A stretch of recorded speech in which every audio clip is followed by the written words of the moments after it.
Testing, testing.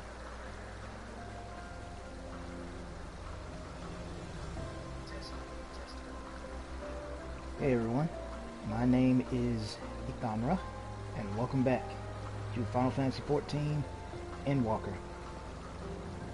So I do have a few things I want to talk about, but I'll save most of them for later. The one thing I do want to talk about, and I'm kind of surprised, well, technically I did forget, it's just starting the stream reminded me. So thankfully, I was actually wrong last time. One of the few times I'm okay with being wrong. It turns out I didn't mess up the order. That's why I was so surprised that it looked like it was, because I knew there was no way that should have happened. But anyway, I think I left the possibility open that it could have been YouTube just being YouTube, and sure enough it was. But for whatever reason, part 6, 8, and 9 were up, but not part 7. I don't know if part 7 was just longer than the rest or whatever, but for whatever reason part 7 didn't load until after the fact. So everything is as it should be, but for whatever reason, it happened.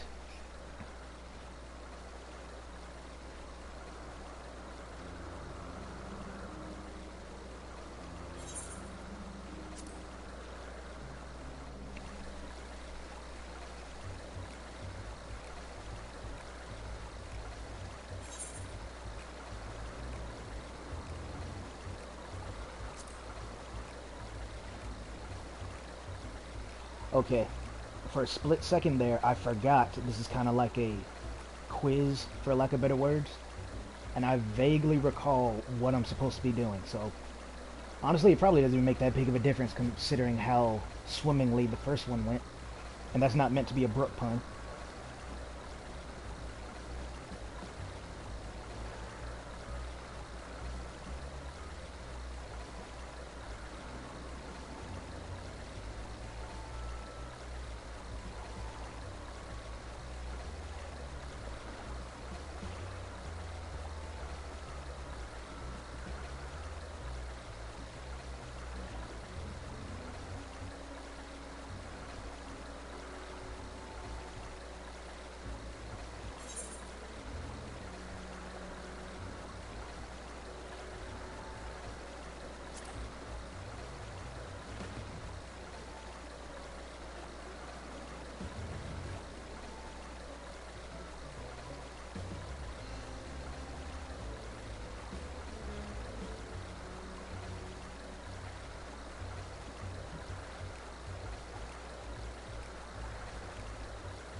Makes me wonder if that one's possible as well, because I didn't think he would actually care about Medion. Wouldn't he just go and talk to Hermes if that was the case? So, okay, fair enough. I don't know, just ever since they gave you the concept, ever since the fishing incident, or I guess I should say delivering the fish incident, I can't help but feel some of these either feel like there's a good ending, a bad ending, and then some of them is just not possible to really do it. I don't know. But yeah, the reason I chose the first one is because I just figured... I'm trying to actually think about what he just said. I mean, the answer could have been yes, because we are interested. Zeal's the one who said no, but whatever, man. It's things like that that make me feel like maybe they're not all possible, because they can go either way, but I digress.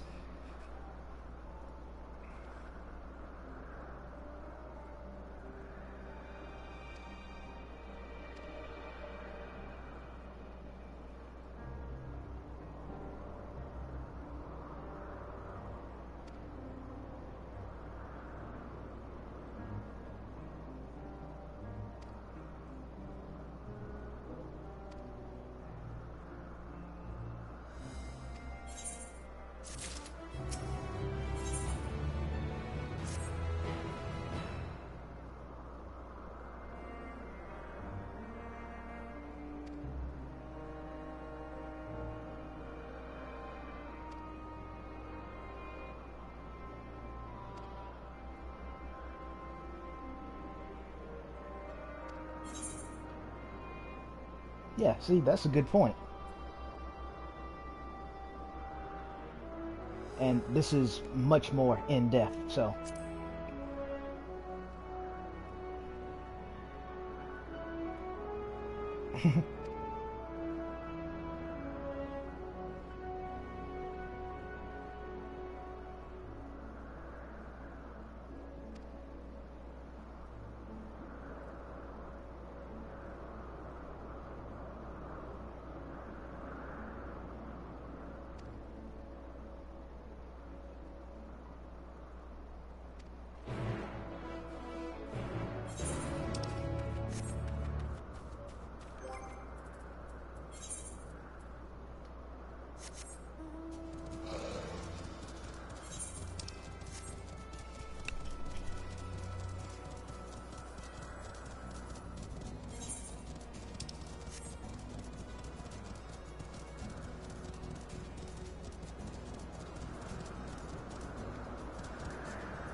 Oh, come on. Is that steep?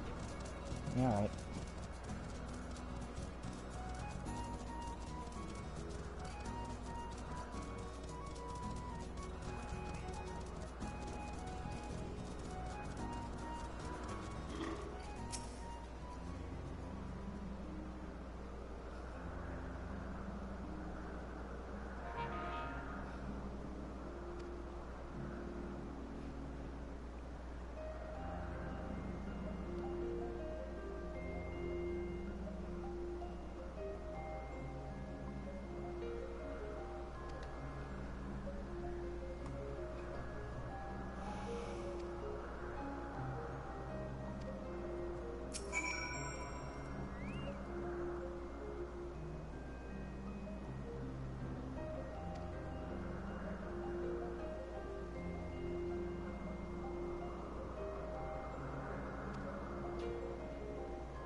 Mm-hmm.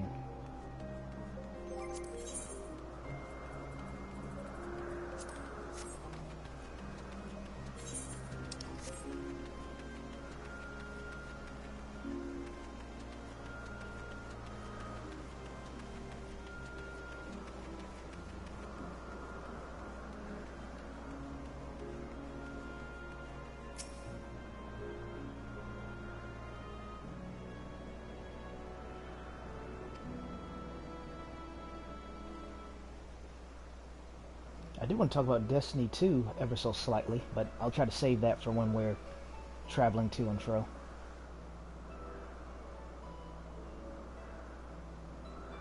I will say this, I think I have to go later tonight, and I'll be back later. Chances are, though, by the time I get back, I can't play Final Fantasy XIV for the obvious reason.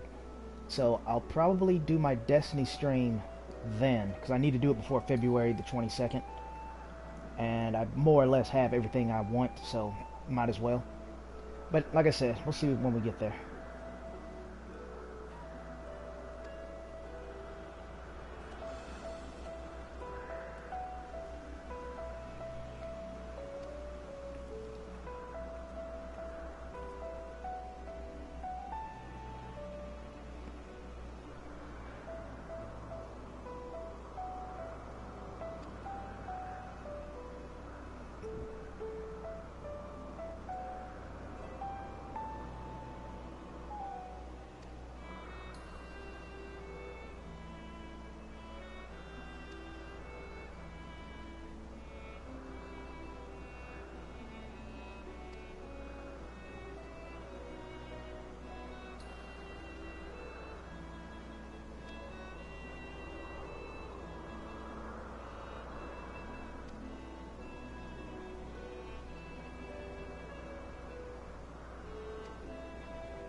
Kind of makes me wonder.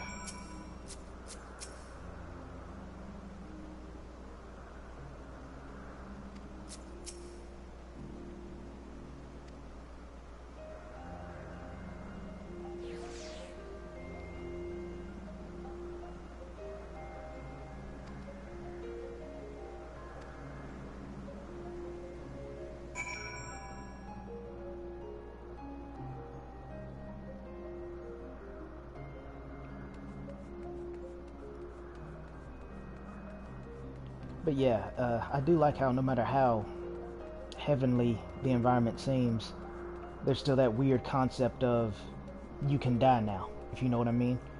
I think it's kind of weird that Vanette doesn't, just straight up tell them, hey, I don't want to go. I guess because that would make her look more strange.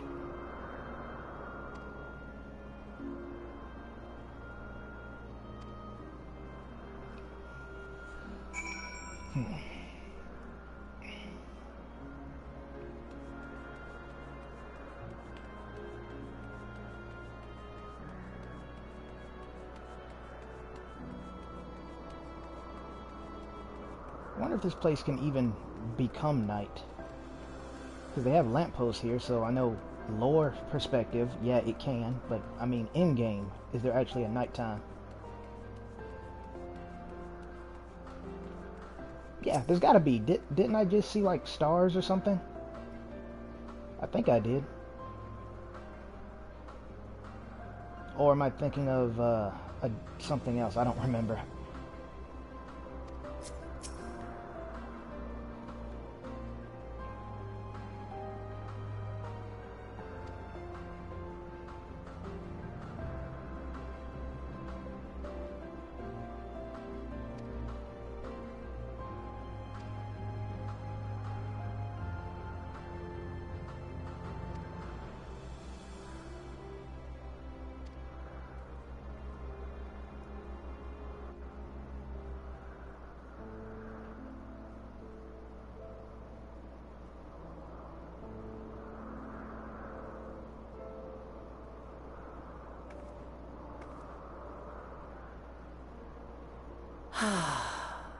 A delightful breeze and a breathtaking view.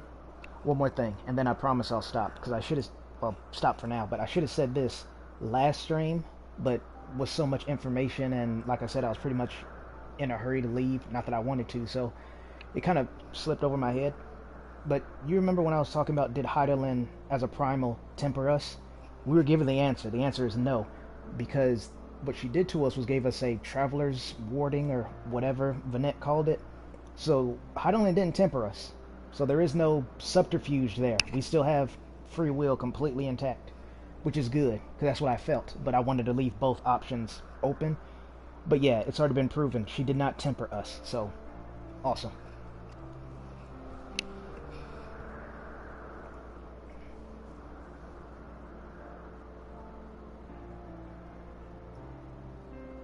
What is it like in the future? Is the world still a beautiful place?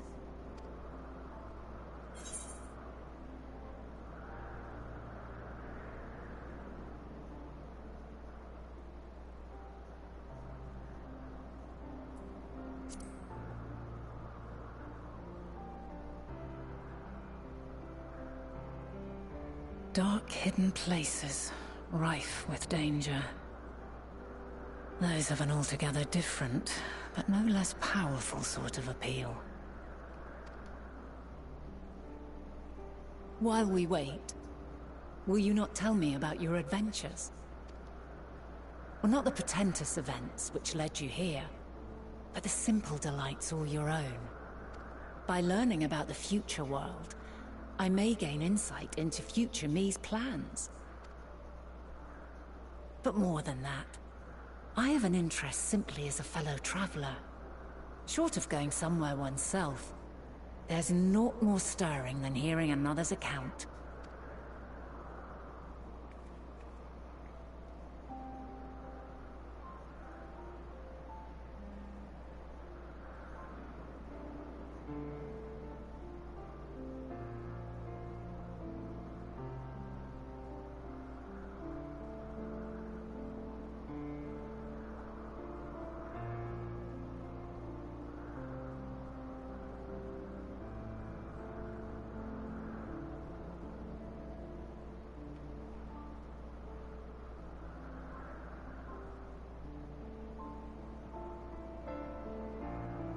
Incredible.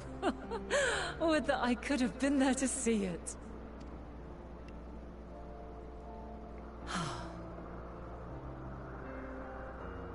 Yours is a harsh and unforgiving world. Yet in spite of this, your brethren hold fast to their virtue. To know that the light of mankind's potential still shines, even in that faraway place, it gives me heart.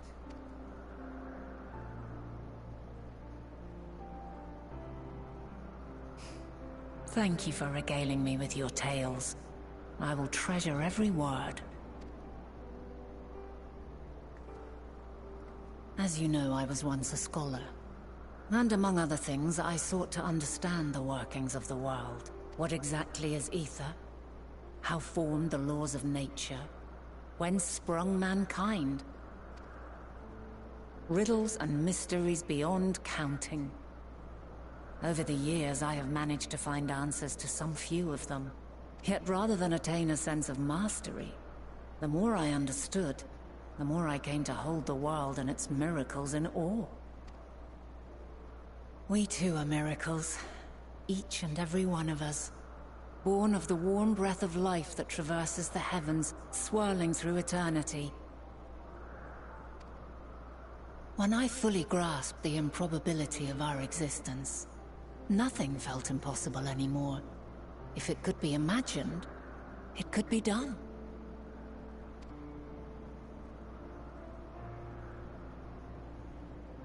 A passion swelled within me, an epiphany dispelling all preconceptions of what was natural and true. And a presence without, immense yet intimate, fate perhaps, holding us in its tender embrace. As reassuring as it was intimidating, how keenly aware I became of creation's fragility, built as it is upon precarious happenstance.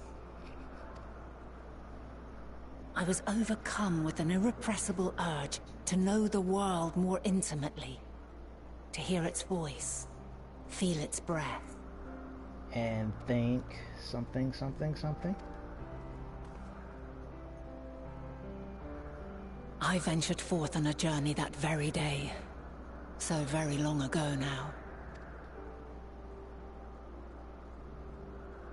Freed from presumption and prejudice, I saw the world through a newborn's eyes. Everything fresh and new, and so beautiful. Relatable, but I refuse to go into depth. Lands that stretched on forever. Skies one could drown in. The heartbeat of nature, silent yet strong. And amidst it all a people. Beacons of light and life. Laughter that warmed my heart like naught else before. They are my meaning, and my purpose, my love. And so long as they need help, I cannot return to the star. Ah, and see, there you go. Perhaps my future self is still waiting for it. A moment she can let go and walk unto the end. Safe in the knowledge that man will find his own way.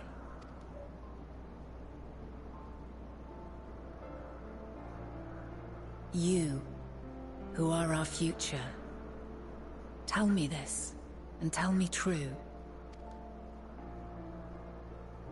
Has your journey been good?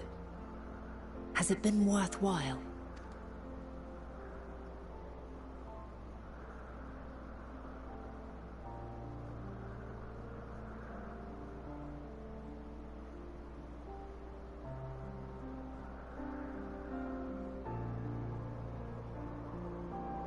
Pray forgive my lateness. My observation subject was rather irritable, and it took a while to settle it down. No need to apologize. Your work takes precedence. Besides, we had a pleasant conversation in the meantime. You're too kind. Now then, I'm told you wished to ask me some questions. Indeed. I've an interest in one of Hermes' creations. Meteion. You witnessed a host of them take flight, yes? Oh, that! Yes, yes, I did. 'Twas in the dark of the morn. I'd left the Thalassai after nocturnal observation. As I walked along, I spied a bright light climbing high into the southeastern skies. Then, in an instant, it was gone, like a shooting star, only rising rather than falling. But then another shot up, then another, and another. Intrigued, I made my way to the edge to investigate. And who should I spy on an isle to the south but Hermes and Meteion, the Metea, rather. There were lots of them, and I realized they must be the shooting stars that I'd seen. A dazzling spectacle indeed. Have you spoken with Hermes about this? Oh, yes. The sight left such an impression on me that I approached him about his mystery project the very next day. Alas, he said that he couldn't reveal anything just yet, that he needed to conduct further tests. It shouldn't be long now, though. He often returns to that isle, and I have a feeling he's nearing a breakthrough.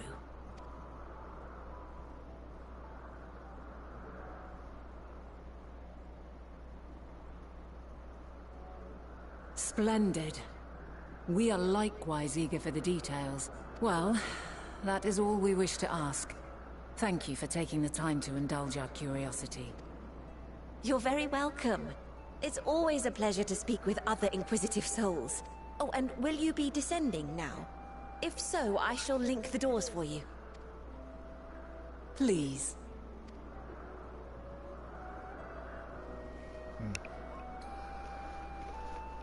Something else I wanted to discuss now that I have a moment to actually study them and feeling good and not distracted by anything, not hungry or anything like that. Last time, and I fear I messed this up because I didn't mean for it to sound the way that it is, but I basically said that these people are like the ancestors to Elizans. If I did say that, I didn't mean to, and I'm wrong, because Hydaelyn and Galeen helped point out something, because I kept saying Hydaelyn's body is so strange because she doesn't look like anything. And I just, went with Elizan because Emmett Selk, real tall, lanky arms, so does Buddy, height. So they have the model of an Elizan. I think Hydaelyn technically does too, but obviously they don't have the ears. But look at her arms. But even for her specifically, it doesn't quite look the same, does it? So it could just be she has a unique character model. But Galeen, or Galeni, the woman we were just talking to, she more or less looked like Hydaelyn as well. Her arms weren't unnaturally long looking, like Hydaelyn's arms look like they're long as they should be. She doesn't have the Elizan ears, obviously. So, I don't know. But yeah, I didn't mean they're like the descendants of Elizans. I just meant I like how their character models are like the Elizan. I thought that was neat.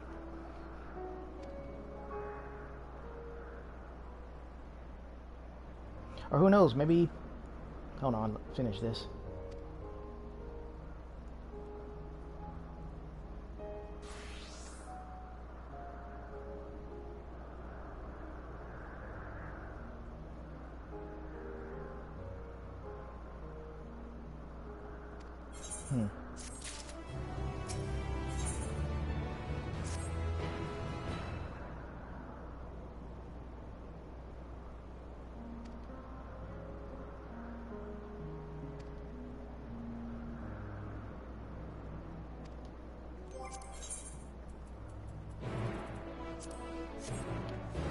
But yeah, who knows? Maybe they're the ancestors to the here and the Elizons. I sincerely doubt we'll find any Lalafels here, or Aras, or anything like that. But I think it just might be those two then. Because obviously Hades, as his actual name is, when he was playing, pretending, well, I guess he wasn't technically pretending, but when he was the Garlean Emperor, his body was obviously that of a Hur, just with the, you know, Garlean third eye. In fact, yeah, I don't know why this didn't dawn on me till now. Yeah, see, they have normal looking ears, but her proportions kind of remind me of an Elizon. I don't know why. Well, maybe because I was just so distracted and stuff last time. Because ordinarily I should have picked up on that much faster.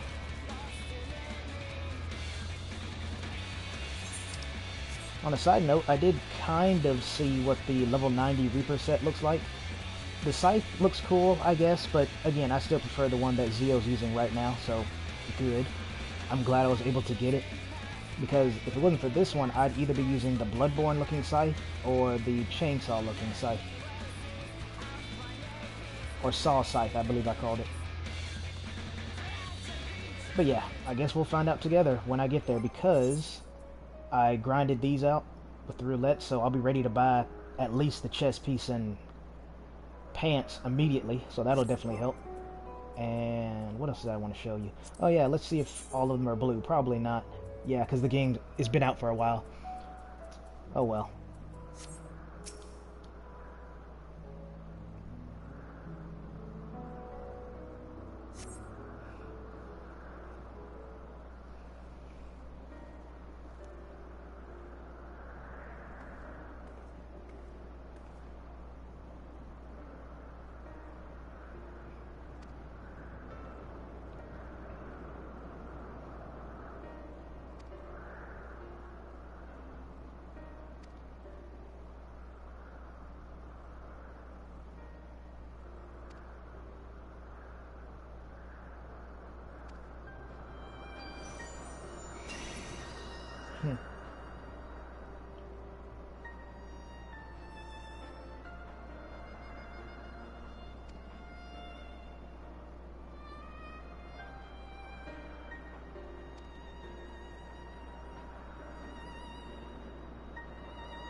Yeah, so it makes me wonder what happens to make Argo like Zio so much.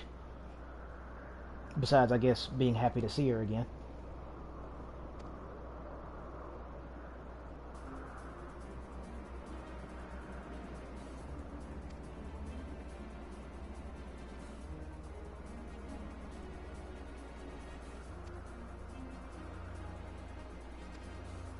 Oh, this should be good.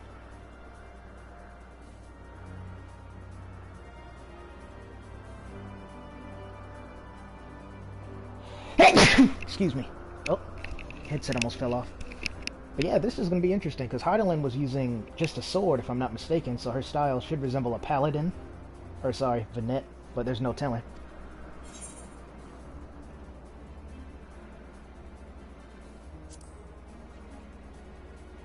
Yeah, pretty hyped for this. I'm curious to see how Vanette fights.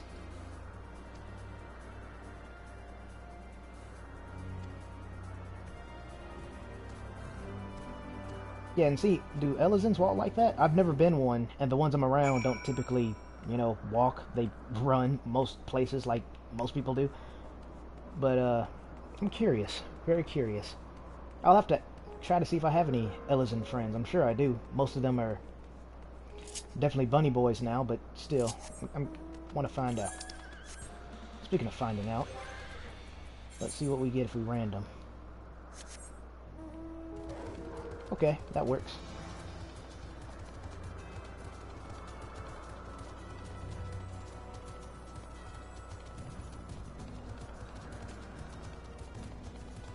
No, it didn't last long either. Oh well, it was a worthy cause.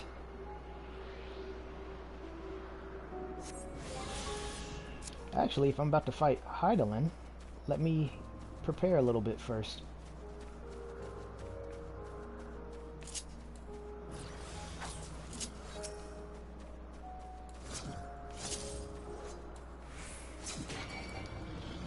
I'll probably save that. And I actually shouldn't have done that. The one time I actually don't want to give the buff. Or debuff, rather. Well, I guess it's technically both.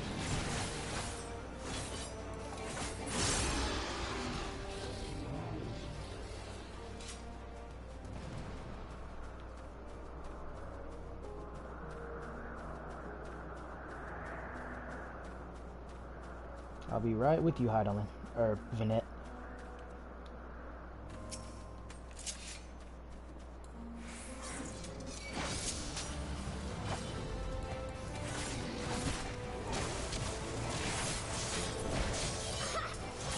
Oh, actually I do actually need to mark them.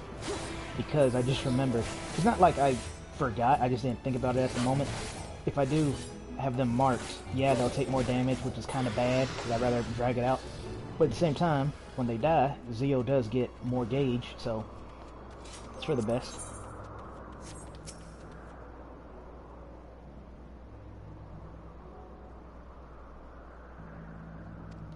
Huh.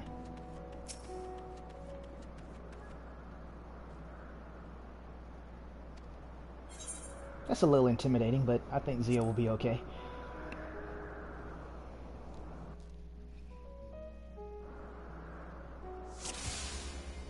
Ah, I lost all my stuff. To be expected. But okay, she does use a shield too. I'm sorry, Vinette, this is kind of a dirty thing to do, but... Let neither side hold back. I want to look at her weapons.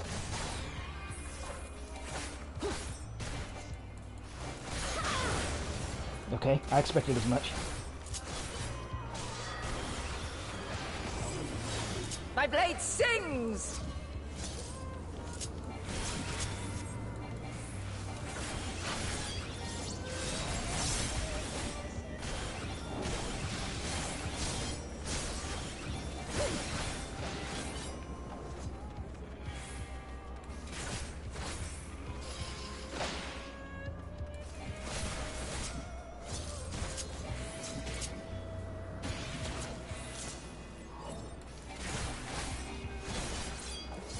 Interesting choice of music, I gotta say.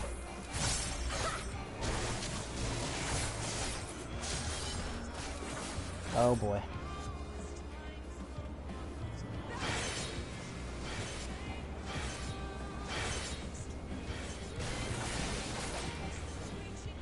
My blade sings!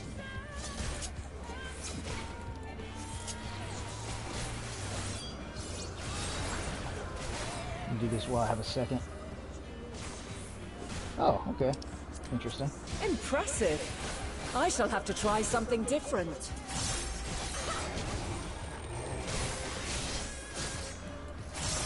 Oh, cool. So, let me guess, Hero's Chakra? Nope. Okay. No quarter.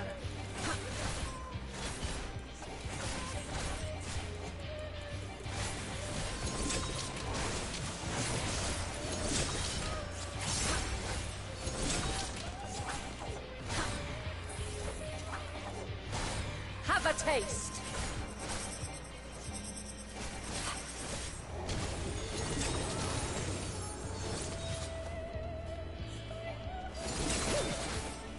Oh, cool. It's playing the beautiful music. Speaking of beautiful, I like how she's actually dancing throughout the attack. That's really cool.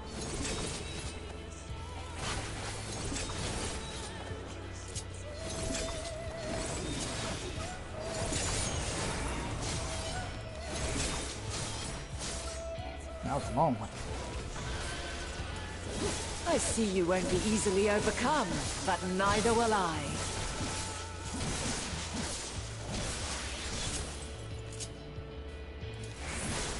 What's she doing now? White mage?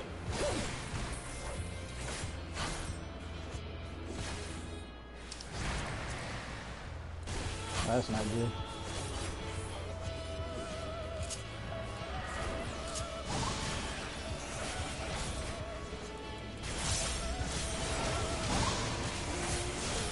Prepare yourself!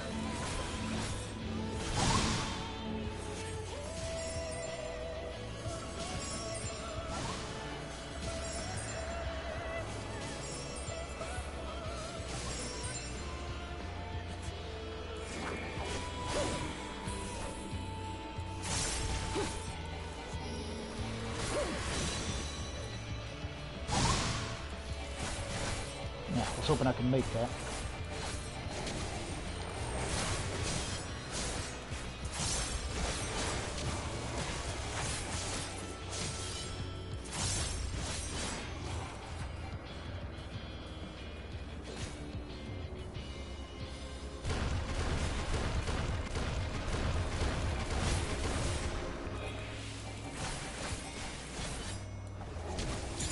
We've only just begun.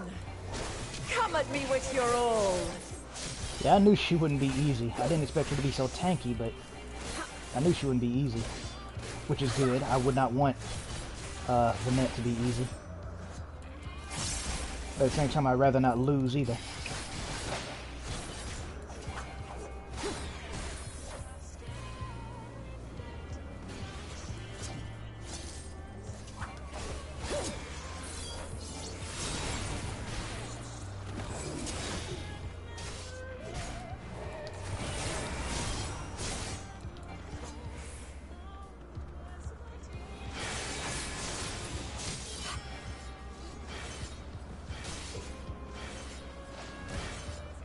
My Oh, blade come on. sings! I actually was not in that, but it still counted anyway. Whatever. Thankfully, she doesn't seem to be doing, like, insane damage besides that one move she Very started off well. with. Let us move to the final trial. Nope, I opened my mouth too soon, didn't I?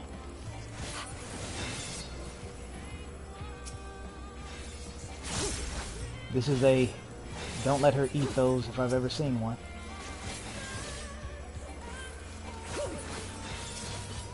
Whoop. Did I get pushed by something? Or was that my controller? I felt there was a movement there I didn't input.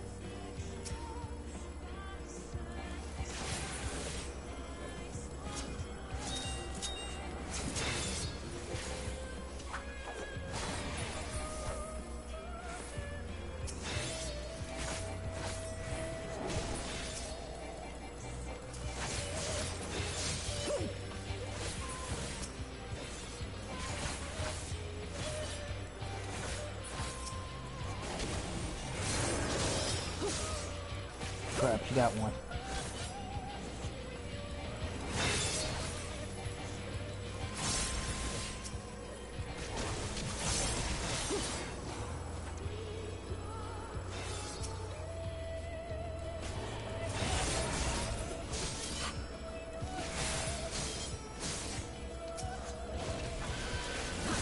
Ah, because these move faster.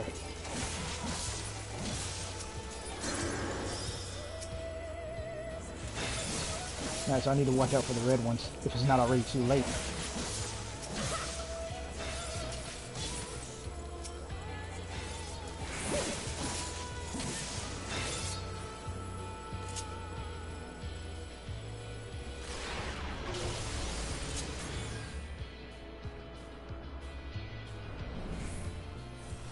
Break your chains, shed your burdens, and show me your strength of will! Armiger?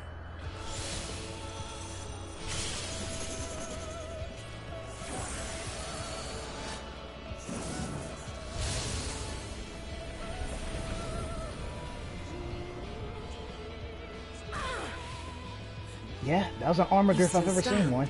The people of your time are more resilient than I had dared hope. I have seen enough.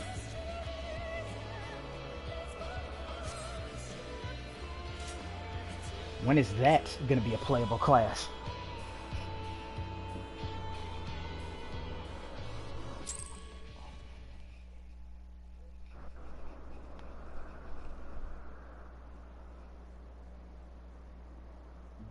"'Twas my intent to finish it, but clearly I underestimated you.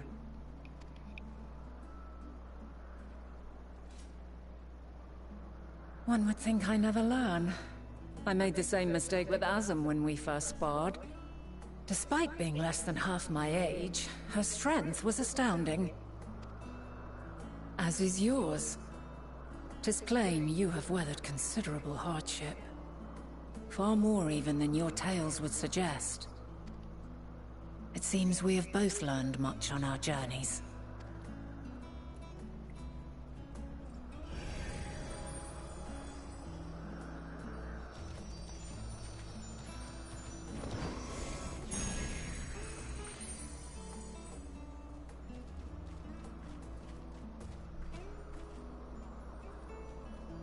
Well now, I dare say he has warmed to you. A boon to be sure. He never forgets his favorites, and is ever eager to come to their aid.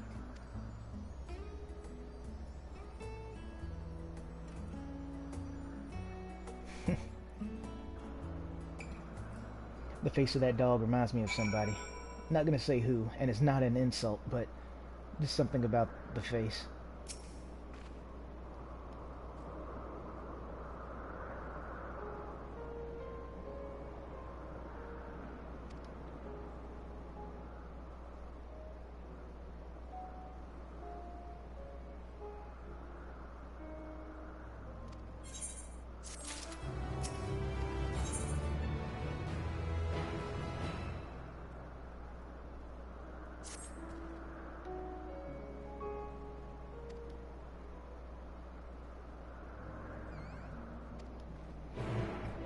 Excuse me.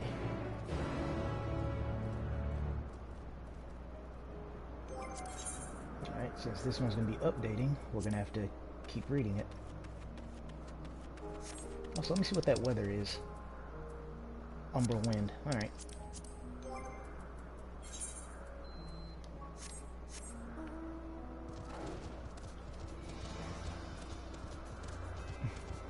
The run looks so lopsided from behind, doesn't it?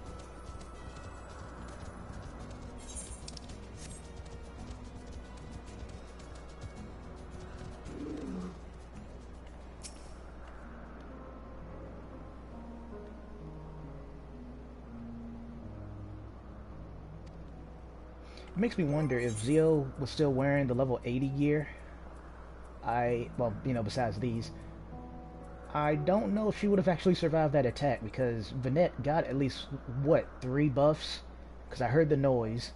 Then when she made 3 of them, I only stopped her from getting 1. So yeah, if this gear was any worse, or she had gotten 1 more power up, I don't think Zio would have been able to endure that move.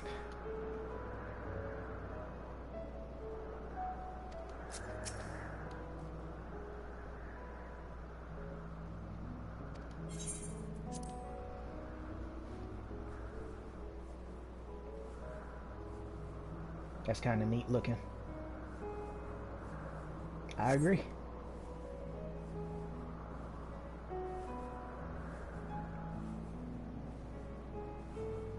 Yeah, it makes you wonder just how high up we are. And yeah, this is what I was asking earlier. I'm so used to this place looking heavenly, I couldn't remember if it actually had a night cycle or not.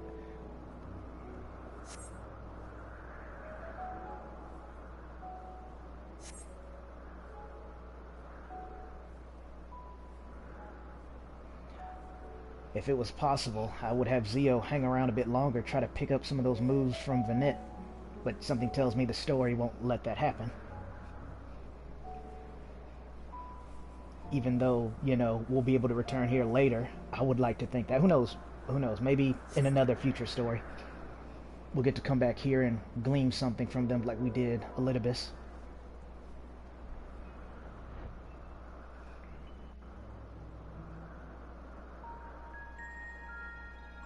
Ah, I like this one. This is good, whimsical kind of music. Maybe whimsical is the wrong word, but you know what I mean. Magical. Quite a small place, lacking even the most basic equipment.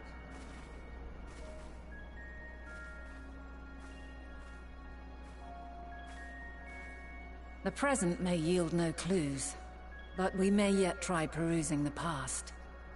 Have you done this before? The echo? So you cannot control the power freely. Worry not. I shall assist you. Come and stand before me.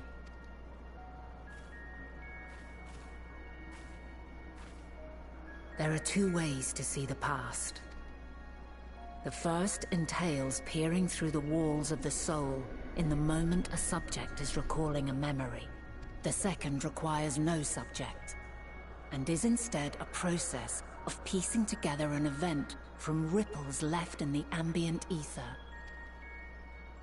As memories are etched upon the ether of the soul, so too are they etched upon the ether of the world. In this way can history be preserved. Such memories are given to fading, however, and can prove challenging to visit. Might I also just add, this is, I know I've been doing it a lot, but this is just very pretty. Like, that tone of the sky, this view right here, looks so good. I like that. Like, this right here could be a cover shot of something, you know, like, of a video game. Or a thumbnail. Hint, hint, YouTube, hint, hint. But come, let us try. Close your eyes.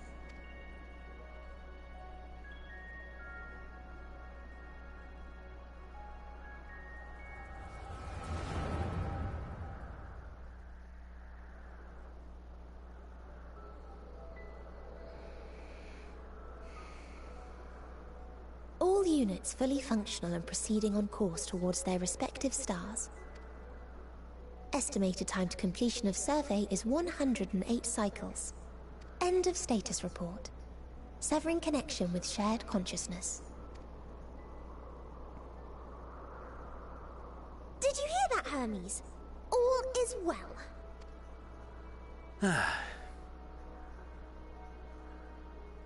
Yes. Good tidings at long last.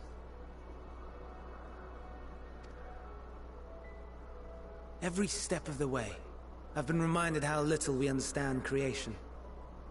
How the universe defies imagination. But soon we won't need to speculate. We'll know the answers.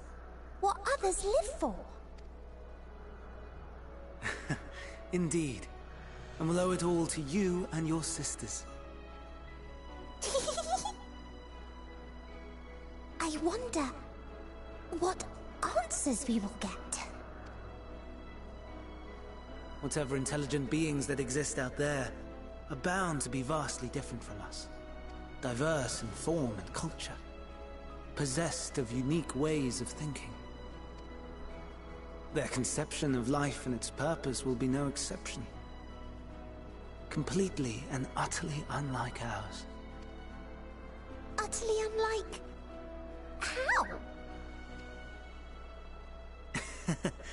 I have no idea. Yet whatever answers we receive, I will not dismiss them out of hand. No. I will think earnestly on them all. And I will share them with our people, that together we may contemplate our own existence. Perhaps then our star will become a better place. Not only for man, but for all life. Meteion, though I gave you wings to soar the heavens, I did not teach you how to walk the earth. So loath was I to bind another living being. In the course of your long journey, you will learn from those you meet. Learn to walk and run and so much more. And when you return, older and wiser, we will have a celebration to mark your homecoming and coming of age both. Will there be apples? Covered in syrup? And how are you supposed to eat them? Rather than food, perhaps...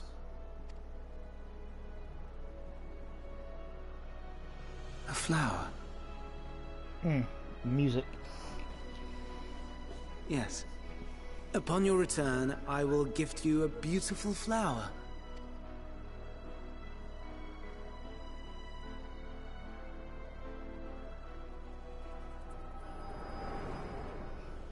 Well, that was quite insightful. And again, loving the timing on these musics. Musics. You know what I mean.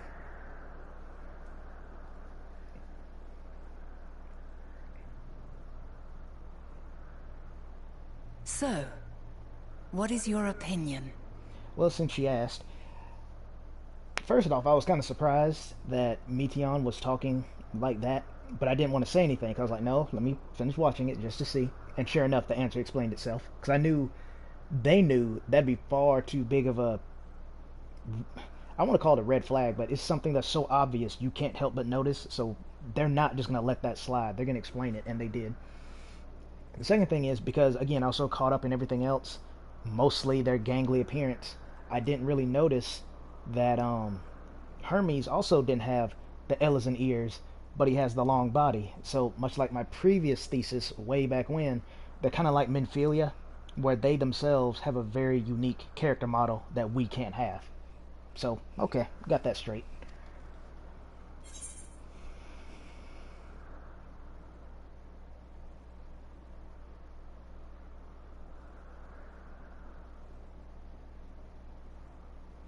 I think both of these are pretty great, but I think this is a more powerful answer. I will say this, I nearly forgot. I'm glad Hermes also mentioned this, because once again, it feels like they're trying too hard, but thankfully Hermes reeled it in by saying, I will consider what the aliens would have to say, and I'll bring it before my people, and we'll all talk about it. I'm glad he did that, as opposed to, I will welcome them with open arms. Much like I have mentioned, and thankfully there's some Hollywood movies out there that have done it as well. What if the aliens we're trying to contact aren't friendly? What if their entire purpose is to end all life? Would you readily accept that? So I'm glad they at least touched on that with Hermes by saying, I'll think about what they have to say. So, good.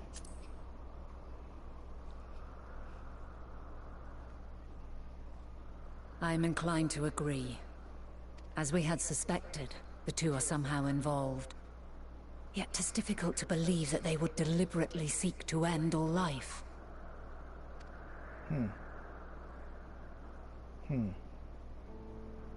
In light of this,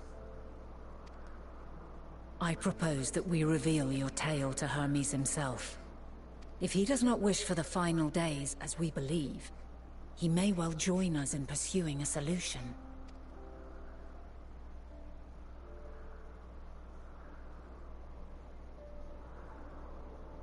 Then it is settled. Let us seek out our friend with all swiftness. 'Twould not do to let such a pure soul be blackened by tragedy.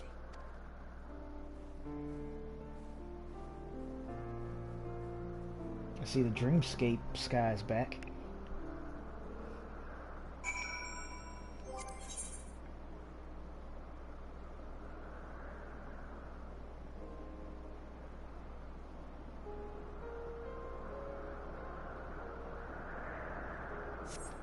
Okay.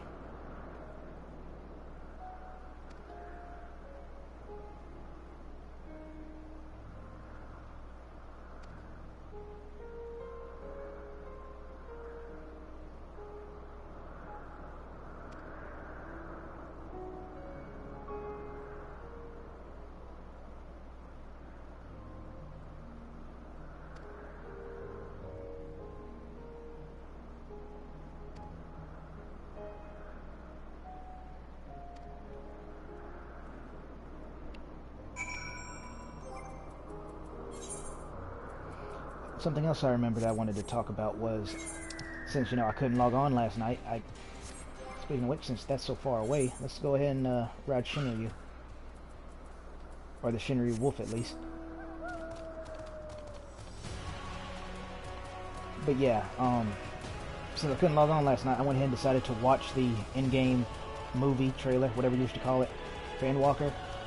and I was disappointed. I'm not going to say it was terrible or nothing. It wasn't bad per se, but compared to the other ones, I guess you could say it was bad. Again, not bad like terrible quality or whatever, but I can't explain it the way I want it to. Like, well, one thing is that they were reusing music from past expansions, and the reason why that kind of falls flat for me is you already did that. Not exactly, but you already did that with Shadowbringers. You know, the whole hero's journey, you fighting this Sin Eater while shifting through your various classes. They kind of already did that. So then they did it again, but this time with the music. And then on top of that, the viewing itself was not as great. Not even as good as Stormblood. I say that because I know most people hate Stormblood, but I find it funny because I was half joking when I said I'm going to be one of like the one, if probably the one and only person that actually likes Stormblood more than Endwalker. Don't get me wrong, Endwalker definitely has some moments, but generally speaking, yeah, even Stormblood's trailer movie was better than Endwalker's. And nothing about Endwalker is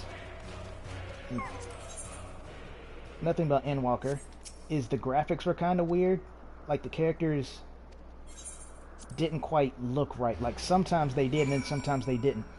Because again, compared to Shadowbringers, that trailer was, well, trailer, in-game movie, whatever, it was showing events that had already happened, so we both get context of what actually happened, while at the same time giving us something new to see, as opposed to, oh, you're going to be attacked by some blasphemies in the forest, and Alice is going to get slapped sideways, and then healed up by Alphino, saying she can take care of herself because that's what she do. Things like that. It's showing us something that will already happen, or is going to happen, as opposed to something we will never see, but are told about, but we see it through the trailer. Endwalker doesn't do that. And again, graphically speaking, it looks okay, but they also look kind of off. The best way I can explain it is they look more like they're made of clay than CGI. I know, it's weird, but that's the best way I can put it. The trailer just wasn't as good to me.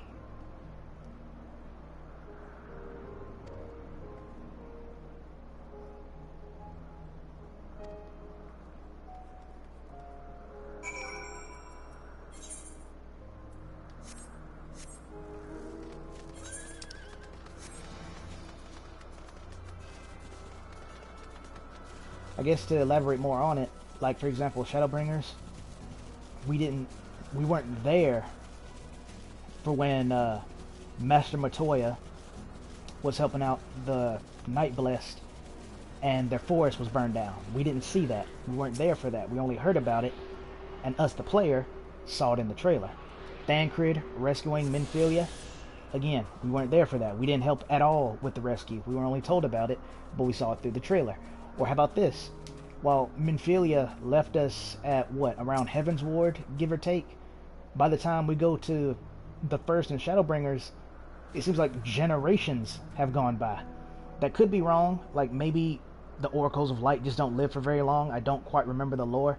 But Reen was not the first. She's the last, but she was far, far, far from being the first Oracle of Light.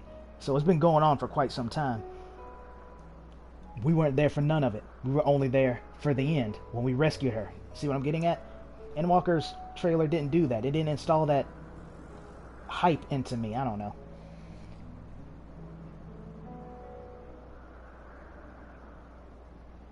Someone who's much more articulate can explain it better than me of what I'm trying to say, even if they don't agree. But hopefully what I'm trying to say, you understand.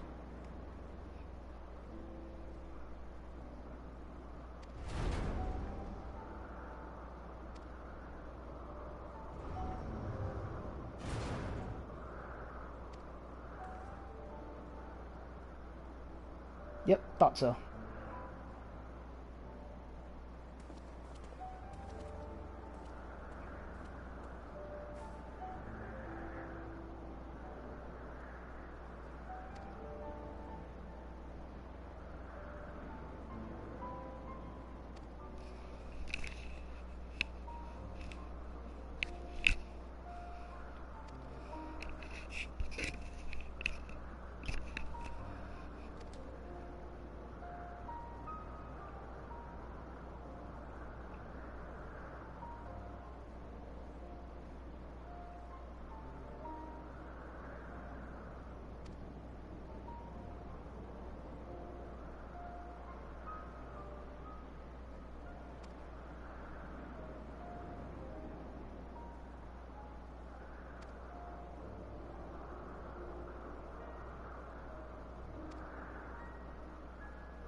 Sorry, the mic is making the noise. I'm trying to adjust my headset.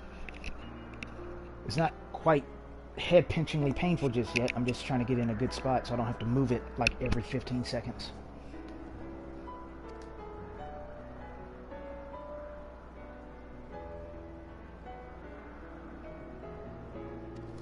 As I was saying,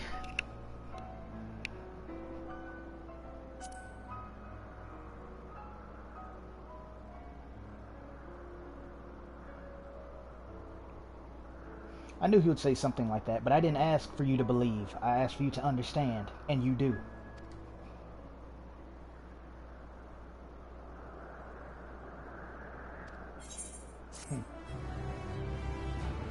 Good old hype. You know, Emmett, you'd probably see your friends snickering behind your back if you took care of your hair. Oh, wait, you did, and it looks much lamer in the future. Never mind. Maybe you end up taking my advice after all.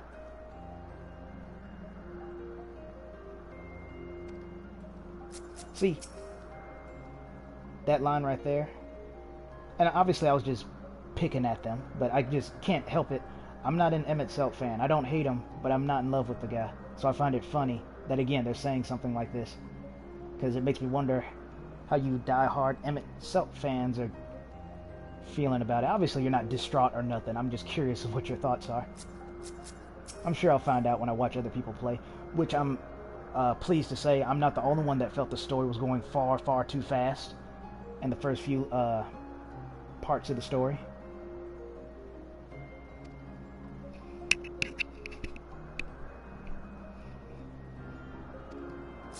Yeah, he's a level-headed guy. Gotta give him that. He can't come up with those zingers otherwise. So he has to be pretty smart.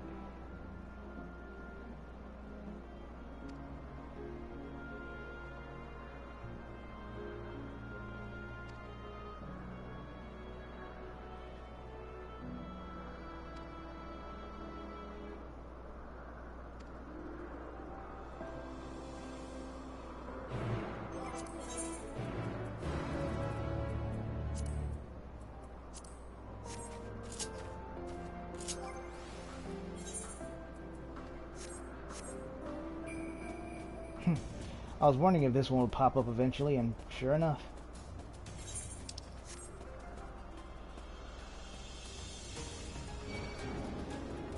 I also knew that was going to happen, but I'm going to choose to ignore it since he hasn't hit Zeo yet. And he most likely won't be able to. Yeah, too fast. But yeah, I was wondering if this one will pop up because it's a very obvious Christmas mount, and it's December. But the cool thing about this one is, when you're still, this is what you look like. Obviously, if people have names on or something, then it'll look more like this. But still, I think that's kind of cool. No pun intended. I feel like I always have to say that whenever I use the word cool when I'm talking about something cold.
It was just a sparring match, so I'm hoping when he says survive, he's exaggerating.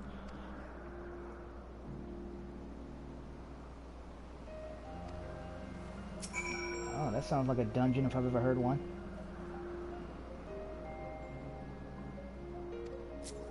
Yeah, lucky me.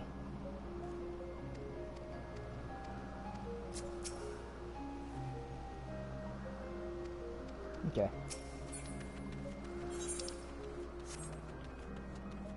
Probably not gonna see another. Apparently, the final mission of the story you have to be level 94, which, one, I'm not surprised, and two, is not even an issue. But, yeah, so I'm believing the dungeon, sooner or later, this is gonna be level 90 dungeon. I'm just ready for the next one. That's kind of what, now you want to talk about getting hyped for something. That's what I'm hyped for, to see what the new dungeon will be.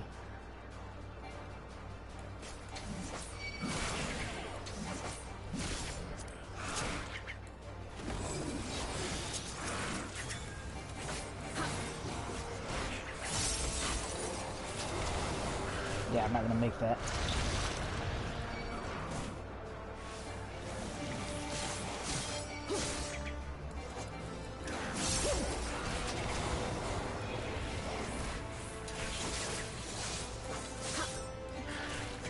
Normally, I would kill the biggest threat first, which is what I should have done. But since this is a new creature, to me at least, like the only time you ever see it really is as a boss, so I figured, why not?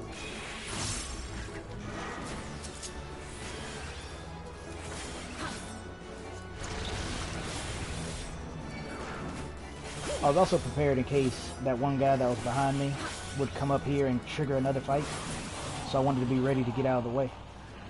Not that it mattered, again. Just a little annoying is all.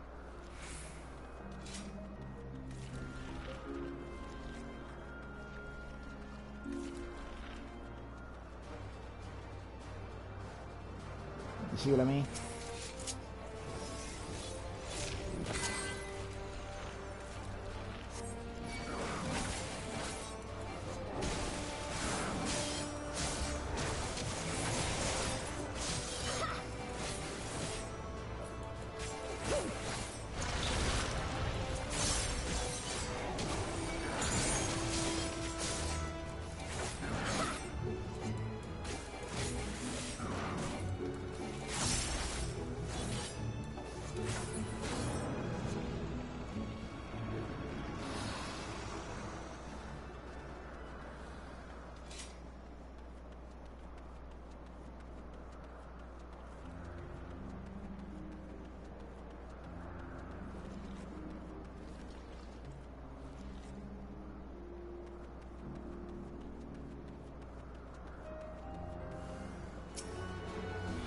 You small fry, you get to live this time. Be grateful.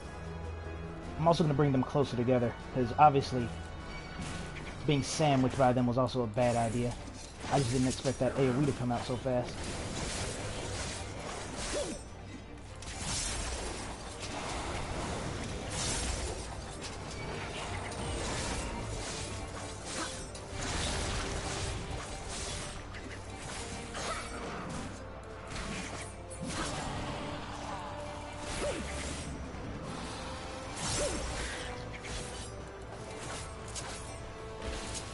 How that boot tastes.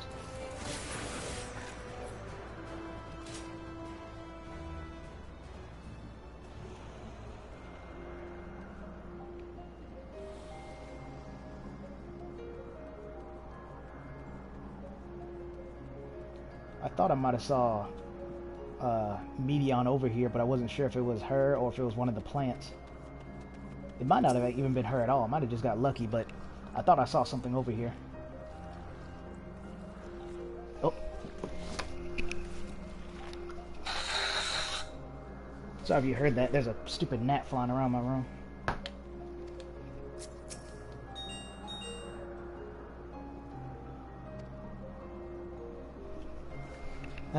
Which brings up an annoying topic. I'm not going to talk about it too much. I'll just try to focus on this. I'll save it for when there's free time.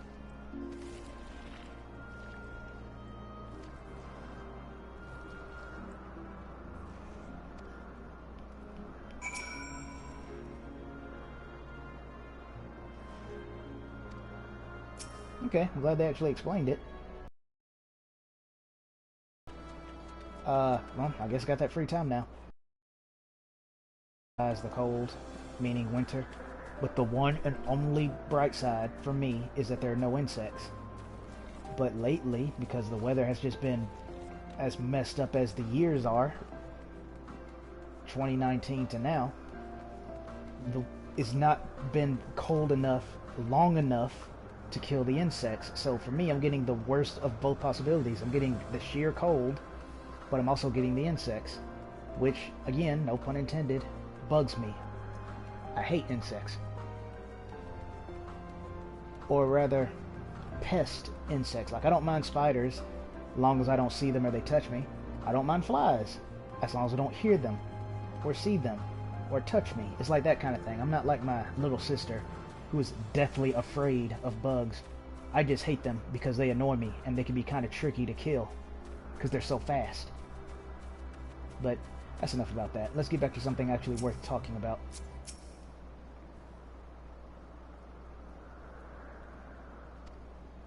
Well, I'm sure you were. Don't ask. That's what happens when you don't pay attention to the AoEs, I guess.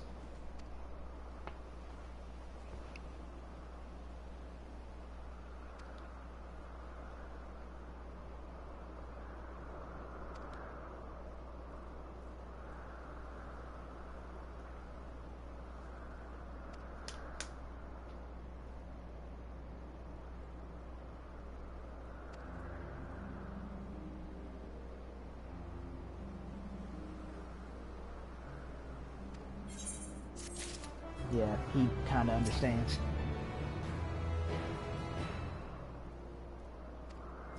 Fair enough.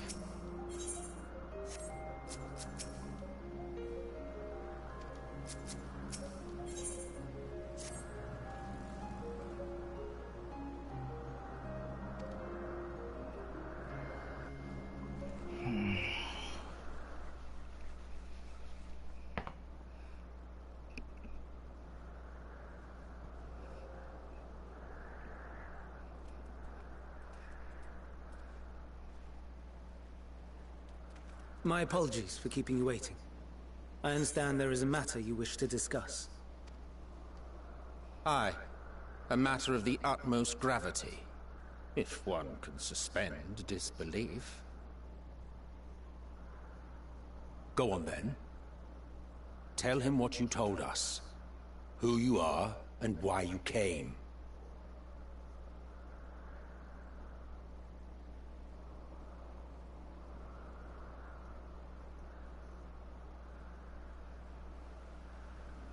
Final days.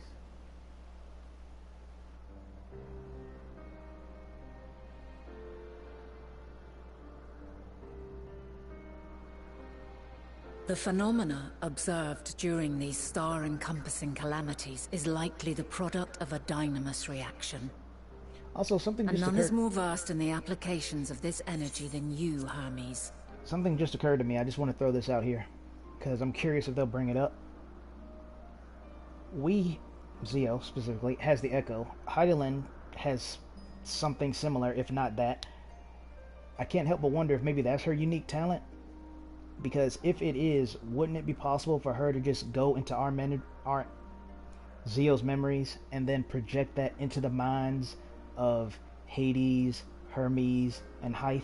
Wouldn't that, work? Wouldn't that be a lot more believable than just taking Zio's word for it? Granted, I'm glad they are, but still, it'd be a nice chance to actually show it, because I'm pretty sure even Hades won't be able to deny, oh, so I do become a megalomaniac. Who knew? I must stress that we do not believe you would desire such destruction. We come not to lodge accusations, but to beg your wisdom. And so, distressing though the exercise may be, I ask that you share with us your opinion on the matter. On the assumption that our visitor's tale is true.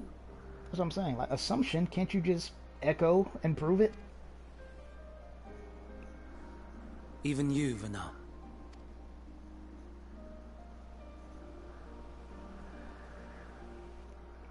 As you say, the phenomena observed in the two calamities may both be attributed to Dynamis. Of note is the difference in its effect. In the first final days, it warped creation magics. In the second, it warped the people themselves. The key variable, I suspect, is the etheric density of the men of each age.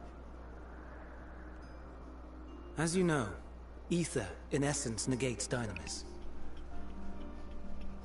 Harboring high concentrations of ether, we ancients cannot readily manipulate dynamis, nor be manipulated by it. Therefore, rather than ourselves, the calamity affected our magics. In contrast, having been sundered, the people of the future are composed of but a fraction of our ether. Which begs the question, how did a fractured Fandaniel possess a Zodiark full of all those souls? Just saying. Again. Thus are they susceptible to the influence of dynamis and its transformative potential. But that would explain only the mechanism, not the cause. Though perhaps... What is it? Even should it be a hypothesis, we would hear it. Dynamis is an energy put in motion by feelings. Feelings for which there must first exist a source. A source to which the victims must be attuned. One that harbors the self-same negative emotions. Elsewise it could not be the agent of such extreme change. So it wasn't the stagnation of the celestial currents.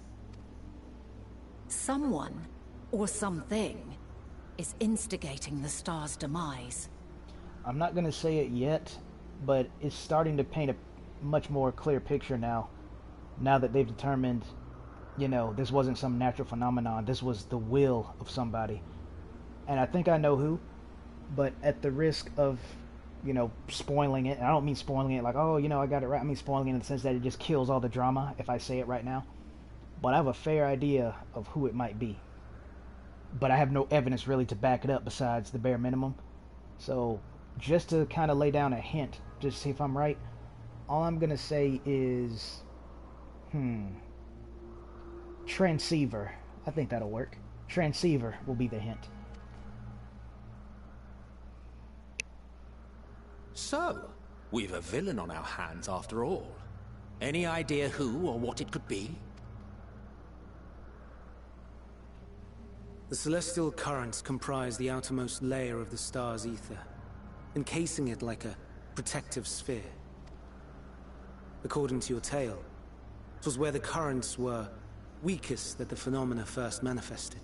If the inciting factor came from without Aetheris, then its effects would first be seen in those locations.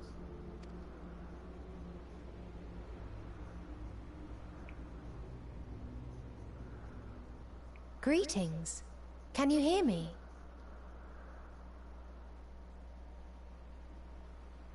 Do not be alarmed. I mean you no harm. That didn't take long. I wish only to hear your words, share your feelings, know your thoughts. May we please be friends? Meteion. What is it? Executing scheduled task, suspending individual self and connecting to shared consciousness. Connection established. Commencing status report.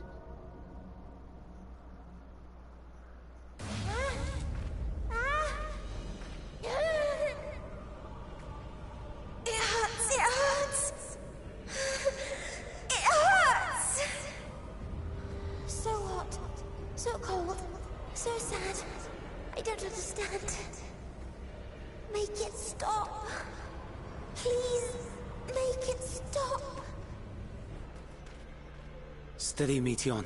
Steady. So scared. So lonely. The pain. It's too much. Why? Why do we... They hurt. Hate. This is wrong. All wrong. She's gone? But how? She has altered her etheric density in order to blend in with her surroundings, an ability for avoiding confrontation. Most effective. Frustratingly so. I can't see her either. Not even a trace. Stay away. Please. This is wrong. My mistake. So please. Are you all right?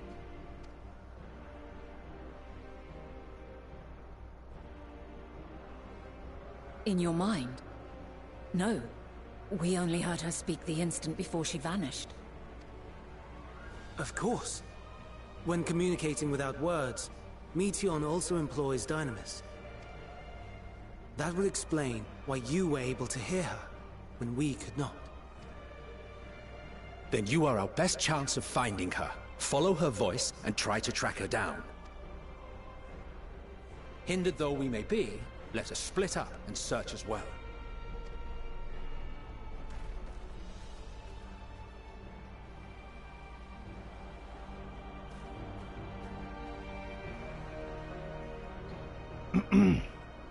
I hate to say I told you so, but I'll say this instead.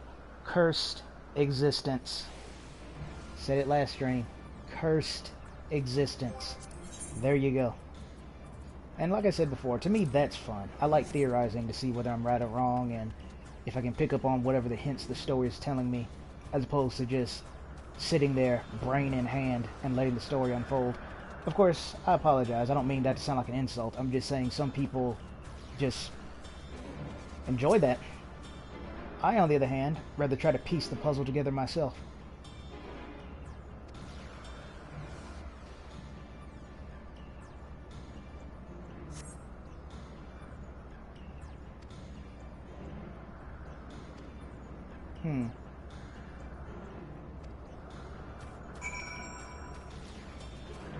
But yeah, for those who somehow don't know this, then again, I can't blame you for that. Maybe you don't know because you stopped watching, and I don't blame you for that.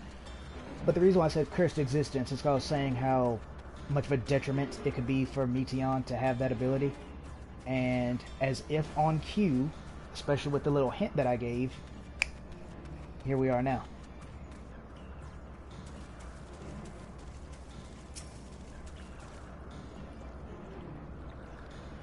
I'll go and plug my phone up now because it's already dying. I don't want to risk forgetting again and getting a death that otherwise would not have happened.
Oh, come on. Just because she's invisible doesn't mean intangible. There still should be splashes in the water.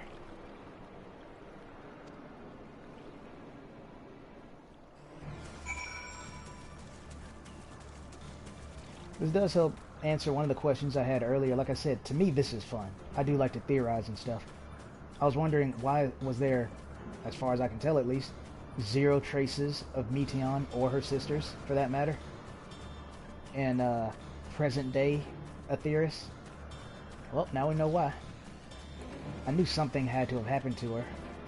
I wasn't expecting this until the clues started to become more and more apparent.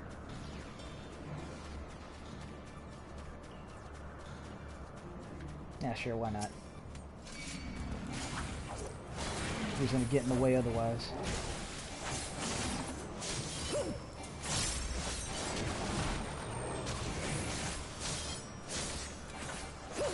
I gotta remember these things have really fast AoEs. I'm gonna just start taking that as a rule of thumb when fighting these high-level enemies, including in dungeons. Just expect them to have ridiculous AoEs.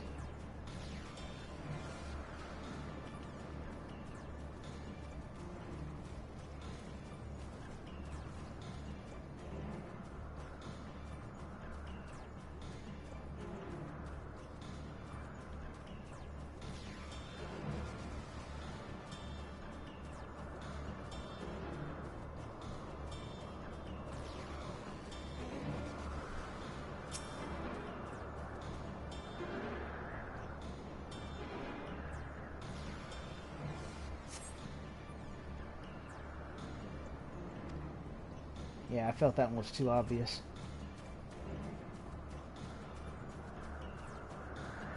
Oh. I was not expecting them to be in the area. I wonder if they might have been down there. I didn't see them.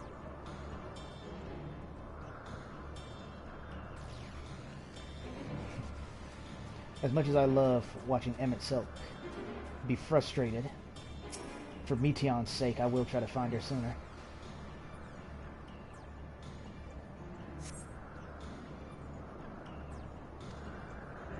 That explains why Emmett didn't hear anything. And I mean from the environment itself, you know, like grass being pushed away, twigs breaking, water rippling, that kind of thing.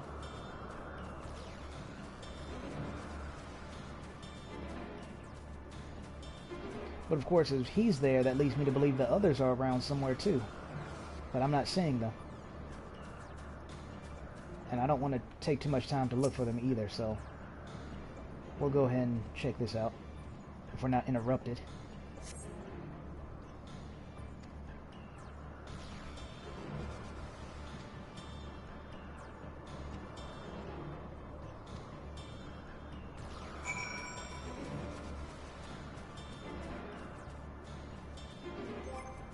I didn't want to use a mount because I didn't want to break the tensive music, but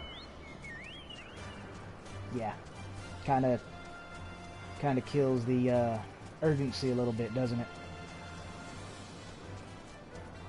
And they would pick, you know, one of the cheeriest songs.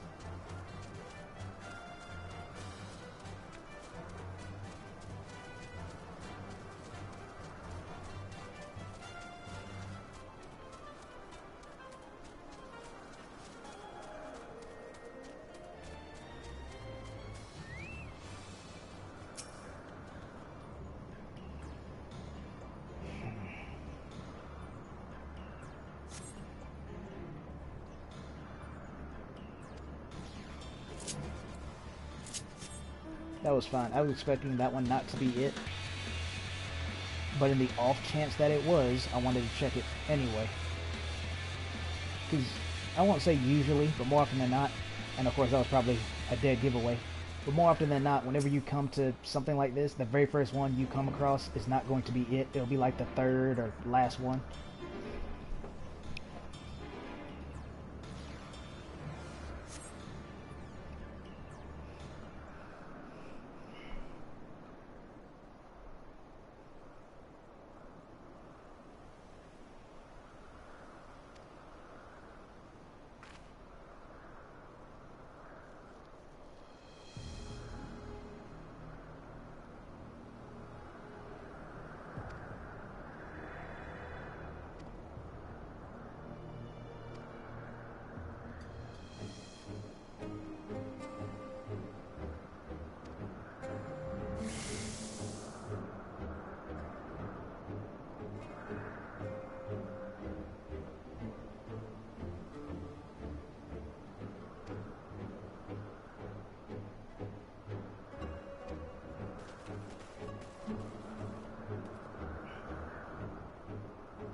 I didn't want to say this, or it's not so much I didn't want to say it, I nearly forgot to, but what's going on right now kind of ties into that one scene where, I can't remember exactly what was going on because we were hanging out with them for a bit, where we were walking away from something, and Meteon turned around, seemingly staring at nothing, and then followed after us.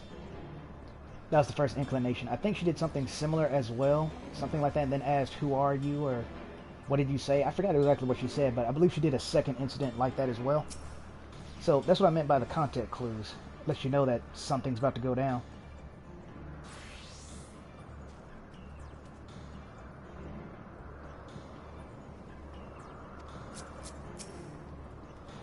Excuse me.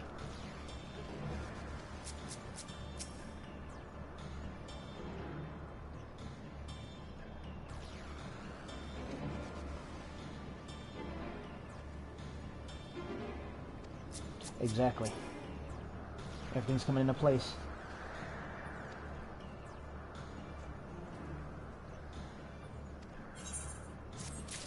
I wish we could just tell her to tell us, so then we could have a way of fighting it. I say we, meaning Zio and company, because kind of too late for these people.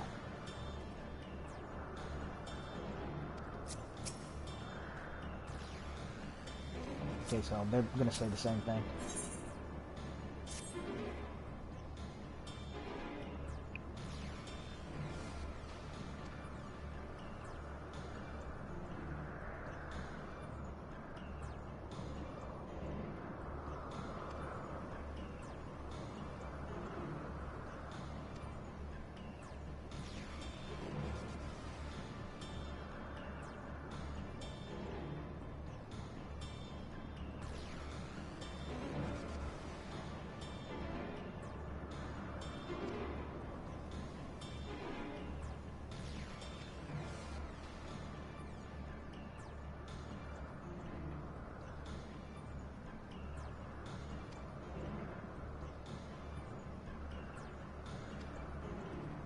I'm glad he had this idea too, because I was thinking,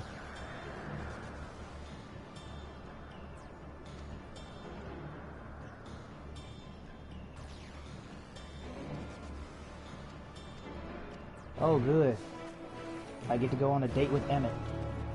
As I was saying, I was going to say this earlier, and I wish I had, because it's one of those times where, you know, I ramble anyway, so I might as well get it out the way.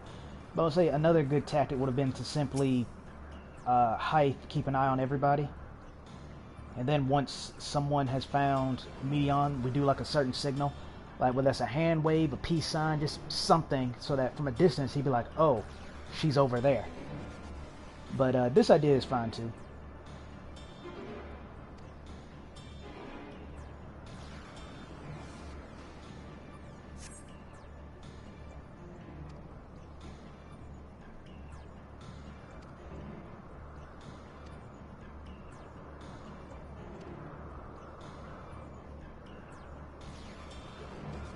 Yeah, especially if he's actually wading through the water. I'm probably going to regret this. Heck, of course I am.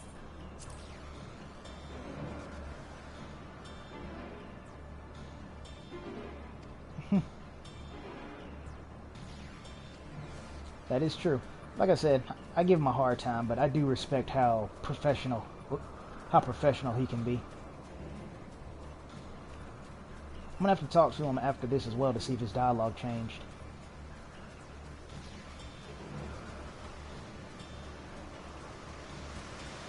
Because it most likely will.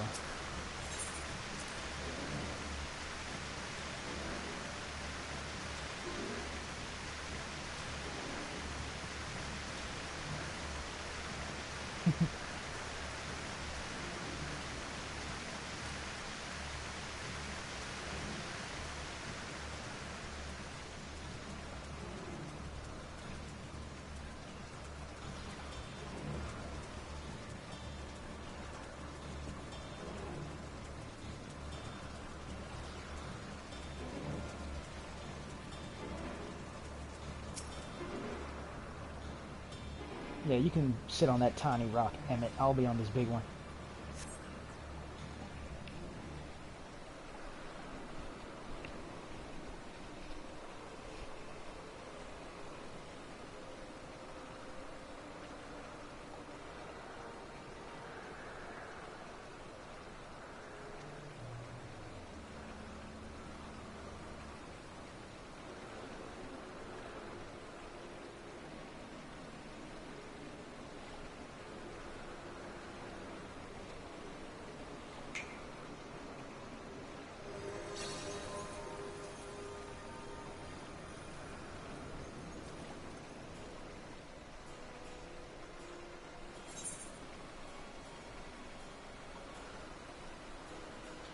that's not true, because in her mind, there is a reason, so...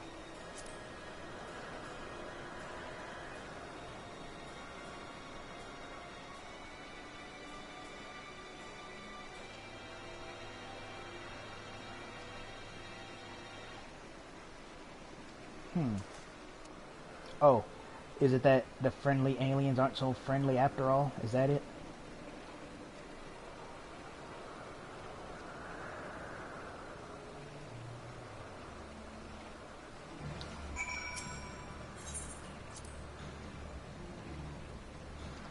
Yeah, okay, so he did have something unique to say the first time, but I just wasn't paying attention. All that being said, though, I do think it's interesting that she says she doesn't want to tell him because it will break his heart. I'm not going to read too deep into that. I'm assuming it's more along the lines of it's going to break his heart because something terrible happened to the Vitioa. I can't remember the plural. But yeah, I'm guessing that's what she meant by break his heart. Otherwise, like I said, half joking, it's because the intelligent life he's trying to contact turns out to be incredibly violent. One of the two, if not both. Or maybe not necessarily violent, because you can be nice and be violent. More like malevolent. I think that's a better word.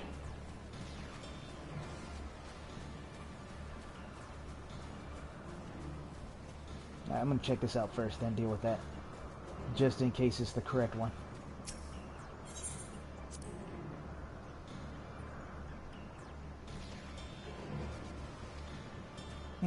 Okay. That's curious that this civilization would let something fall into disarray.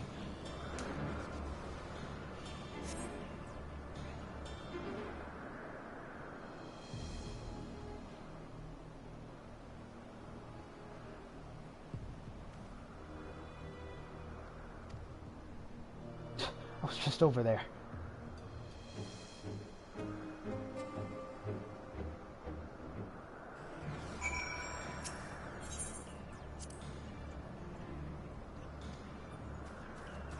Hopefully before she gets far too close to that edge. I don't like the trajectory she was going in when she took off running.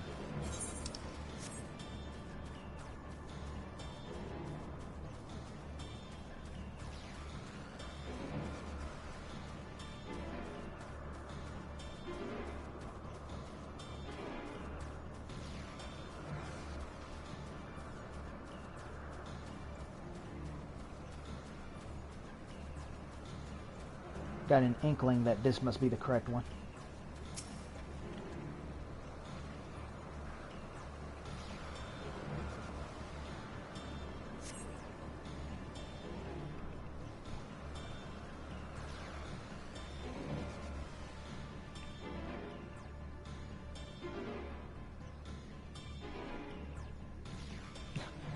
Once again, I wish I had said something.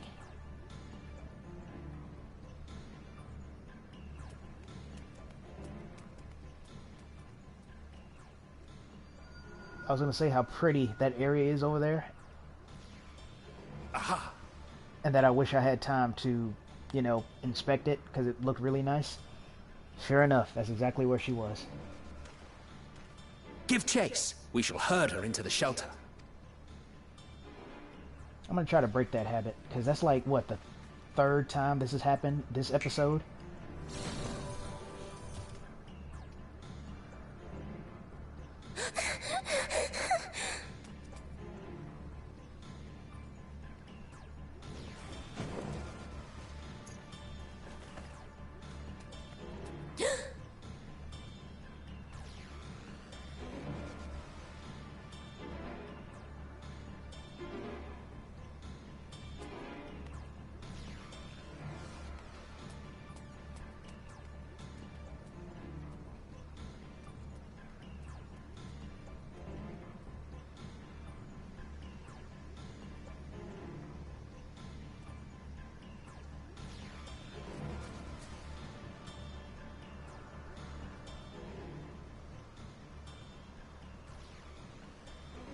Please, Mission.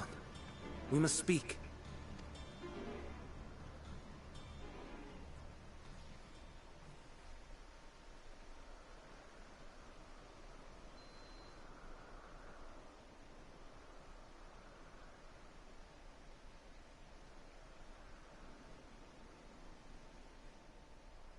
I'm sorry, Hermes. I'm so sorry. If someone can hear these words, then please... please protect them. Protect them all.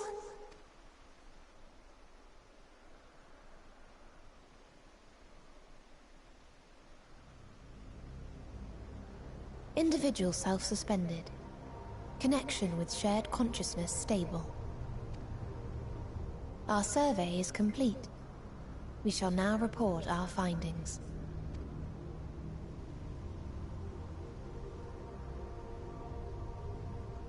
All units safely arrived at their respective destinations. Seeking answers to Hermes' question, we attempted to make contact with the intelligent denizens of each star. Results are as follows, in order of numerical code. Enna. Traces of civilization found. Structures believed to have served as domiciles. No extant life forms detected. Dio. Ruined remnants of buildings scattered across star, surface of which is encased in ice. Presence of life could not be verified. Tria. Evidence of large population centers, akin to cities recovered. No extant life forms found, only their lingering essence. Tessera. Edifices surmised to be abandoned residences found. No extant life forms detected. Deadly plague or extreme environmental degradation likely to have led to mass extinction. They are all... dead. Octo. Star found in state of violent conflict. Contact successfully made with inhabitants, but deployment of weapons of mass destruction resulted in total annihilation of local population shortly thereafter. Inea. Star is a barren desert. No identifiable flora found. Bones of living beings resembling men discovered beneath sands, but determination regarding their intelligence inconclusive. Remind me, Hermes, what exactly was the question you entrusted to Meteion? I tasked her with asking what others live for. What gives their lives meaning. Did you consider what may happen if the premise of the question is flawed? To be able to answer it, one must be living and desire to continue doing so. But if Meteion finds no living beings in the course of her journey, or none who desire to live, what then?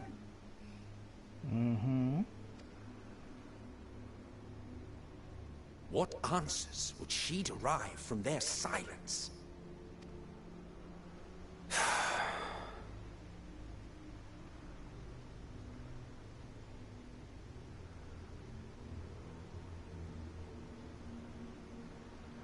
Meteion, enough! Suspend your mission, and return hither at once. Decapente.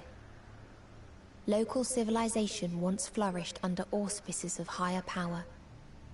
Said power later laid waste to civilization in fit of rage. Upon revealing this to me, entity elected to self-terminate in lieu of providing answer to question. No other intelligent life forms found. How about that? Makes that suicide thing I mentioned before seem more plausible now, doesn't it? Turning a deaf ear, are we? We are taking Meteion back to Amarot. As I understand, we will need her if we are to bring back all of her sisters. Yes.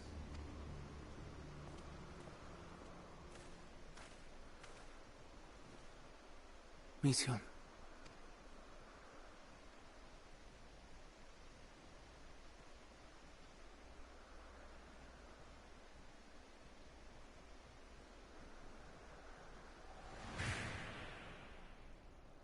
It isn't right, is it?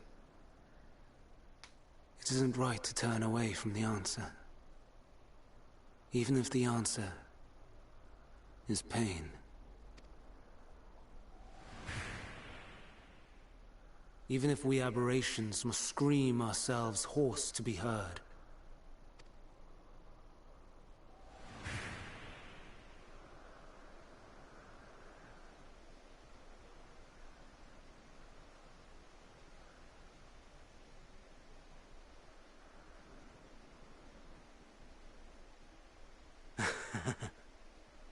Aye.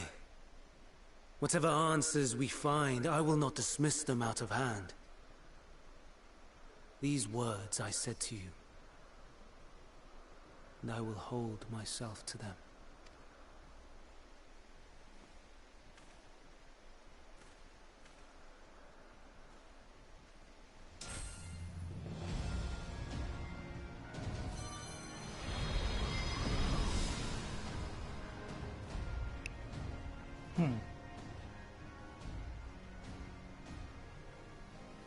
What is the meaning of this? You cannot take Meteon, not until she has finished her report. All else must wait.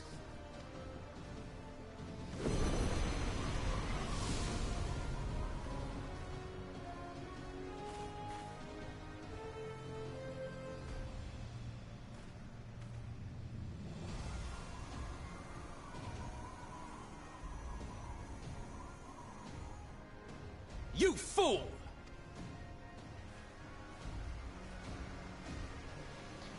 I will say, though, the time travel is starting to get a little confusing now, because this brings up the question, did we Warrior of Light, already do this, and the final day still happened? Or is this a new event, specifically because we are here now? Get what I'm trying to say? I have no idea if the story will actually reflect that or not, but it is worth thinking about. Yeah, I know. That means trial. Don't worry. You get used to it.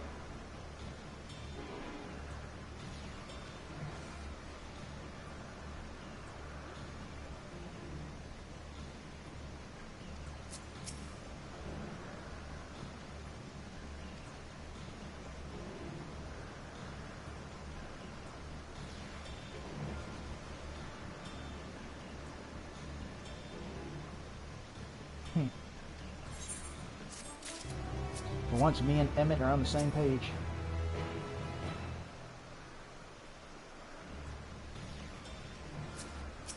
I have a vague grasp on why he would do it, though it does make no logical sense.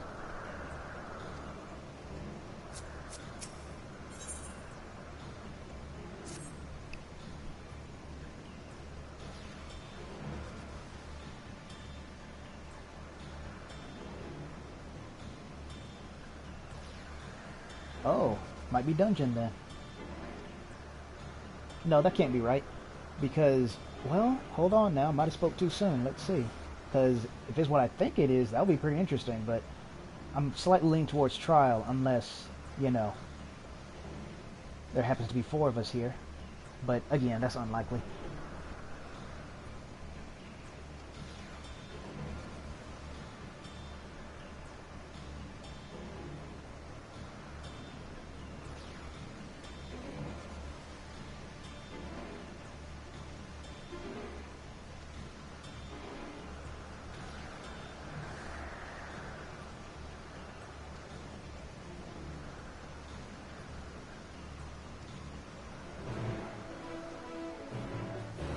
I will say this, I believe it's the former, but I hope it's the latter.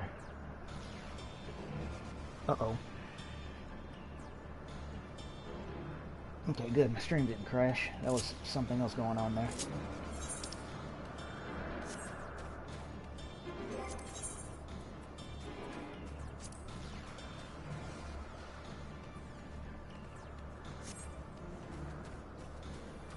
Yeah, see, someone else is using the level 90 ability.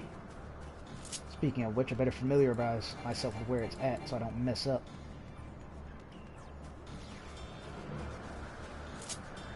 This is why I said I wish there was more room. if I didn't have to do this, I could have this and that somewhere over here. But no. We'll save that for PvP. Oh.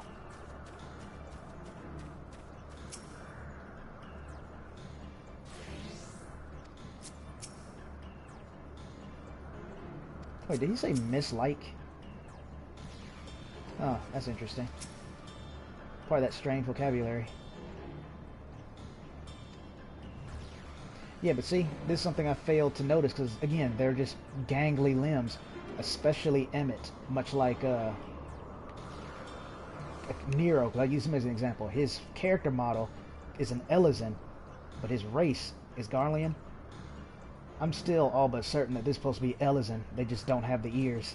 Because some of them have like the really long neck, like that. I guess your neck's kind of normal. I mean, Philia definitely has a long neck. Long neck. Yeah, I guess Emmett does too. Actually, his looks kind of normal. But yeah, that's probably the last time I talk about it. But now that I have, you know, all these people I can actually look at, I really do see it now. As opposed to what I thought I saw before because of pure height.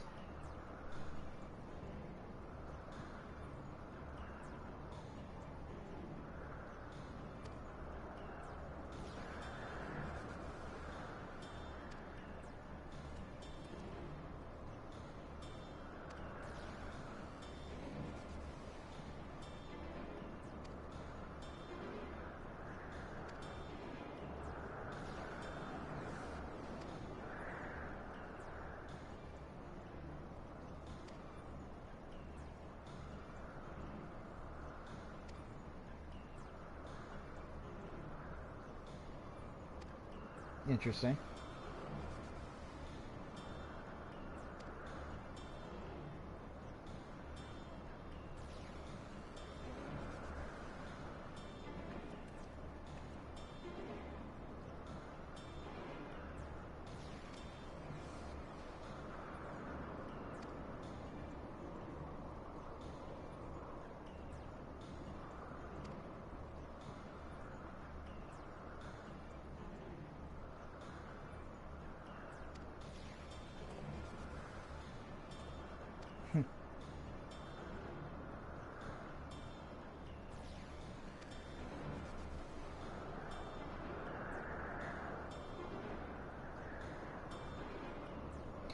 She kind of beat me to it. This time I chose not to say anything, but I'm pretty sure this all but confirms it.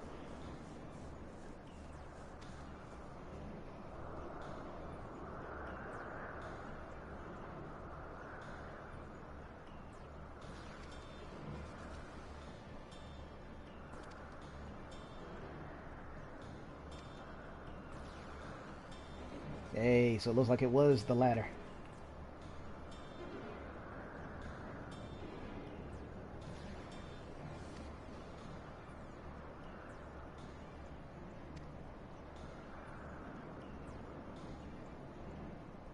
Wait for it.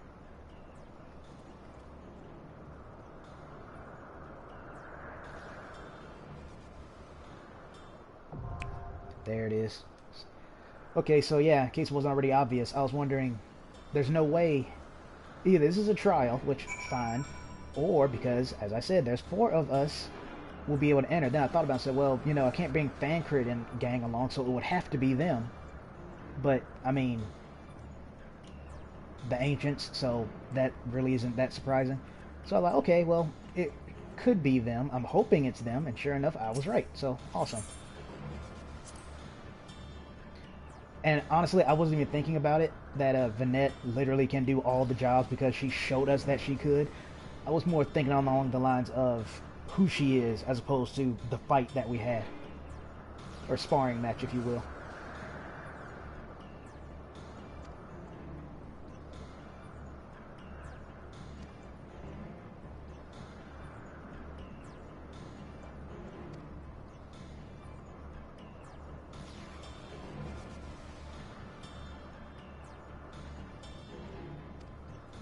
Yeah, so that's the one thing I like about Hades. That and the hardcore Xehanort cosplay is, he is a man that puts his duty first.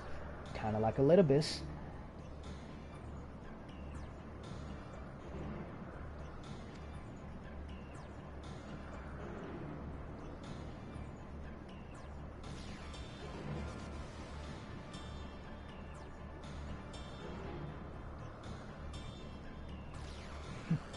I like how he keeps underselling himself. It makes me wonder what is his role, though.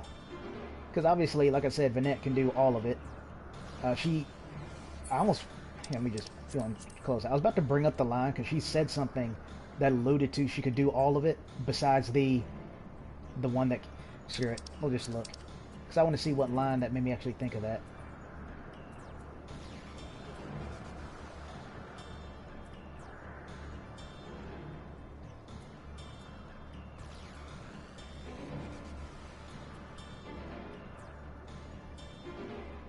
I guess it was this line, because this one right here, obviously, you know, defender, aggressor, healer. That obviously does it, but I think this line is the one that made me go, oh, right, you can do everything. Which is good. You're definitely going to be the tank.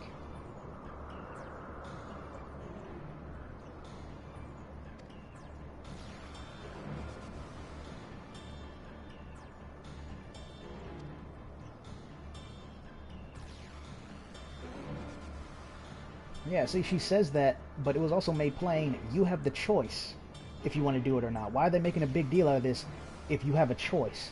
Why refer to it as the world's order the way it should be if you have the choice? If it's supposed to be the world order, why not just kill you when you finish your duty? Why not just go and complete the dystopia? But they don't.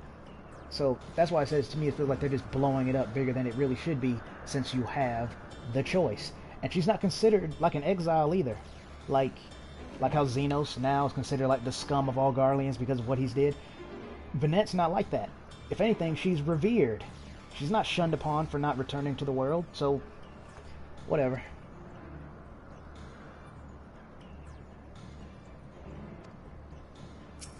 Alright, let's head in. Oh, wow, Emmett Selk is going to be the tank? Wasn't expecting that. I was expecting... Oh, well, he did say protecting spells, but I thought he meant more of healing. That's really curious. Soul Seer, the third seat, all-rounder, yeah. I was going to mention her class is all, but I couldn't remember the official name for it, but it's all-rounder. I really thought for sure Emmett Selk would have been more healing than DPS. That's too bad. I wanted to see... Come, oh, wait a minute. Let us be off. I'll do this too so I can actually hear their little dialogue. Can scarcely contain my excitement. You could have fooled me. Can scarcely contain my excitement. Come, let us be off. Okay. Yeah, it's literally not possible because I'm wanting him to be able to heal, but he literally can't, so... Let's get this over with. Yeah, well, too bad for you. I'll be right back. Okay, so, yeah, I'll be right back, then we'll hop right into it.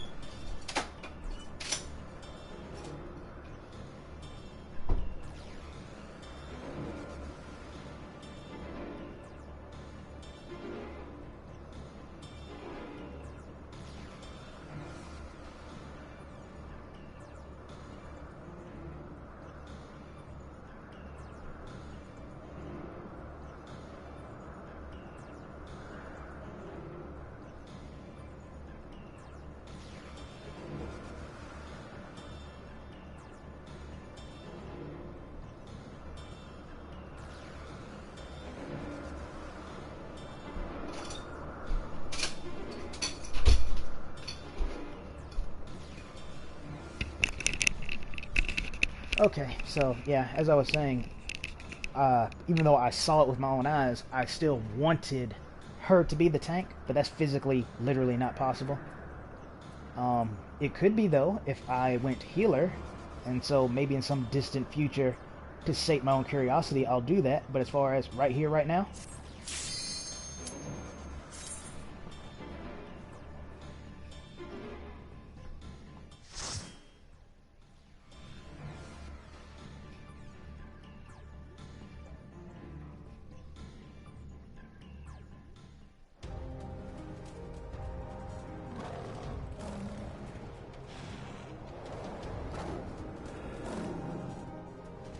If Hades is not a dark night, I swear.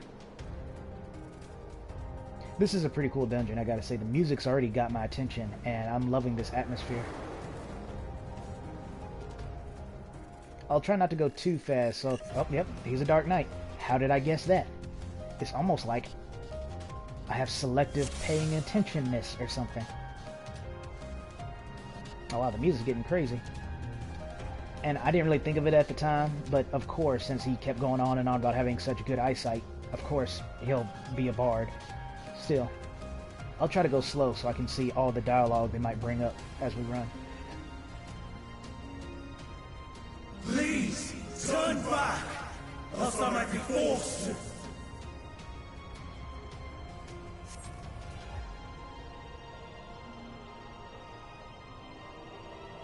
Really, Hythe? You ain't got nothing to say about that? I'm curious what the dungeon gear will look like in here. It'll be pretty neat. Be gone!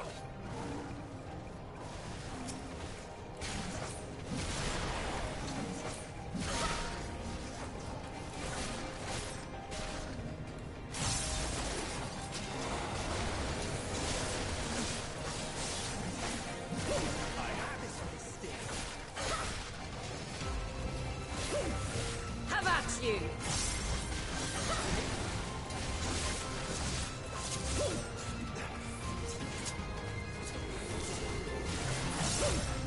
Have a taste! Ah, Stone Skin. How our hearts missed thee.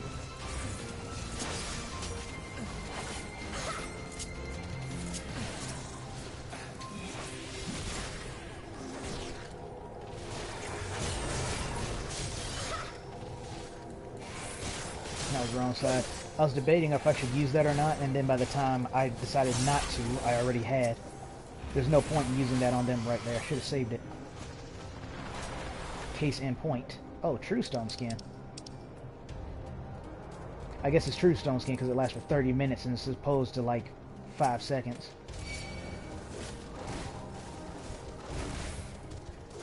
Keep in mind, this is what you do whenever you end up pulling aggro. Just let the tank do their job.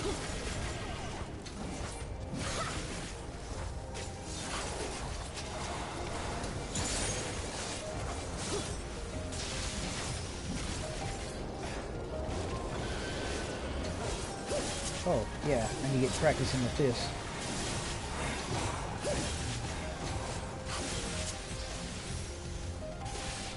Can't do that yet, that's too bad.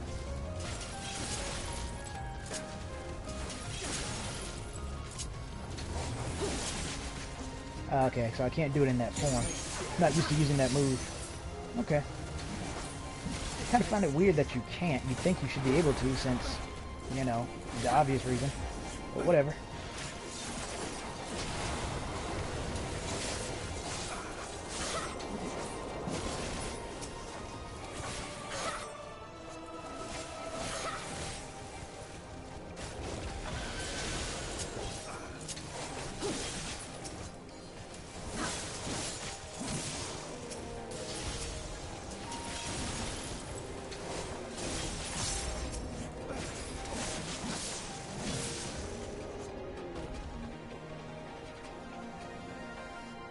Check that out.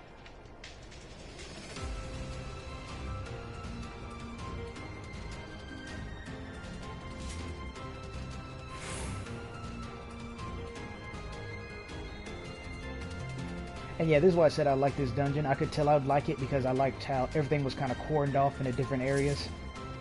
I thought that was a, again, no pun intended, I swear, but cool touch. I see you, okay? Oh, is there? Yeah, but say there's 4 enemies in there. I almost didn't see that tiny werewolf.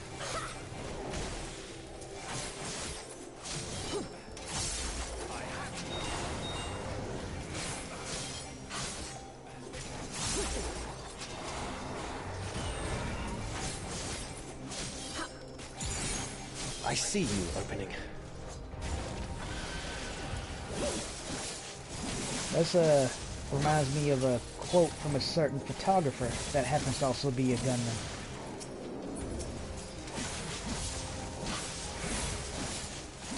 Yeah, I messed that up. Could have used that claw move, but again, wasn't paying attention.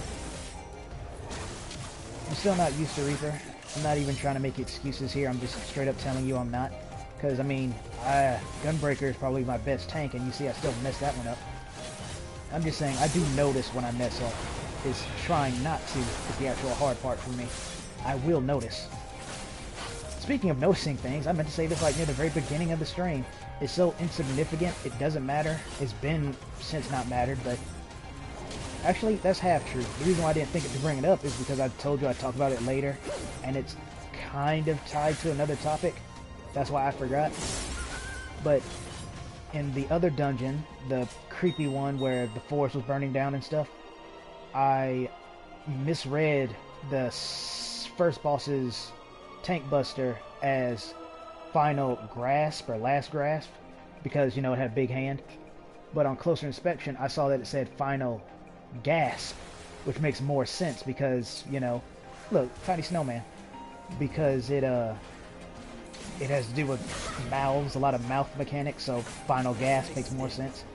But on top of the things that I missed, I find this one incredibly strange because, you know, being a DPS, more often than not, I'm behind the boss.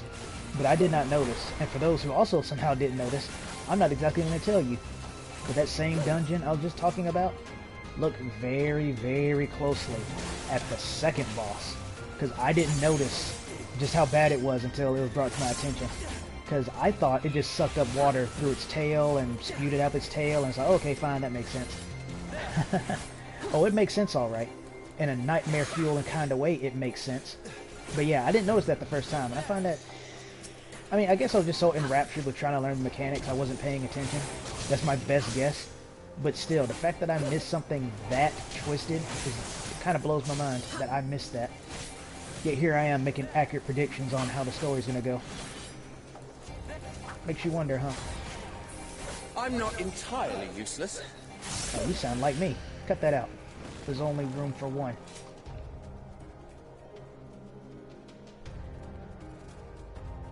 Yeah, I figure it stands to reason the first boss will be a snow boss, but I'm not liking the look of the whack-a-mole arena.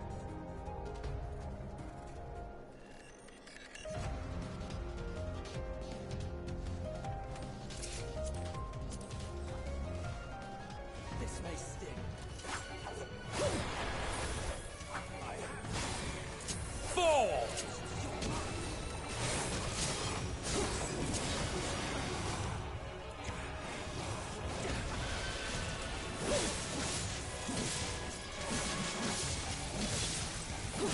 Frostbite and see.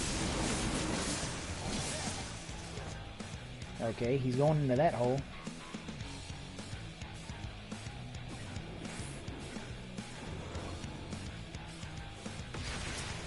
Okay.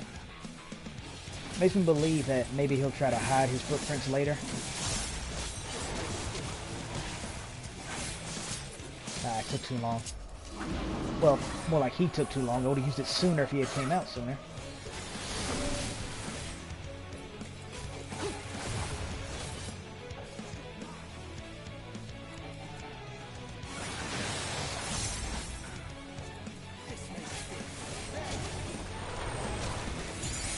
No, do not want to be on that side.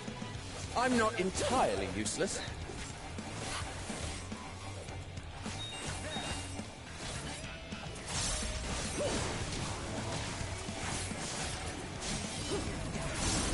Good, I at least wanted to hit him with that before he ran away. Okay, yeah, they're getting a little trickier. I'm guessing over here. Yeah, because those two kind of just move around, but this one, they don't go anywhere once they get here, so...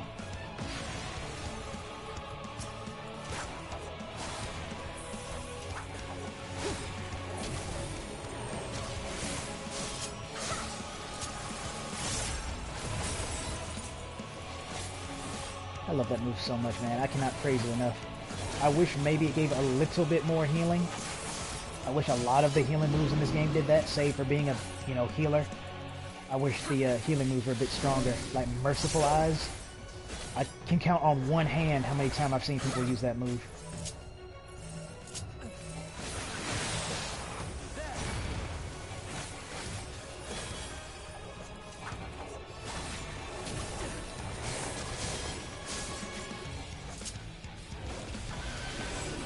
try to be quick this time. Out of my way!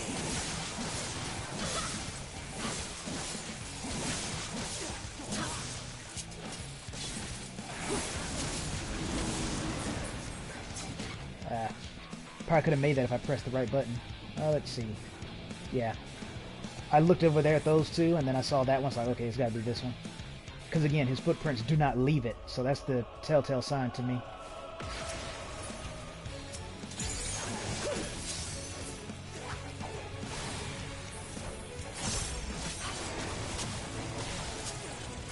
Oops, wrong button. I kind of lost myself there in the combos. I see you, opening.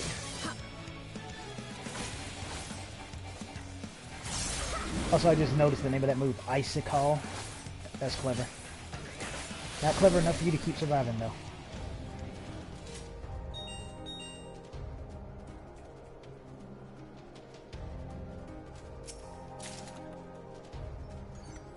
Okay.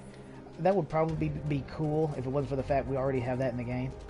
Again, didn't mean for that to be nice fun. But yeah, we already have that mask in the game. But it would be cooler if this was the first instance of it because, well...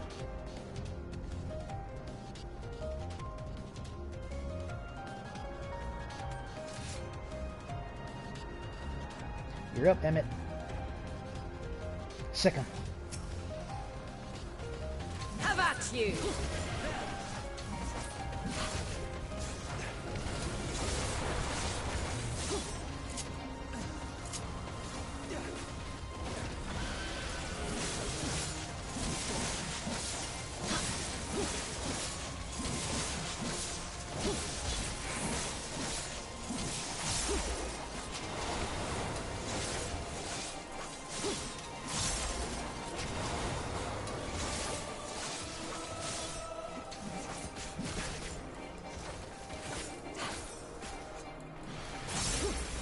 I just saw that.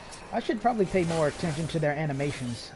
Because I can't speak for Bard, though I could tell some of them at least feel special, and I'm fairly familiar with Conjurer, White Mage. And, well, that and she just did that, I guess. So, shows what I know. But yeah, the fact that Emmett Selton just did the snap and casted the spell, that was kind of cool. Because I did notice, yeah, I did notice the name of his moves are different than actual Dark Knight, which, fair enough. But I didn't know their animations would be different as well, so I'll try to pay closer attention from now on. Was there not a chest in here? It feels like there would be. I'm warning you. Stay away!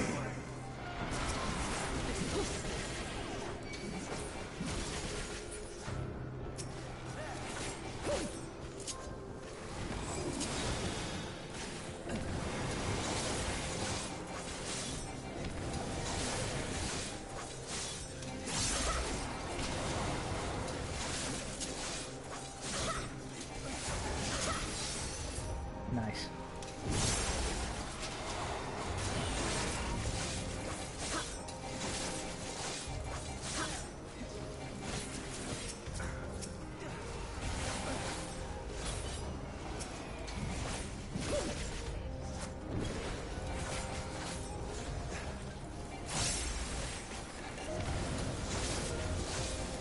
That's something else I have a bad habit of doing. I hold on to my move for too long. I should have used this first. That way could have got some gauge back, but oh well.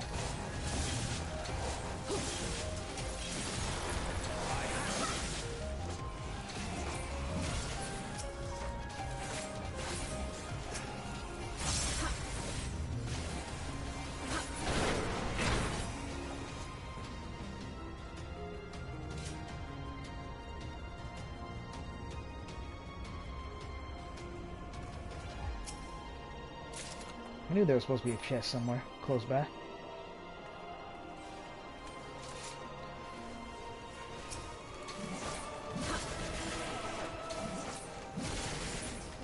Oh look, something to read. I'll check that out once we take care of this. Sorry, hopefully I haven't been missing any. So I do remember it mentioning way back when. That's another benefit to doing the trust, is that you get to see, or rather you get to read some of those journal entries.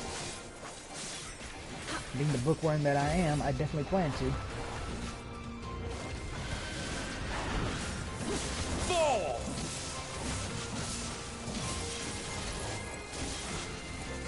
I'm not entirely useless.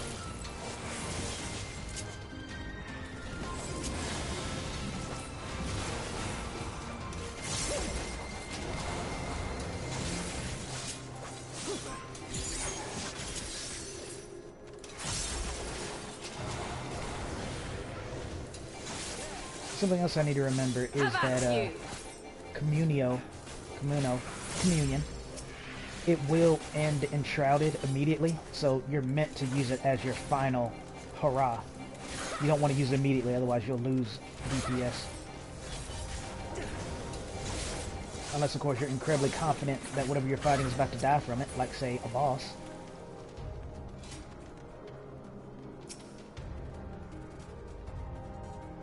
And you're trying to be stylish, obviously.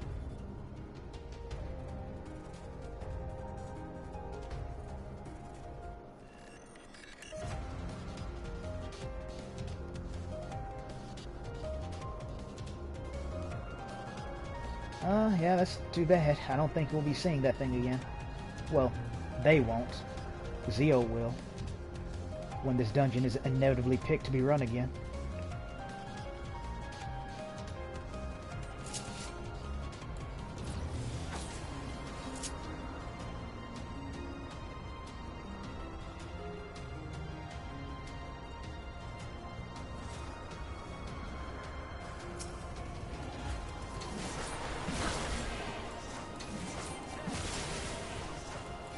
I'm gonna have to remember to talk about that one tank. I'd rather not do it here, because I want this dungeon... I mean, I know I'm rambling already, but... what I gotta say is such an insignificant detail, and it's something I've already talked about before, that I'd rather just save that to feel the airwaves as opposed to have an actual discussion. So, I'll just try not to forget. If anything, I'll make sure it's the last thing I talk about before I end the stream. I see you opening. Oh, no, you don't.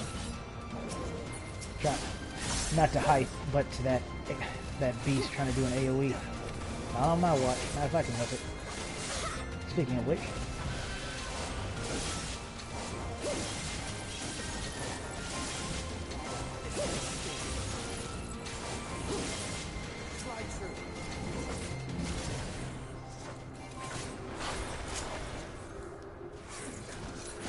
Taste. Thing has a bit of a wind up, but it does lots of damage, as you can see. Have at you. I think it's pretty good to use as a way to start or end a fight, or, you know, like say for example that one snow enemy we're just fighting that disappears into the snow. That'd be also a good time to ready it up, because it has a long cast time if you do it in the middle of battle. But yeah, I often forget to do it because it's not on my immediate hotbar. And secondly, like I said, it has a long cast. Oh, plus I'm used to running the low-level stuff when I was farming the other things, so we'll get there eventually. No thoughts on the Cerberus snake?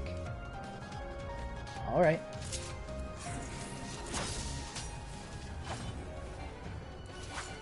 I can only imagine what its mechanics are. I do like that though. I'm so happy they finally marked the tank busters so you don't just have to learn the name. I see you opening. Inhale, huh? I'm gonna get back just to be safe. Oh, it's inhaling him. Okay. Have at you. Interesting. It reminds me of this one creature. I forgot another creature has inhale. Oh, it's one in Xander. That's what I'm gonna say. Xander, the one with inhale.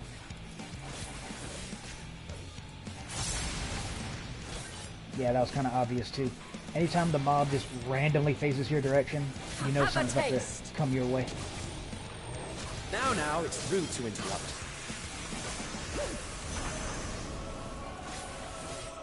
What the heck was that? What's he inhaling exactly? 'Cause I wasn't looking. I thought he was trying to inhale Emmett. But it looked like he might have inhaled water and fire, Aether. Okay, I'm starting to see how this is going to work.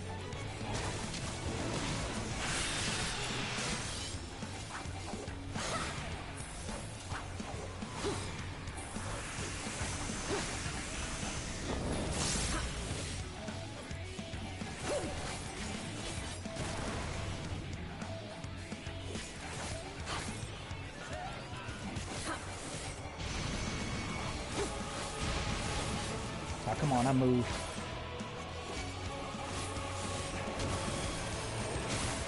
I didn't want to follow them just to see if that area was somewhat safe, and it kinda was. I think if I had moved immediately, I would have been okay, but I delayed. I'll just follow them, I guess, just to be safe. I see you opening.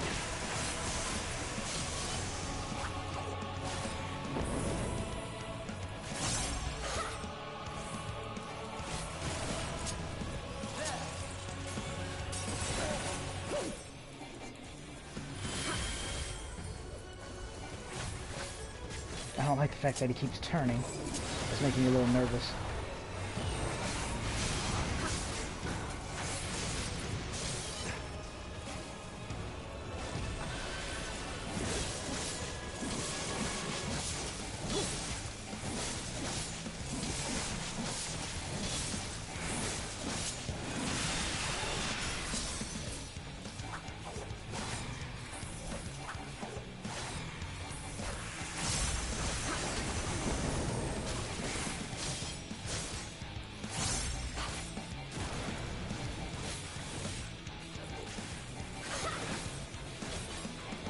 I'm not entirely useless.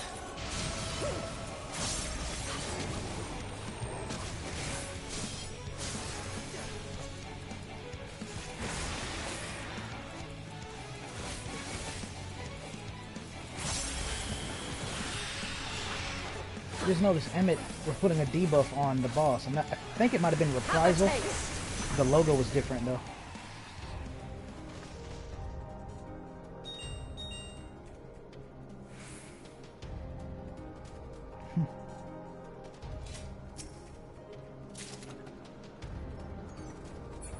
I'm getting a lot of ninja gear. Curious.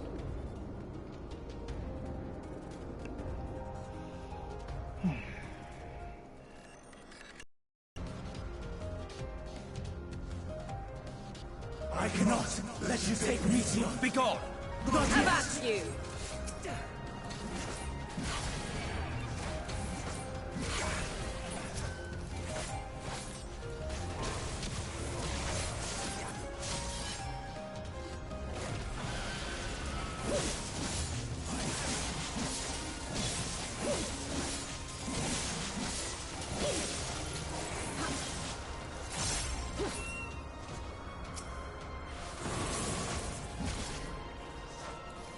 Out of my way!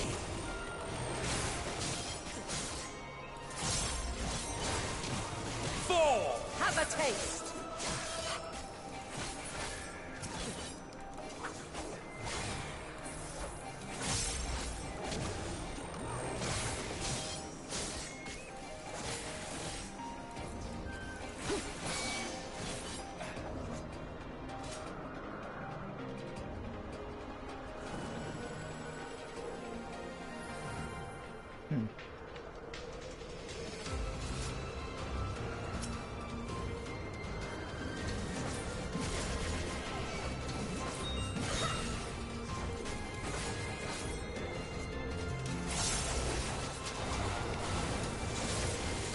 Just want to point out how, notice how him itself is using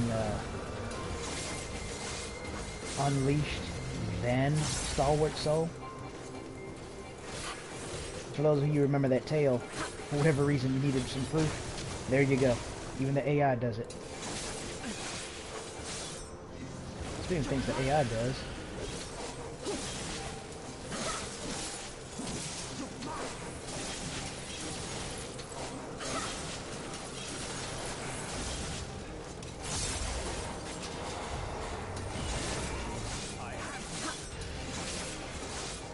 I see you opening.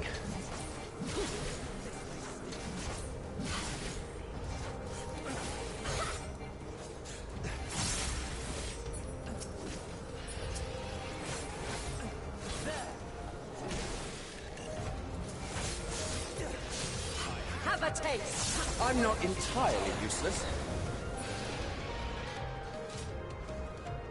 no, but you did steal my kill. Would have liked to have used that, you know.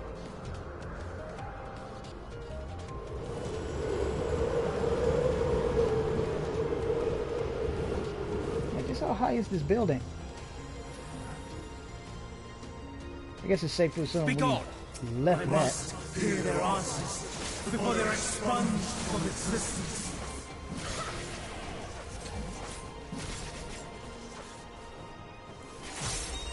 I noticed that Vanette is being surprisingly quiet in this dungeon. I know she's talked a little bit, but it's mostly been Hades and Hythe doing most of the talking. I see you opening.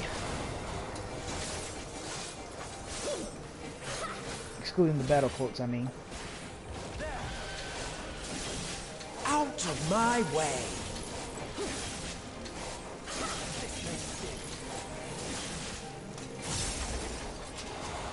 I'm not entirely useless.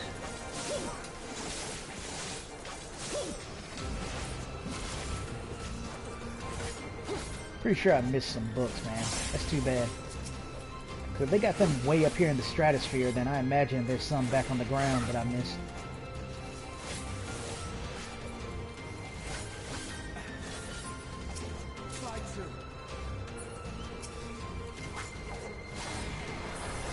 I see you opening. Speaking of which, I'm guessing the boss must be on the next floor. Maybe not the next floor, but maybe the floor after that, considering the mob we're fighting right now.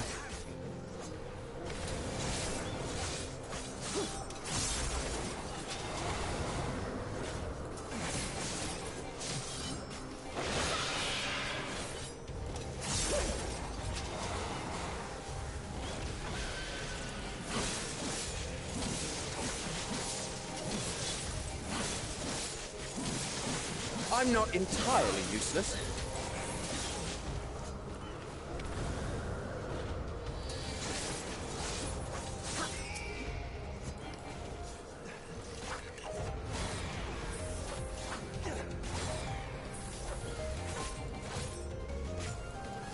I'm gonna turn the camera this way just so I don't forget about the book. I think I almost did.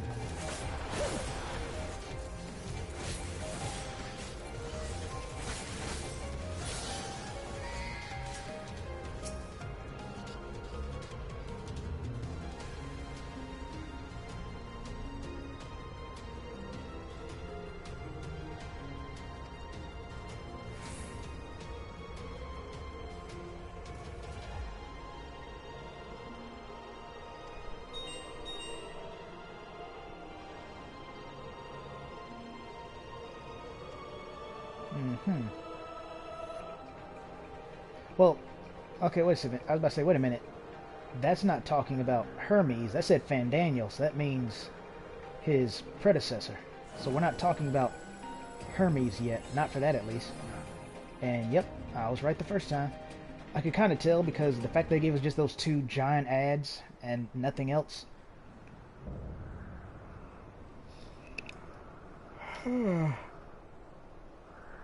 Excuse me. So, it comes to this. I have no wish to fight, but this time, I cannot yield. Though the world may think me a mad, desperate fool, I will hold fast to my conviction.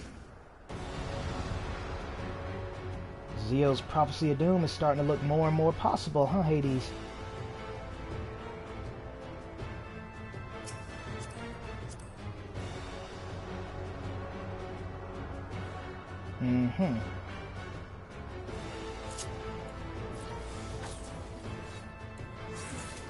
I will have the time and tranquility I require.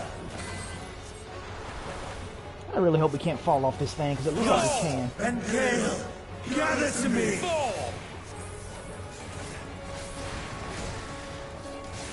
Okay, maybe not fall off, but that's definitely a damaging barrier.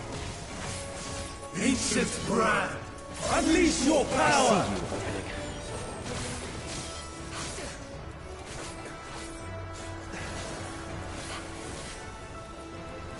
Dancing winds, pierce my foes!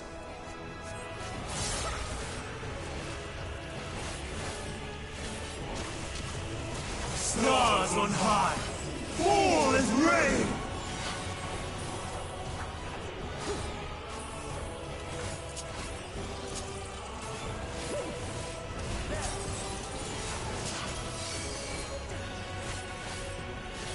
Okay, some of them have cracks. Well, all have cracks, but this one.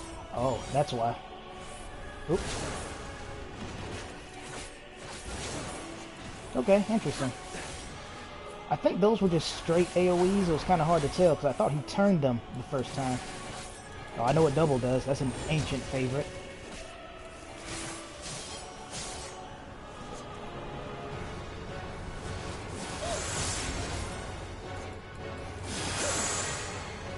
I'm not entirely useless. Oh, cool. See, I don't think that's ever been done before. At least not like the low-level enemies. He just stopped her from using that move. I'm guessing he did interrupt and not stun. I hope the tanks take note of that. Opening. Streams of ether! Surge is one! Oh, quadruple? That's a new one. I'm not entirely useless. So those are going to fire first, then those, then these, and then those. Four.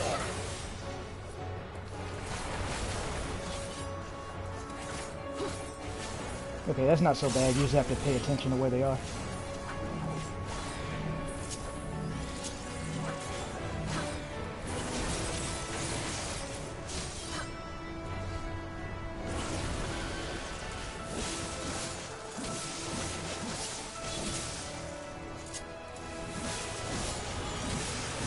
Tossing winds! Pierce my foe! Four.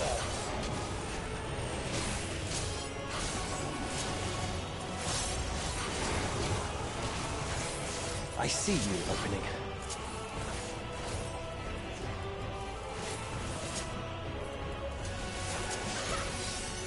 Nice. Got a crit.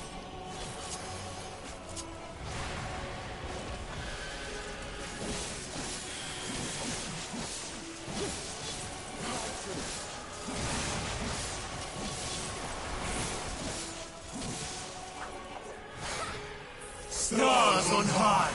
Fall as rain! Now this one might mess me up because I did have to rely on them a little bit.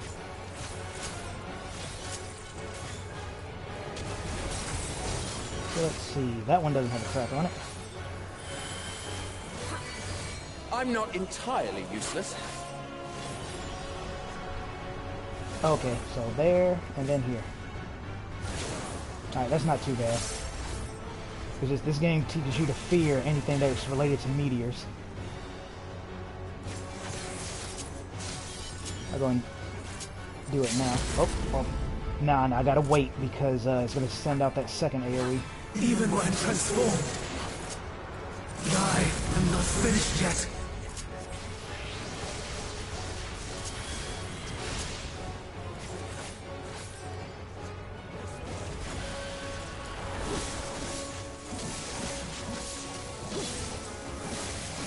Cool.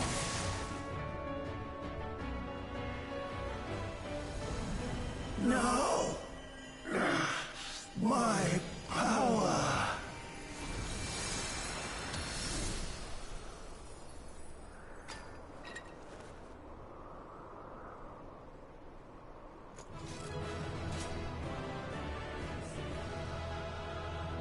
Is it me or does Hades actually like he's smiling back there? I doubt it, but I'm just saying. Look like it.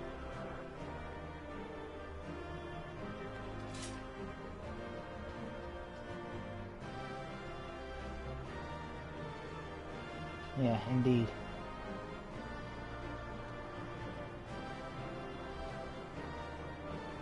I don't know if that's a good idea, but what choice do we really have? Ooh, little minion.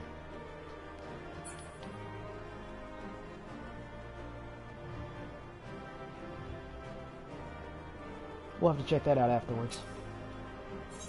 I was not expecting a minion at all, let alone on my first try. I did, funnily enough, mention that it's also a benefit of doing the trust. You're guaranteed to get every item that appears in the roll. Because who else is going to roll for it? Emmett Selk? Probably would if he could.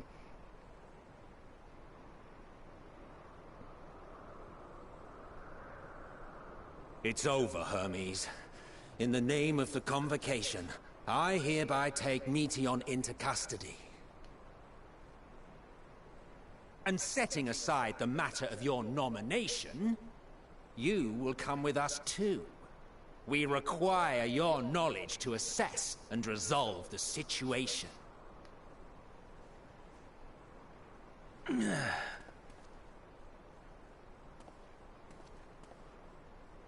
Meteion, I am so sorry.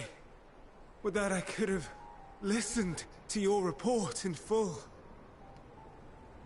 Reflected upon its meaning and conveyed it to others. That they might reconsider their chosen course. But I have failed. And that wish will never be realized. However, ere our fates become the province of others, I bid you tell me just one thing. Was there happiness in those distant stars? Was there a reason for living?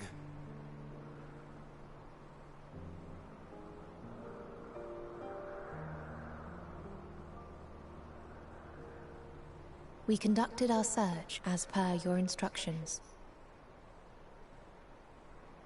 We scoured historical records, communed with the spirits of the deceased, heard the final testaments of the dying, welcomed their shadowed hearts into our own. One race had striven to create a world bereft of animosity. They renounced relationships to avoid interpersonal strife, and in so doing brought about societal collapse. One race had renounced war and devoted itself to the enrichment of its people. They were conquered. Though they destroyed the enemy in reprisal, they could not regain their former glory. One race had concluded that finite time was the root of all woes. Aspiring to shatter its shackles, they went in search of infinity. They discovered nothing is infinite, and that neither time or death can be cheated. Disillusioned, they gave up on the future and themselves. One race had discarded all things that gave rise to sorrow, hoping to have only joy. They found joy lost its savor in the absence of sorrow, and lost their will to live. Though worlds apart, these peoples shared a belief. The belief that they had tried their best. That they had tried to fulfill their potential with every step and success. In the course of which, they learned the truth. That they would never be free of fear and sorrow, anger and despair, of loneliness, so long as they yet lived. Even now their souls cry out for oblivion. And to this song of anguish, I lend my voice. We lend our voice. Oh, beloved mankind, shimmering jewels of beautiful Etheris, rejoice, for we will free you from the cruel yoke of existence. There is no need to struggle in vain, for in nihility awaits salvation. You will know peace and serenity, and it will be beautiful. We will make our nest at the edge of the universe. And there, in the dark of dead worlds, hoard sorrow and suffering.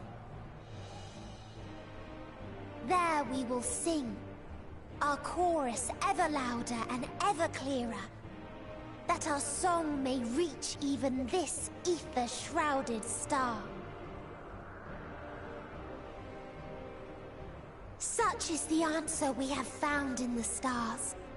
Such is the gift we now offer to Etheris.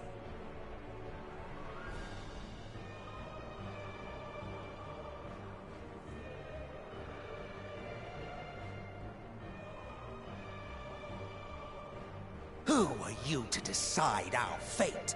To decree we live or die?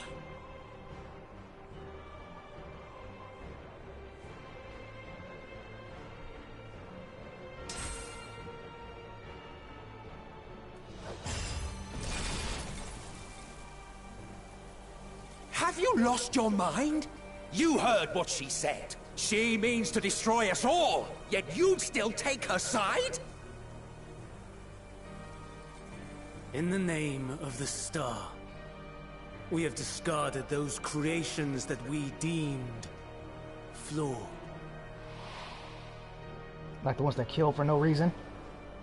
If we ourselves are flawed, does it not stand to reason that we too should be discarded?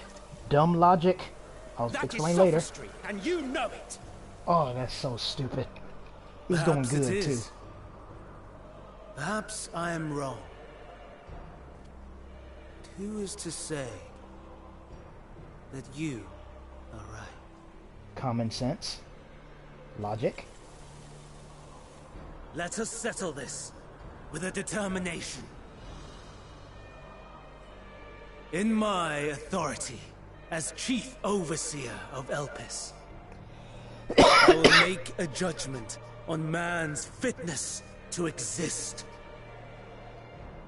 If he can learn to value all life and retain his will to live, even should his end be justified, he will surely find a way to avert his demise. If not, he will perish from the start.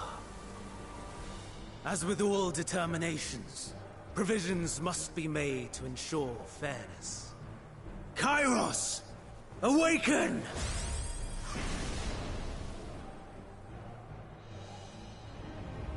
Memory reconfiguration system Kairos activated. Awaiting instruction. Command. Universal memory alteration. Target area. Catesis Hyperborea. Starting point. Arrival of Emmett Selk of the Convocation at Propylion. Endpoint. The present. Erase the memories of all events and replace with a vague recollection of the following. I was here, preparing to demonstrate the functionality of Kairos to Emmett Selk and Hithodeus. Meteon's shared consciousness became unstable. She and her sisters could not sustain their existence, and all dissipated with a burst.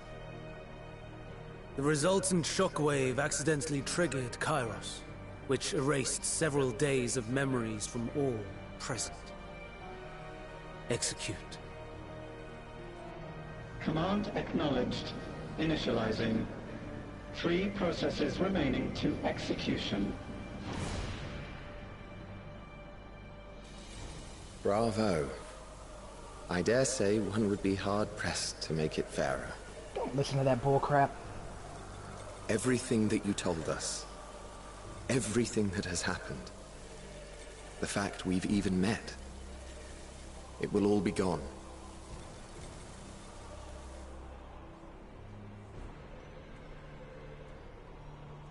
Go, Meteon. To the edge of the universe, where none can reach you. Because letting her get away is fair. Hermes? Won't you come with me? If you were to shed your flesh, I should be able to carry you.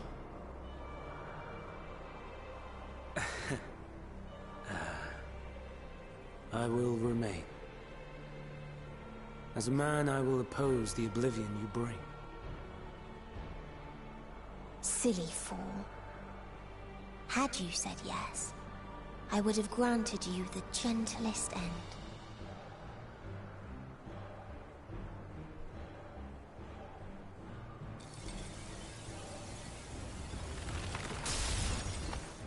This ends here!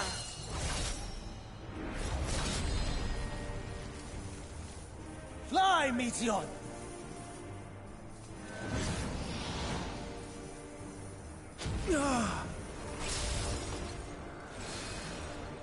That is far enough, Hermes! Attack the clock! Argos, to me!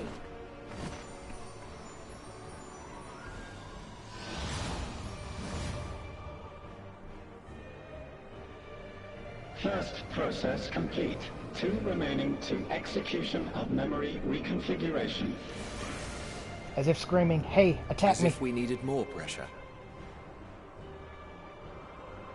No matter what, you cannot forget what happened today. For it is the key to saving your future.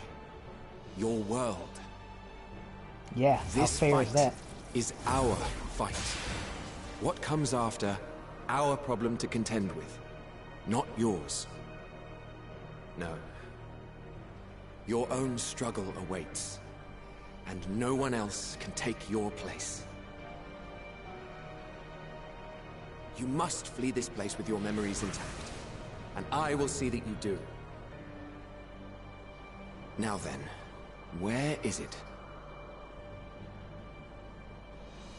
There you are, my little confluence.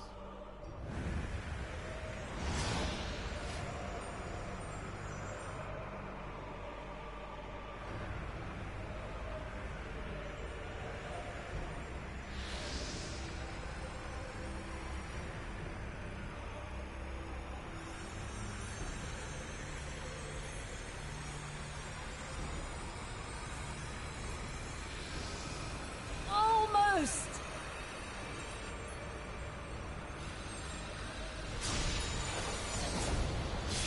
Oh! Very well, then. You may elude us this day, but not forever.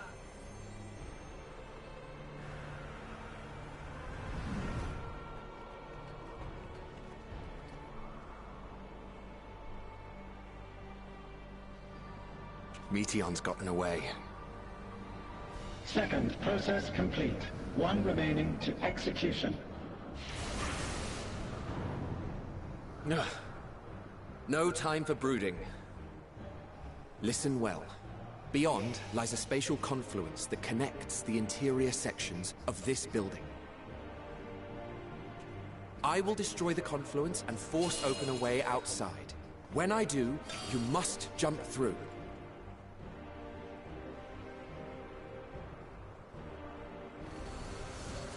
I cannot tell you how sorry I am. Sorry won't save the world, buddy. But neither can I let you escape! Yeah, okay.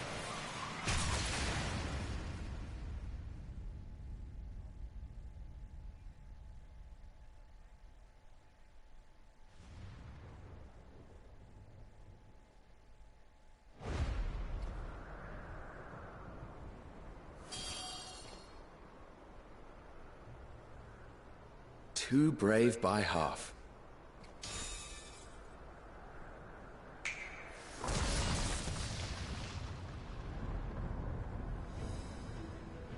Exemplary work, as always, Emmett Selk.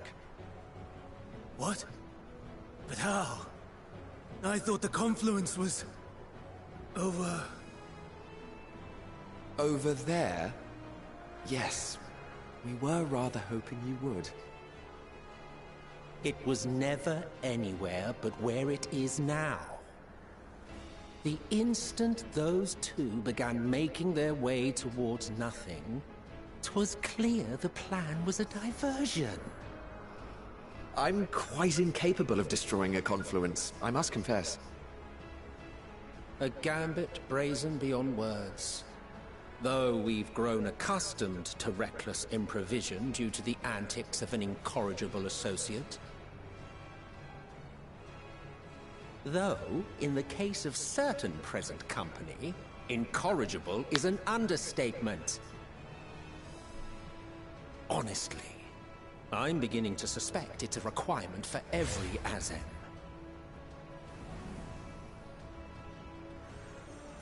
Yeah, I knew Argos. There's no time! Quickly! Even now, I do not believe your tale. I would not suffer us to walk such a wretched path. Still, if it must be said, do not squander it. The legacy I leave you.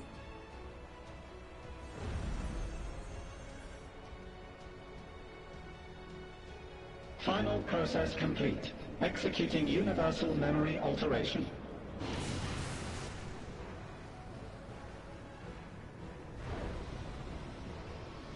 Go, Argos!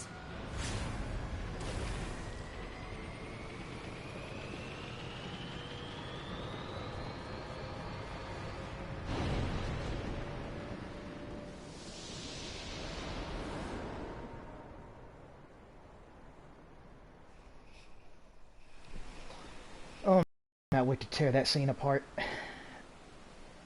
I tried to be respectfully quiet, but then when it started getting stupid, I just couldn't fight it no more.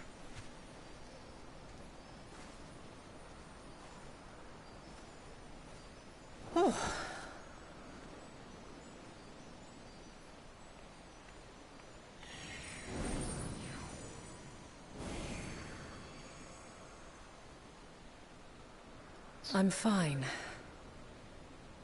Just a little tired. And still remember Zio, I'm taking it. Can it be true? Are we the only ones left who see beauty in the world? In life? Are the stars above no more than husks of fallen civilizations?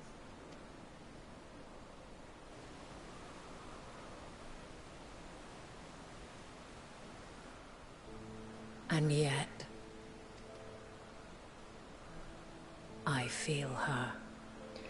Though she is unimaginably distant, I feel Meteion's presence, and the place where to we must go. Ere she made good her escape, I placed an enchantment upon her, one which allows us to follow her trail. She has already left the outermost bounds of Aetheris, and continues on her way. Given the vastness of the universe, it will still be no easy feat to track her down. But thanks to Emet-Selch and his Ladeus, all is not lost. We remember. Thank goodness. So long as we remember, our fates remain ours to shape.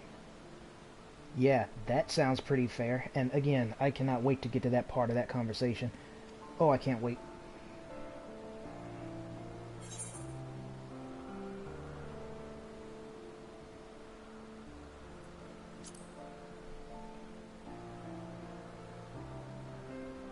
What indeed? Let us begin by ascertaining the situation at Catesis Hyperborea, where the others should still be. Their memories should be nice and falsified by now. Given the likely state of their memories, however, it would be imprudent for us to approach them directly. In which case... Yeah, according to what Hythe said, of course, this applies to Hades too and the rest, they won't remember Zio at all, so what are we going to do about that? I am sorry, my friend. I've asked much of you this day. But may I trouble you one last time?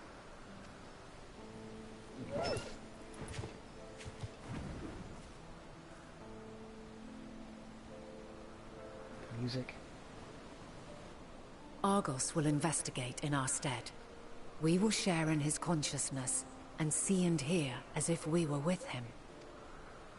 Now, close your eyes and open your mind.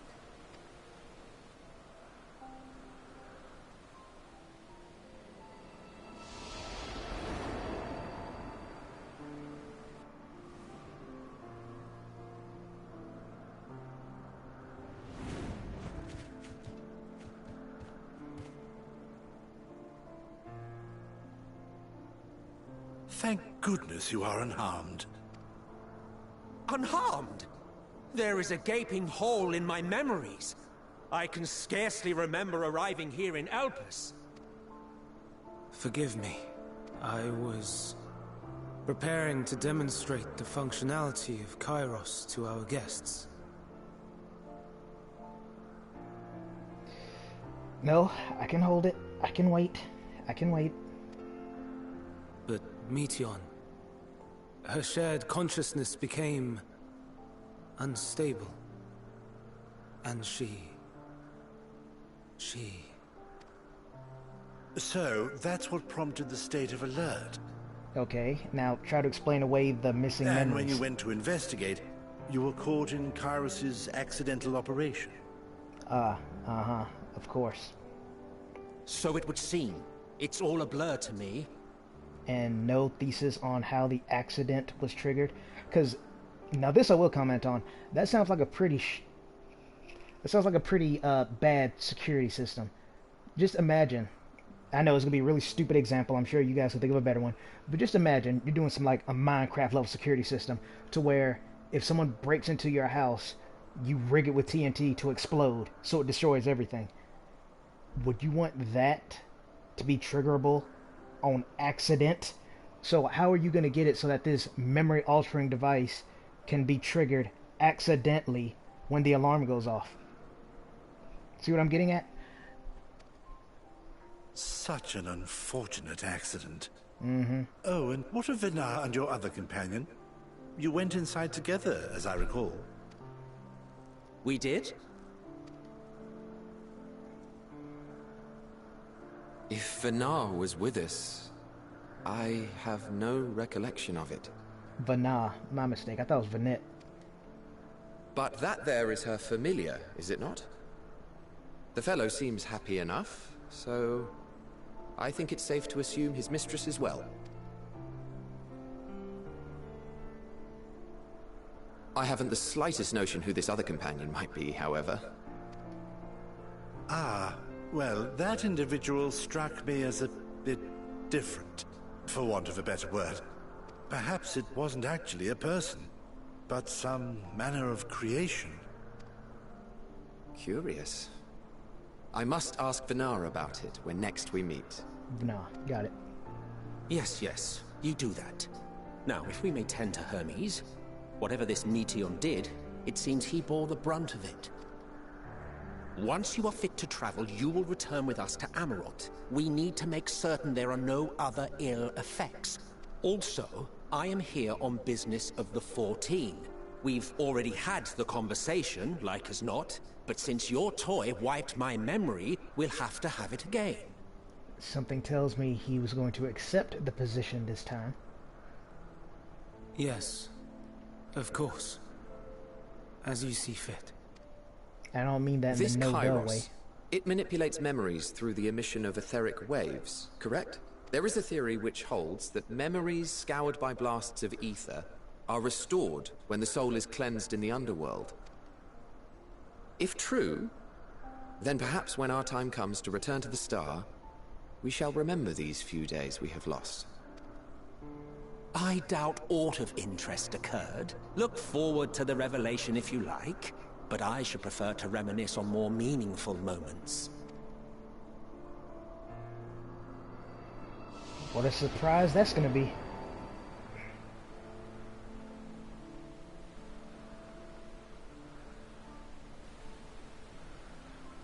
Let us rest. If only for a while. I hope this ends soon, because I really want to say what I gotta say before I forget, because it's really pissing me off. After all, you and I Oh, we still have a long, long way to go.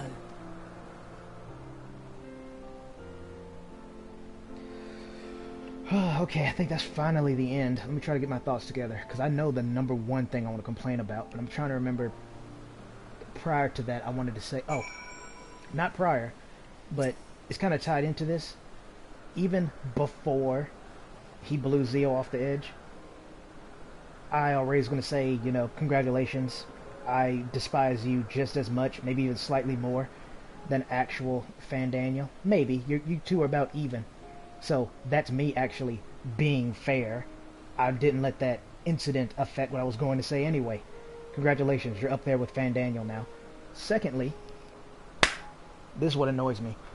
Unfortunately, I cannot remember the first half of that conversation about what I wanted to say. But the second part, let me go and check this.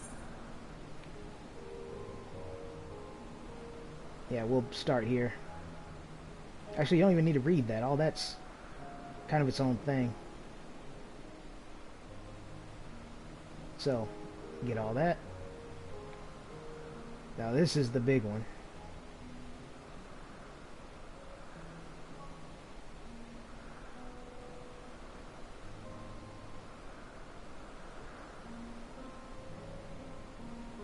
Okay. Unfortunately, that doesn't remind me, but... So, his thing on fairness, I already think that's so stupid. Because, much like the alarm analogy I brought up before, how are you going to say this is fair? Like, really? It's actually less fair to let what happened happen. Now, from a gameplay perspective, I know why, because if that was the case, and we solve the problem right now, that will change the entire course of the game. The game might actually just end right there. Crisis averted.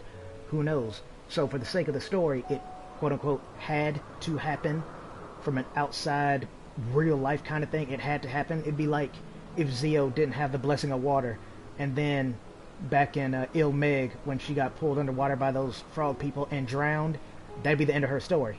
Point blank. Thankfully, that wasn't the case. Same thing here.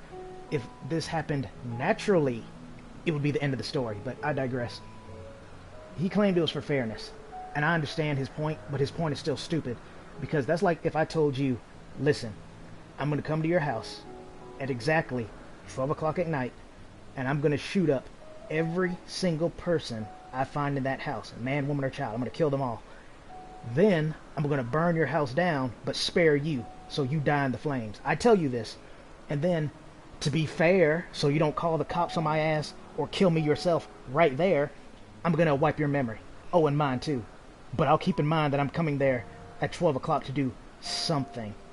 See how stupid that is? He actually makes it less fair by erasing our memories instead of letting us do something about it right now. Our determination to survive was already proven by the fact that we did all this crap to get there in the first place. Going back in time, convincing Hades and whatnot to come help us, fighting you, finding Meteorian, whatever her name was, all that crap. That was the determination. It was already proven. And then, as if he wasn't a big enough hypocrite already, for the sake of fairness, he tried to kill Zio by using a gust of wind to blow her off the edge to her death. You already saw how tall we was. She would not have survived that fall. He did that for the sake of fairness. And like I was saying in that conversation earlier, oh, this blood-starved beast, this thing that kills for no reason. It doesn't even mention eating those creatures. It didn't say that it ate them. It didn't even do that. It killed them because it wanted to. So it killed just for the sake of killing. That, Hermes feels bad about that creature. He feels bad about a creature whose sole purpose is to murder and destroy. He'll feel bad for that. But Zio, one trying to save the entire world, worlds even, and his sorry ass, and actually being fair by letting us get away with this information, no, he'll kill her. He'll kill her because that's fair. It's fair to kill the savior of the star and then feel bad about this murderous beast. Oh man, I hate hypocrites and liars, and unfortunately for Hermes, he's on that list now.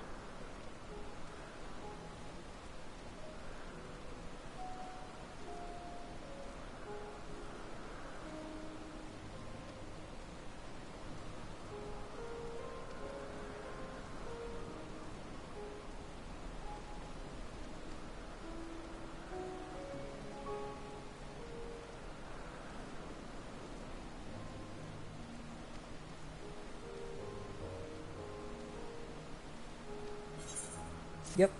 Everything is more or less as it should be. But like I said,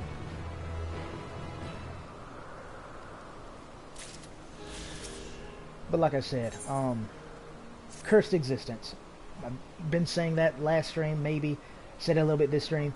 Cursed existence, because it could only be a bad idea. I called it right then it was going to be a bad idea. I didn't think it would lead to her being the catalyst for the final days. I didn't predict that much, but I could tell it was a bad idea. For the obvious reason, if you're around people and you feel what they feel, I'll give you the exact same example right now just to prove my point, as if I didn't already when she herself said one of her sisters killed herself over the grief. If you are around someone who is suicidally depressed, you too would be suicidally depressed. That's all you need to think about. Something else I noticed about Hermes is that his whole character is so, I'm not saying his character per se, but his philosophy, the way he thinks is flawed. Because Hades pointed it out himself. And when I almost called her Meteoria. When, I can't even remember her name now, I already put her out my mind, Bird Girl. When she gave her report, it brought up exactly what Hades had warned about. Basically, your question was flawed, so of course you will get flawed answers. And then, like I said, don't get me started on the hypocrisy of, I feel bad about this beast that kills and only kills, but you wanted to save the world, I'll kill your ass. Screw you. Screw you hardcore.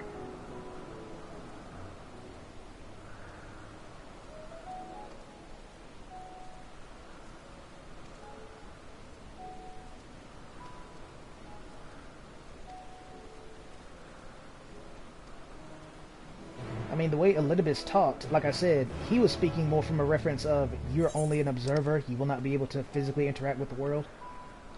But for better or for worse, thanks to Hades, we can. So maybe now we can actually make a difference, as opposed to, no matter what you do, what's going to happen is going to happen.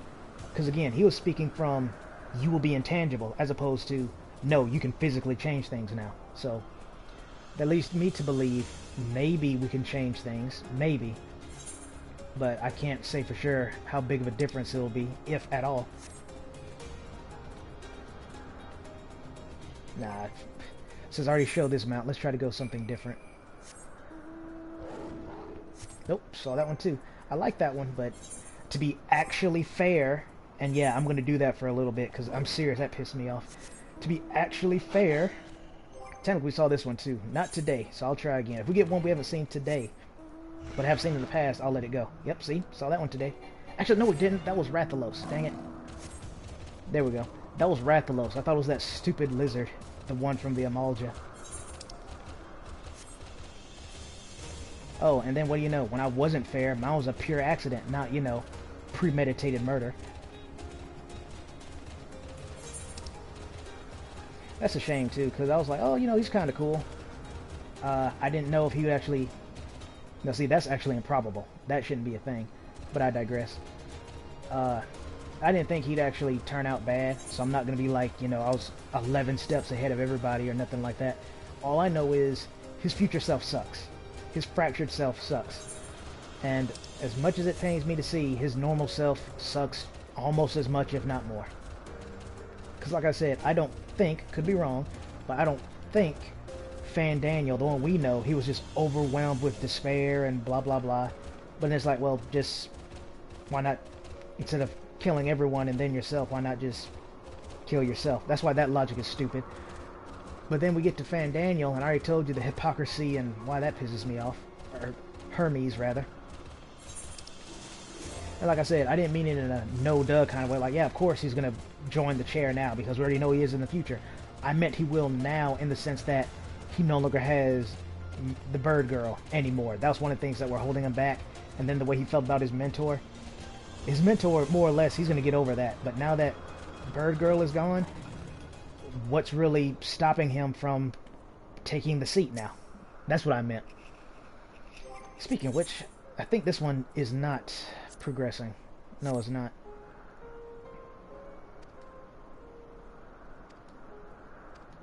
Alright, I will try to be respectfully quiet, but as long as they don't pull none of that hypocritical fair bullcrap, I think I can do it.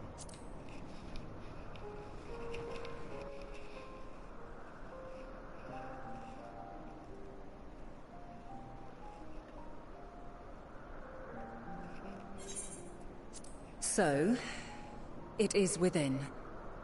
The portal that brought you hither, and will take you home.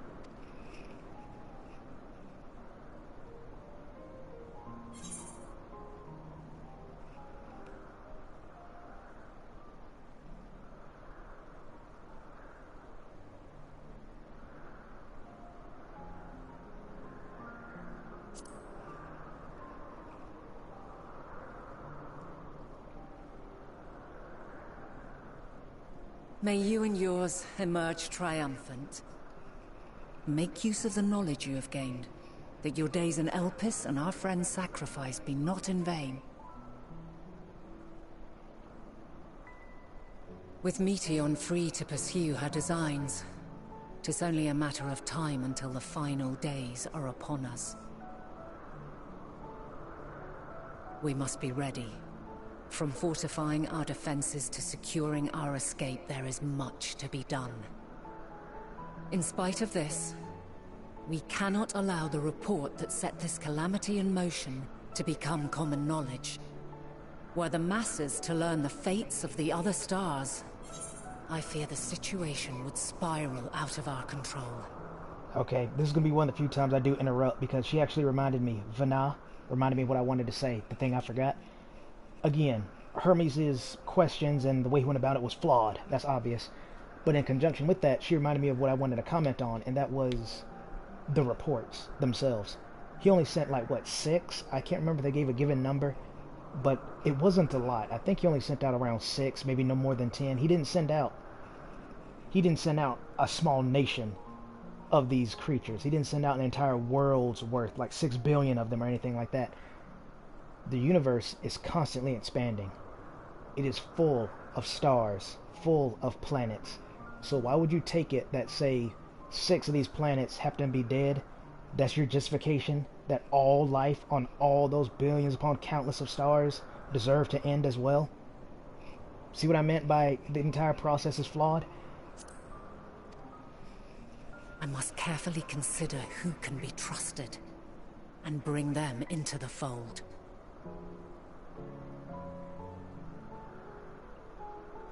Ordinarily, I wouldn't hesitate to call upon the 14. However, it was the desire for a fair determination that drove Hermes to attempt to erase our memories. Were he made aware of his actions, there is no telling whether he would remain a friend or become a foe. Almost like because having that information would make it fair. As opposed to losing our memories and putting us at a disadvantage. He didn't reset the bird girl's memories so she wouldn't bring in the final days. Not that I imagine he could have. So why is it that she gets to go about her design, but we can't? Again, I know his logic, as flawed as it was, but that's not fair. I don't care what you call it. That's not fair. Alternately, we might try to alienate him from the convocation. Yet in doing so, we would deprive ourselves of a brilliant mind who would be invaluable in the crises to come. The one he caused, I'd like to add. Quite the dilemma. Which is why I must work independently of the convocation. Regardless of how we proceed, if we are to permanently avert the final days, we must be equal to Hermes' challenge. We must prove that mankind is worthy to exist. Again, sorry, but Vana reminded me of something else. My favorite example, the blood-starved beast, yes, that's what I'm calling it, all it did was kill. Okay, it's a danger to society. Even Hermes himself admitted that. Think about all the good these people have done. The good they are trying to do. It's not the same thing. They're not running around causing wars, doing the R word, and pillaging as they see fit. Then yeah, sure, screw them. They deserve to die. They're trying to do good, and they have done genuine good. He himself has done good, you know, barring the bird girl experiment. He himself has done good. It's not the same, so you can't even make that comparison like he did. That's why I'm starting to hate him more than Fandaniel. Fandaniel was just a depressed idiot. This guy, Hermes, is a whole nother level.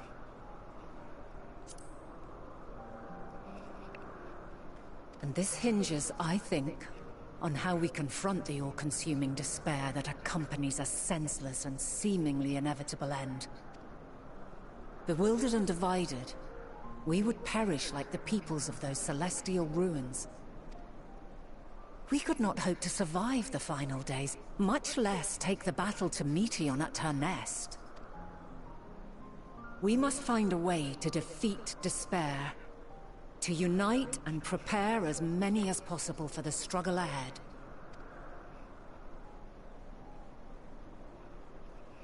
Heavy will weigh the burden of guiding this legion of souls.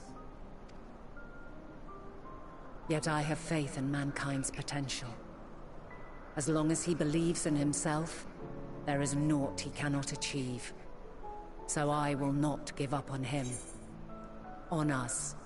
Almost like he has the right to exist because of his potential to do good, as opposed to meaningless destruction like the blood-starved beast. Sorry, half sorry. You may find your world to be very different. Or perhaps the erasure of our friends' memories has sown the seeds of a conjunction between us. We cannot know until the moment is at hand. So shall I strive to do my best, taking naught for granted as I walk my path.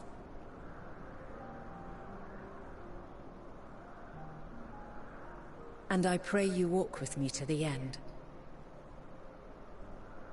As you move forward, so too will I. As will all, resolved to fight for the morrow. And when mankind has found the strength to stand against despair, we shall silence the song of oblivion. She who sings it will learn our journey is far from over. This I promise.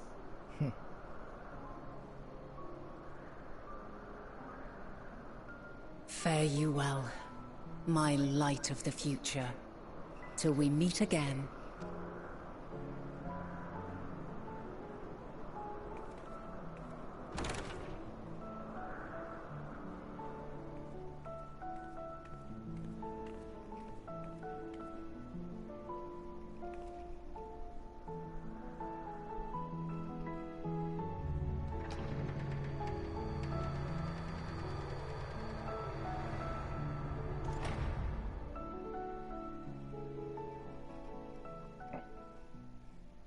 But yeah, don't get mad at me for using the examples they gave me.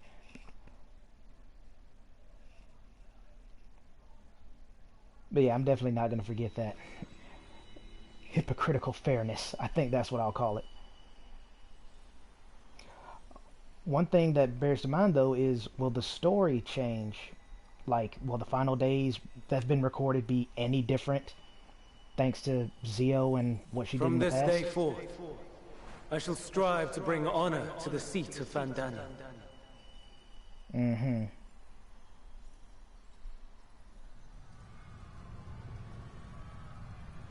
No, I guess I'm about to get that answer.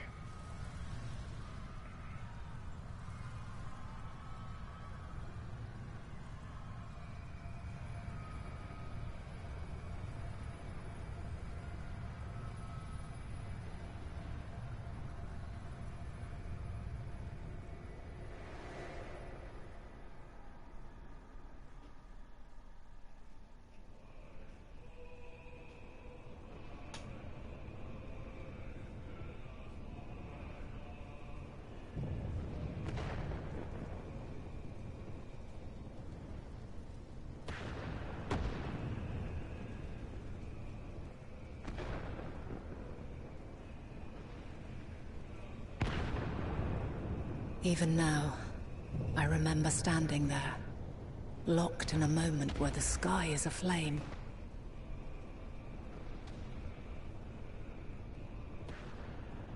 Where stars fall as tears, and screams darken the seas.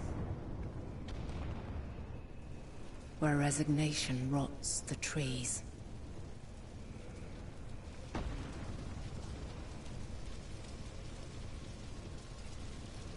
where terror twists magics into abominations. Such is the lament of they who have gone before.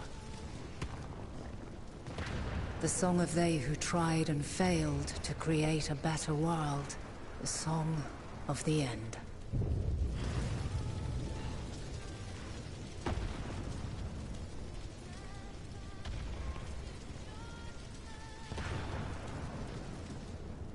That which hides at the edge of the universe is no longer Hope's creation.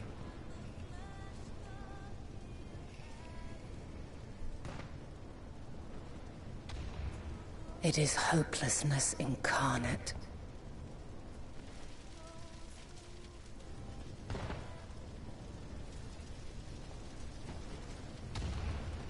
That day, mankind saw half of its number sacrificed to bring forth Zodiark.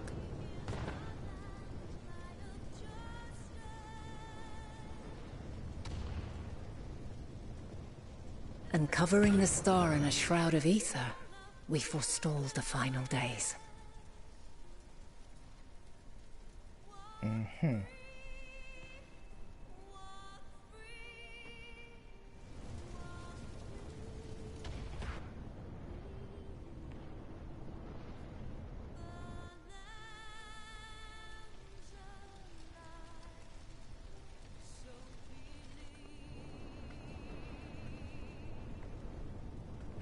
Yet the cries echoed still. We wept for innocence lost, wailed for death inevitable.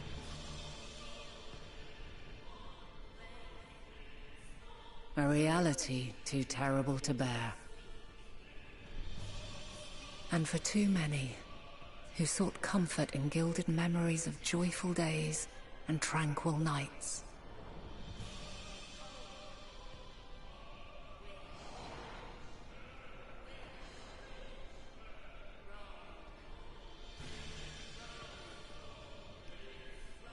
This is all wrong!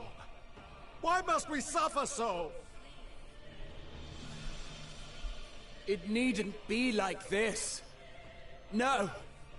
There must be a way to restore things to the way they were. To reclaim the perfect paradise we once had. No, my friends. Suffering exists, and we cannot pretend otherwise. No civilization, however great, could eliminate it. If we would live, we must accept it as our constant companion. Let us not seek to forget this tragedy. Let us carry it in our hearts, that we may grow stronger and know true happiness. From the ashes. We can't accept it! We won't accept it! It will be ours again! A world free of sorrow! No, it will not. For there has ever been sorrow. Mankind was but spared its biting sting for a time. So please, open your eyes. To try and reclaim those lives we lost by sacrificing yet more isn't wisdom. It is weakness. No paradise is without its shadows. If we cannot accept this truth and learn from our pain, then our plight shall be repeated.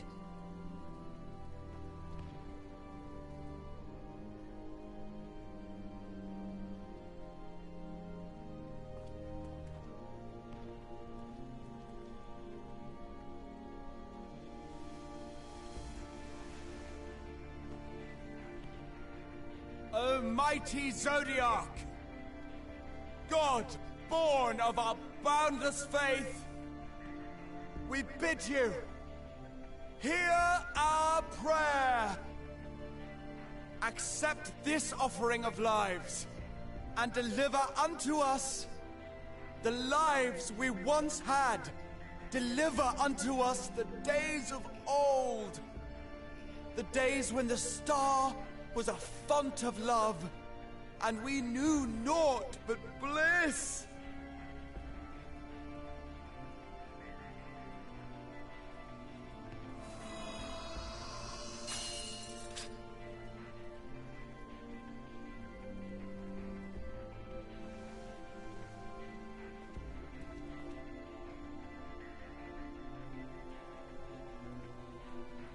You would destroy it?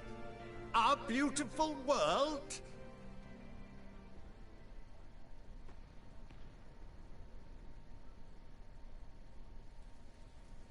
Lands that stretched on forever. Skies one could drown in. The heartbeat of nature, silent yet strong.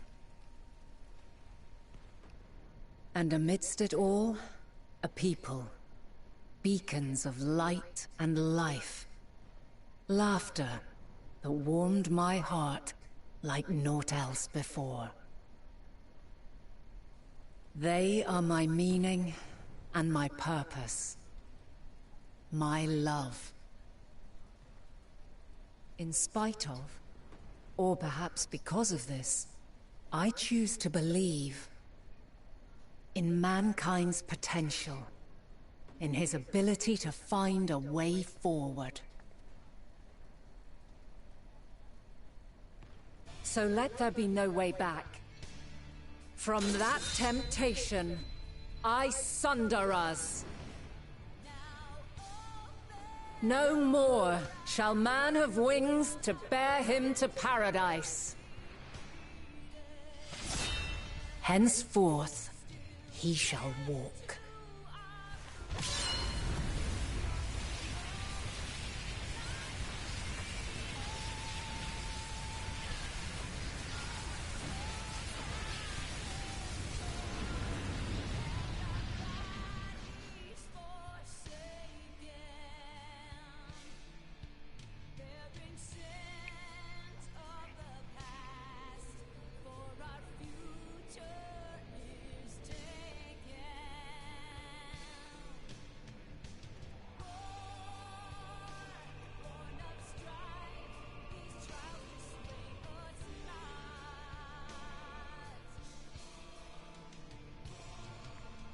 All is excruciating pain. I breathe fire and torment.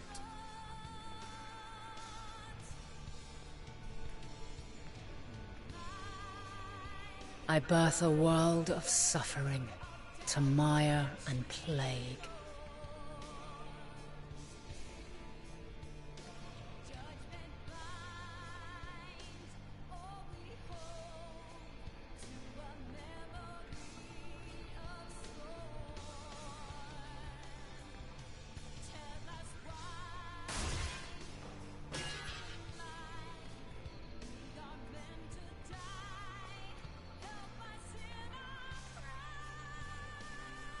In one fleeting moment, lives come and go, ever moving towards the unknown.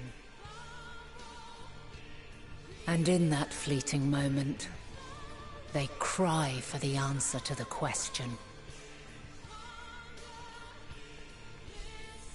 Why, given life, are they meant to suffer, to die?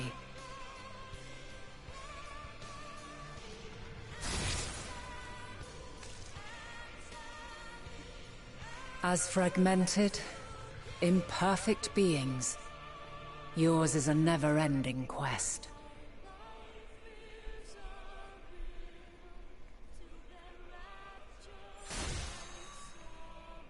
A quest to find your purpose, knowing your end is assured.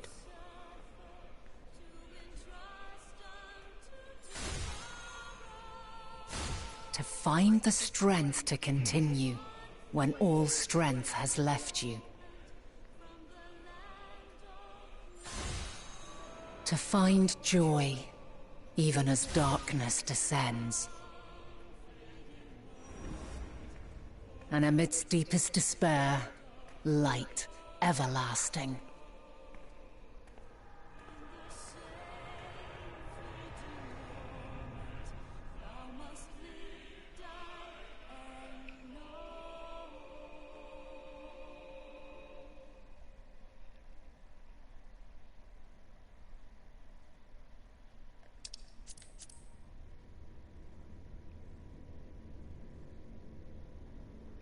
A conjunction has begun to form, an intertwining of your time and mine.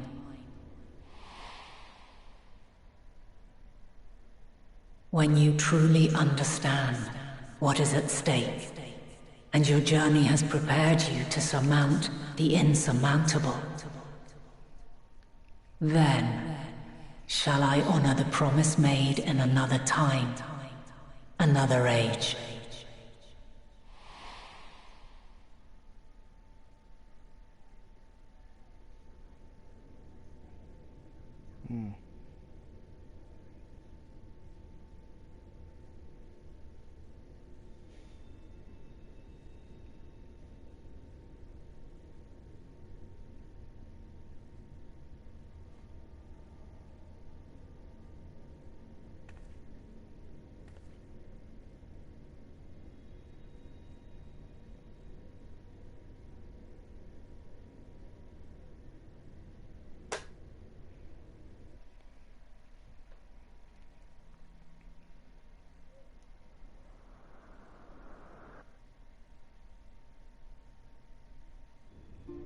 Okay, cool.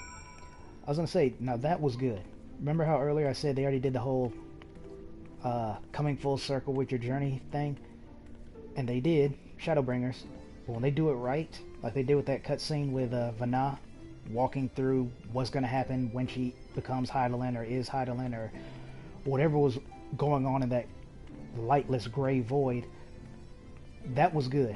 When they like flashed between how she was walking and how Zia was walking during her confrontation with Emmett Selk. Again, that was really good. I like that. That's how you do it right.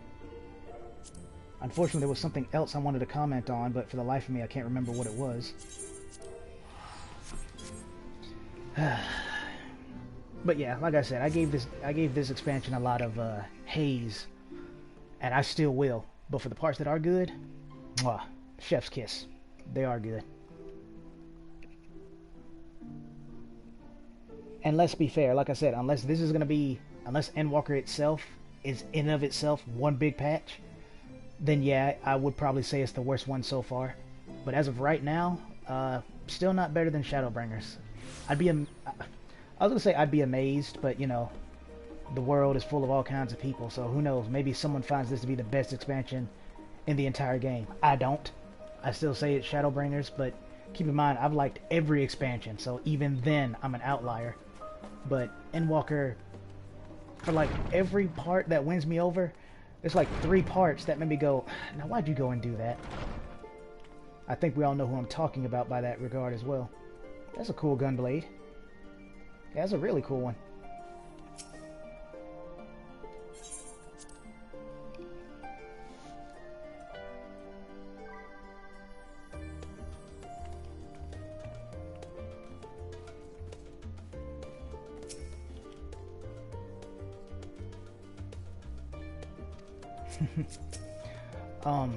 I guess I'll say this before I forget. It's not what I wanted to say, but it's something that just occurred to me. I still don't know if there's been a significant change, because Hydaelyn Vana has future knowledge of what's going to happen in addition to what actually caused the final days. But Hydaelyn, actual Crystal Hydaelyn, did just say that a conflux or confluence or something is being built. So there's definitely a link now, if there wasn't before, so that is different. But I meant more on a historical scale, if anything was different. Yeah, Taro just said the same thing.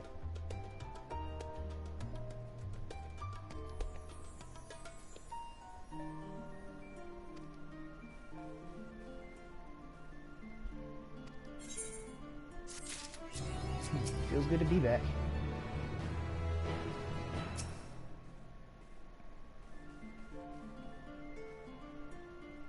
Oh, okay. For a second there, I thought I read it wrong. Level 88. Getting there.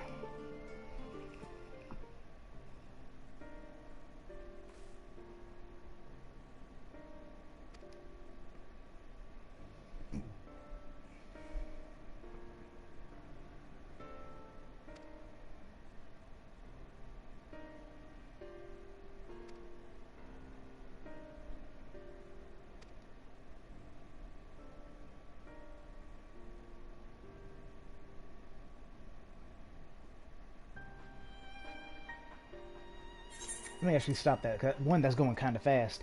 And two, I brought this up before, and now that I see it, how it's happening now, it brings up an even bigger question. Even if we leave the star, even if we leave, what's stopping the final days from just following us? Because I kind of called this, unfortunately I can't remember exactly what I said, but hopefully the one brave soul out there actually has been keeping up with my streams and will know what I'm talking about. But didn't I say something along the lines of how can I explain it? Because I know I said something similar, but I don't remember exactly what I said. But basically it was like, even if we leave the star, what's stopping it from happening elsewhere? I can't remember. So I'll say this then. The bird girl, again, I can't remember her name. It's funny, back when I liked her, I remember her name just fine, but then when she goes all emo and dark, I can't remember what her name is. And that's not even me being sarcastic. I genuinely don't remember her name. I want to call her Meteorian, but that's not correct. It's Meteor something, Anywho, what's stopping her from just singing at our next destination? What's stopping people from turning into monsters on the moon? Because, again, it was pointed out that something was wrong with the star itself, but we proved that wasn't the case. Because they were like, oh, you know, the world's not rotting. It's actually something else. So that's not even an excuse anymore. It's the people. So, again, what's stopping the people on the moon from going into despair and just transforming when they're in the range of Bird Girl's song? What's stopping Bird Girl's song from just following us across the stars? We need to exterminate her. That will solve the issue, not just run away. Anywho.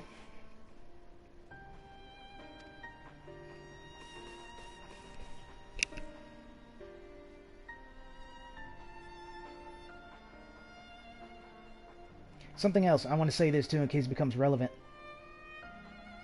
It wasn't Manette either, so that's not her name. Anywho, Bird Girl, I called her the transceiver. See what I meant by the hint? What she seemed to have been doing was, when she was talking to us, Zio specifically, when she was having a meltdown, it was causing Zio pain. That makes me think she's a two-way conduit, not just a one-way. That being the case, that might also explain the transformations, I think, at least. And I just said all that to say, again, why she needs to be exterminated. Running away won't really do anything. The planet itself is actually fine. Like, seriously, the worst thing the planet had is what? Some ominous weather? I don't think there were, like, earthquakes, tsunamis. I mean, there was fires, but you can make the argument the fire was started by those lightning strikes. So, see what I'm saying? It's nothing like apocalyptic or world-ending, the weather itself. It's the beast, the blasphemies that are doing it. All the more reason why I say she needs to be exterminated. Because running away won't save anything if she just follows us anyway. Because her proclamation made it sound like she wanted to end all life.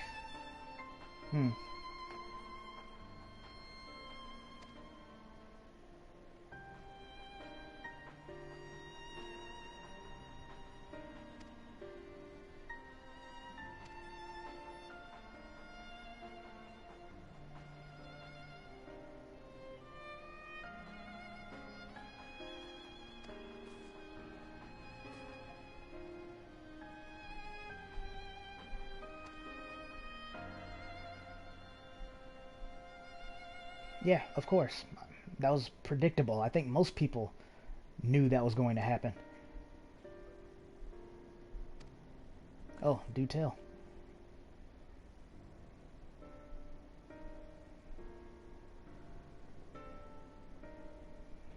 Oh, really? They're just gonna crap out like that? That's disappointing.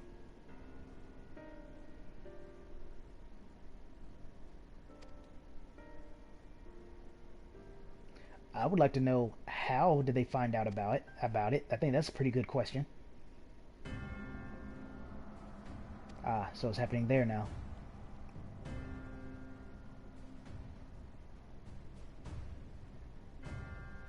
You see what I meant by they're reusing this song a bit too much?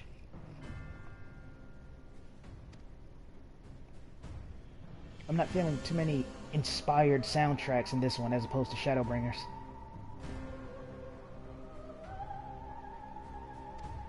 And then the ones that are inspired aren't really bangers. Like Shadowbringer Dungeon, awesome. The Fight Against Innocence, awesome. Fight against Hades, awesome.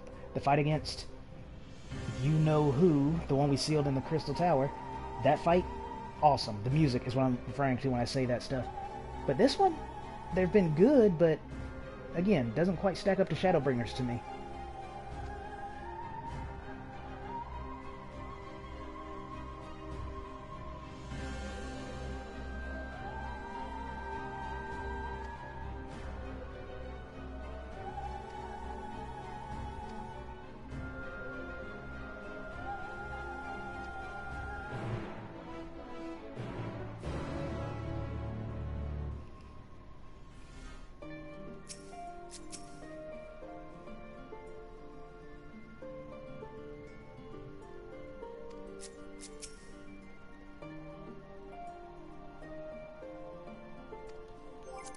Yeah, that is curious. Almost as curious as, how did the Forum find out about the teleport to the moon? Because not only was I hoping they wouldn't, I figured they wouldn't, because they have a ship. So, what's all this build-up about there being their way of getting to the moon just for them to find the teleporter? That seems really strange to me, like a storyboard kind of strange, not in-game kind of strange. Like, why? How?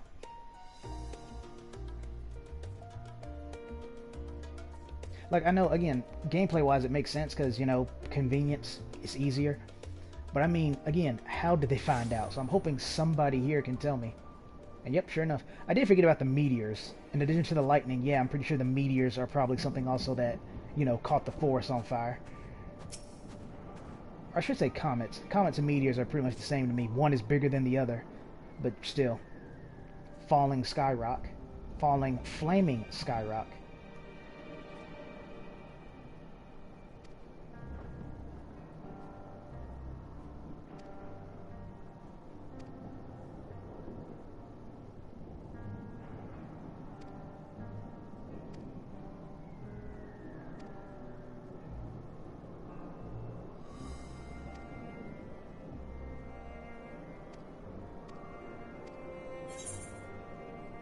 Yeah, let me not start yet because I nearly forgot about this.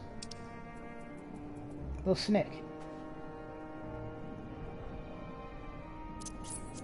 Okay, well, that's good to know.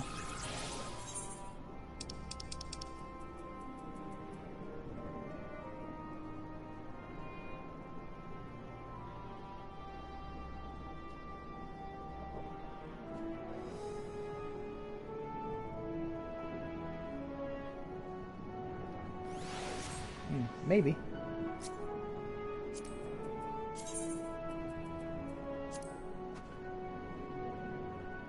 I'm guessing that's its idle animation, or, you know, when you do something it likes.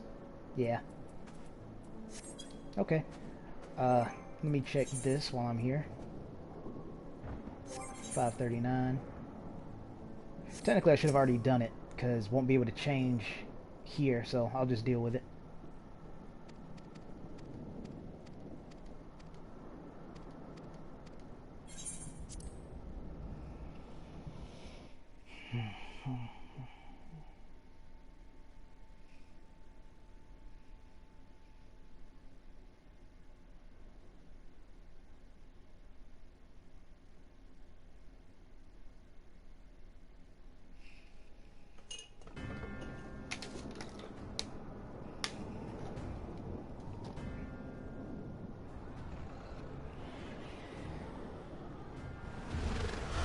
As if it's trying to prove a point.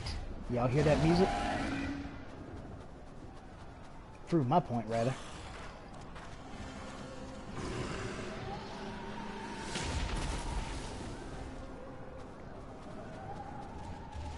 No. No. No. We were promised an escape. Not the same doom we fled.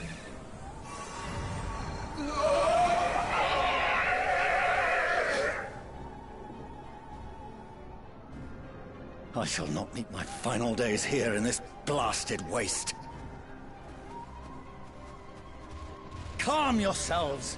Your panic is our greatest enemy. Come, we must build a line of defense.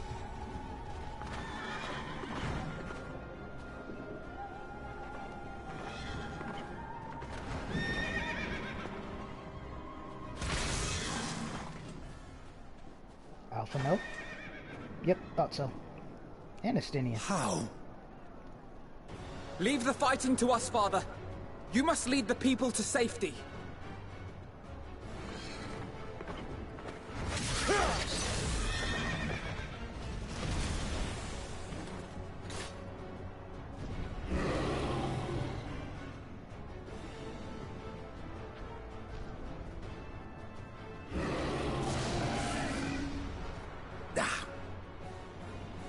I can handle this pair.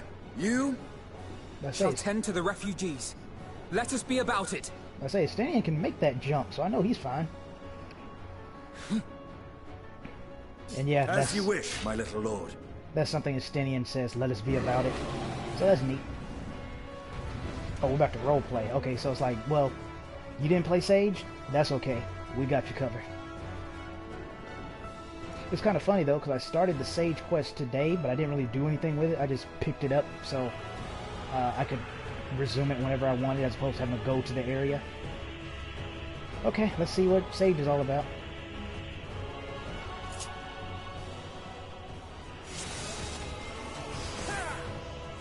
I'll command the beast's attention. See to the wounded. Okay. Help is at hand. I don't know why that stopped. My controller must have moved a little bit. And yeah, see, I have to actually do this if I want them to be healed, which is only a little annoying.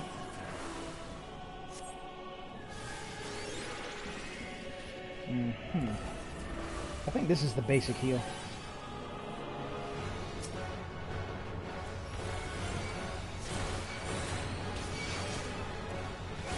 Leave it to me.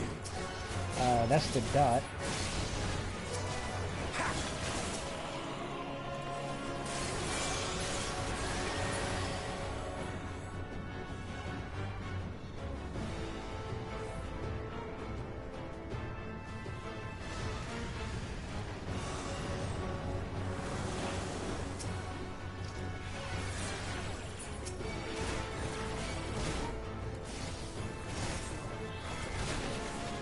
That's kind of cool. Those who can stand, come with me.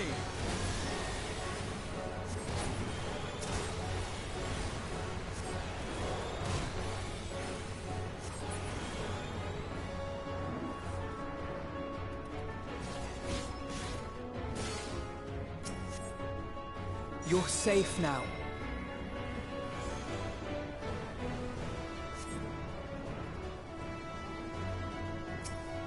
Easy now. Deep breaths.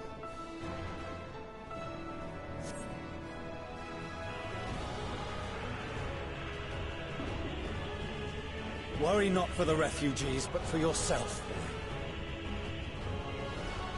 Skygo says, worry about yourself and then protect the refugees.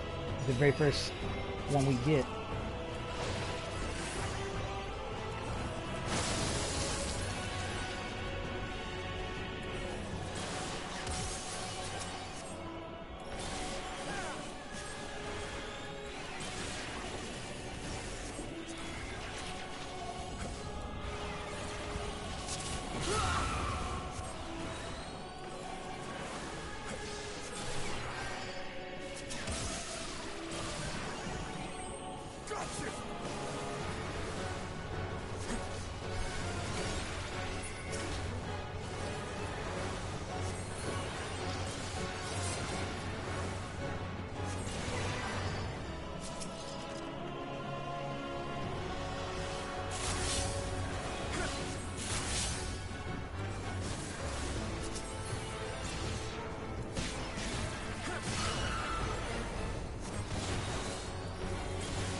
Yeah, you'd think that, wouldn't you?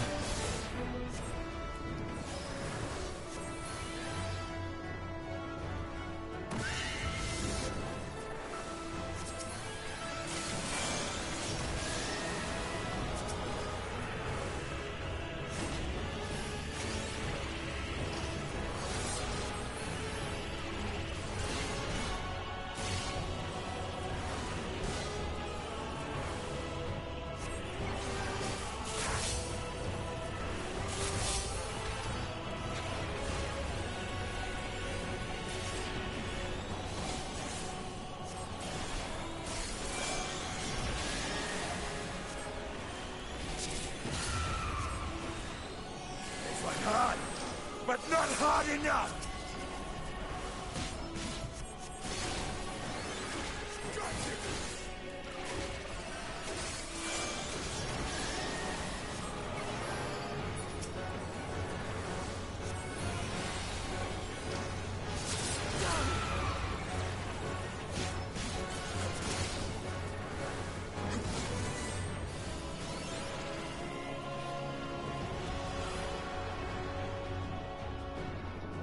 That could have been better, but could have been worse too.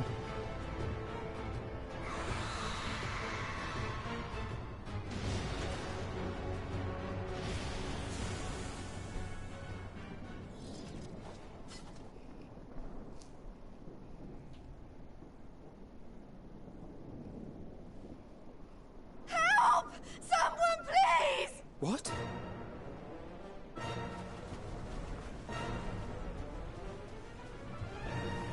This is Odin's thing. Interesting choice. No. Don't. I don't want to die. Garleans? Forward! Let not a single fiend escape! How about that? Hey, good, they recovered. Wait, that's... Euless and the army.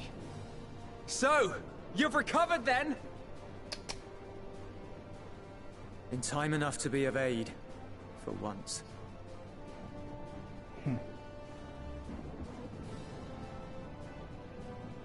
We can speak of it more later.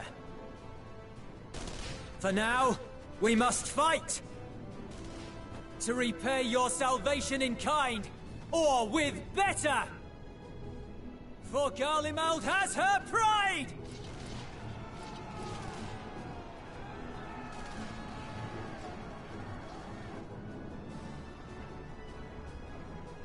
Of that I've no doubt.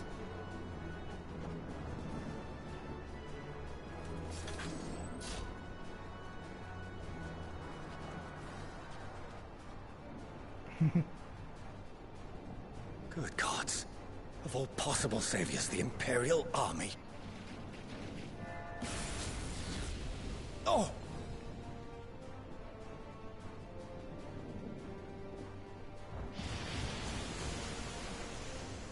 I had hoped to take all of them down at once.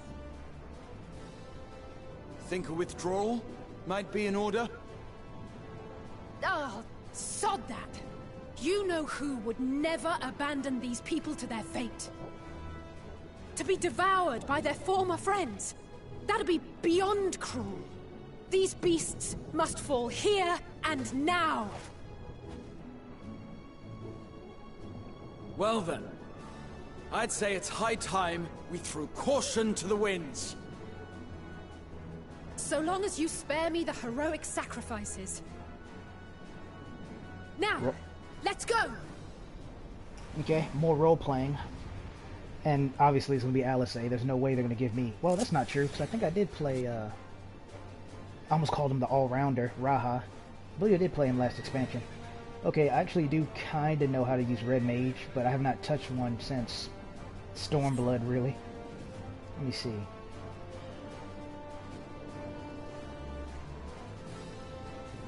See, I just don't like that it's called Verflare combo, but I guess we'll find out what that means. We'll start with you.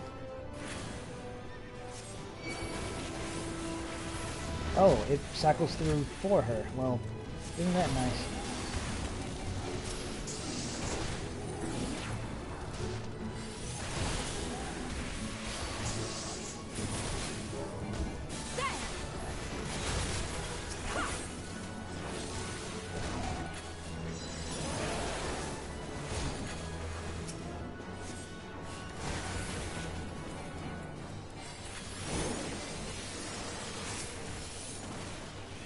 Oh, got limit break too. I'll have to remember that.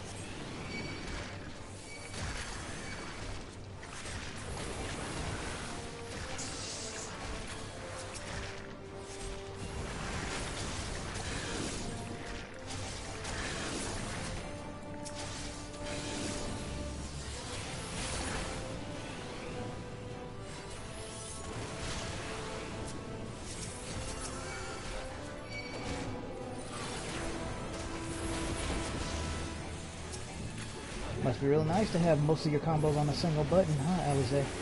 Not that that's your fault.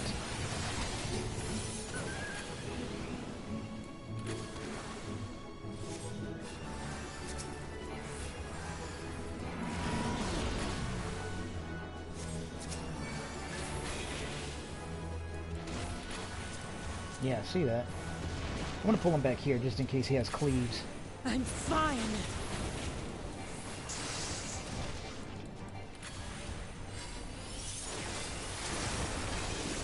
Didn't mean to press that.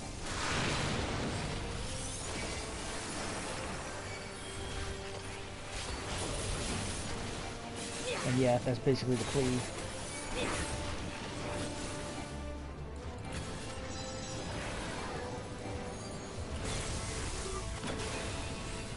Oh, I'm familiar with this AoE. This one just like it in Xander. Not today.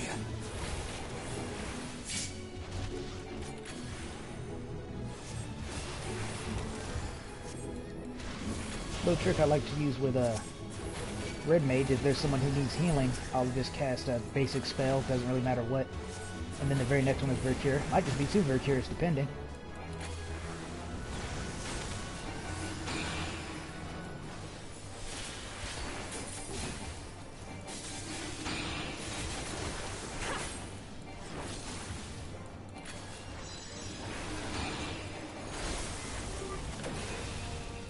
Yeah, oh!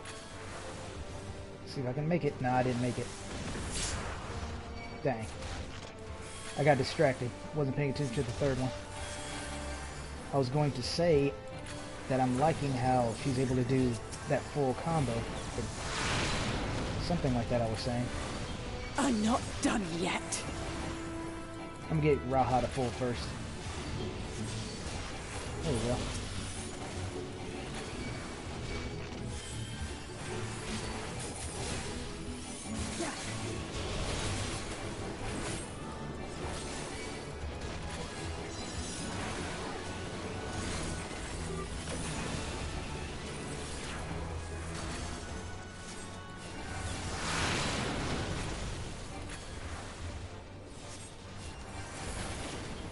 None to worry about.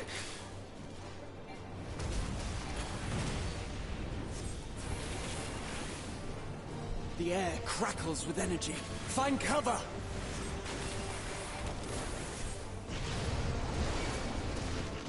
Oh, okay.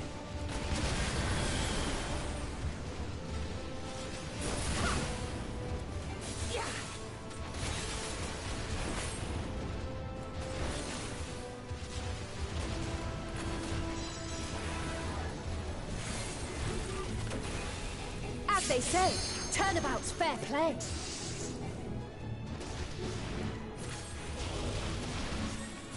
I'll use it in just a moment.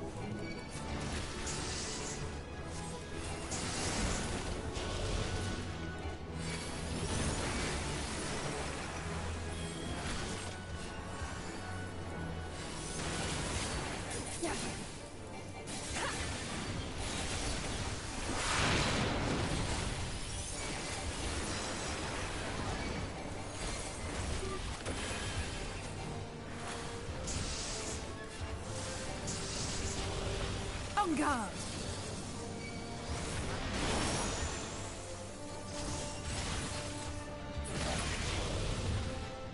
Neat. That was on accident, but that was kind of cool too.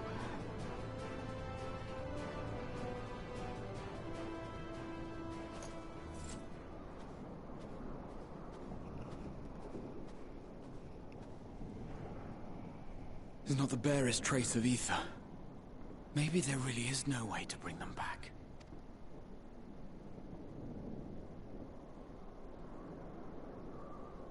Thank you for saving our lives once again.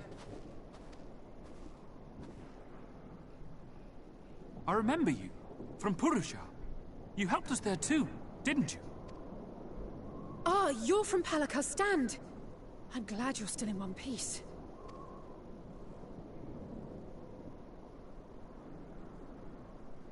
Or you will be, once I see to that injury of yours.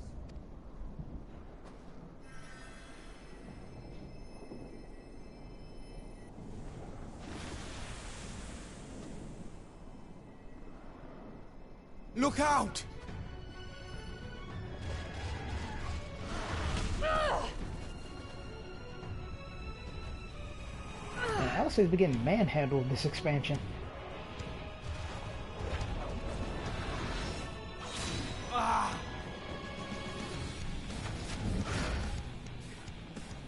Get out of here! Quickly!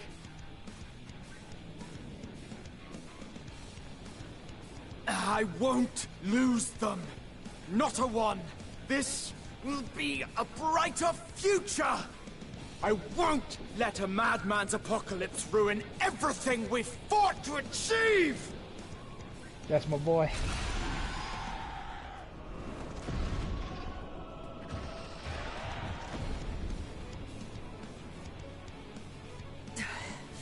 Get it together, Alizé. You're embarrassing yourself. And in front of Father, no less. You might never measure up to our champion.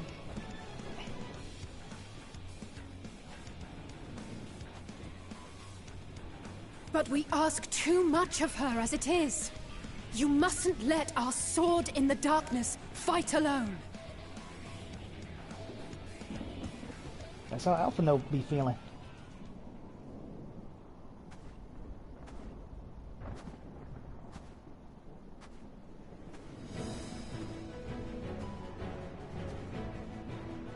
Oh.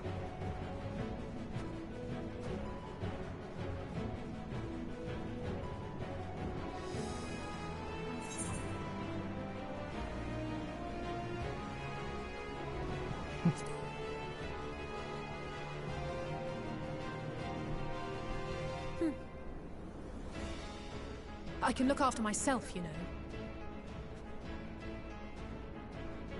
Oh, I know better than anybody.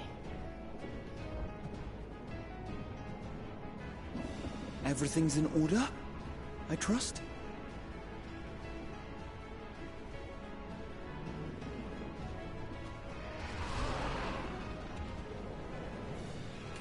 I've had enough of this rabble! Come on! Awesome.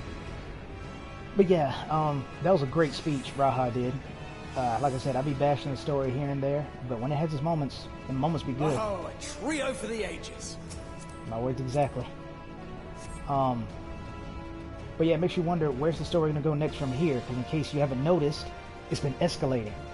First, well, maybe not first, but, you know, there was a Realm Reborn saving the realm, Heaven's Word saving Ishgard. Well, I say saving the realm, I guess that's still technically true, so Ishgard might have been a step down, but in essence, you could also say saving the world because of, you know, Nidhogg. Then you have Stormblood liberating a nation, making an official push back against Garlemald. Then you have Shadowbringers, which was saving the First. Now you have Endwalker, which is saving the Source and all of its reflections. Where are we going to go from here? Now, I'm of a mind that it doesn't have to keep escalating. It doesn't have to. I'm just asking him a genuine question. Where's the story going to go next? Because I don't mind if it goes back down to liberating a nation. I really don't care. As long as the story is good, I really do not care.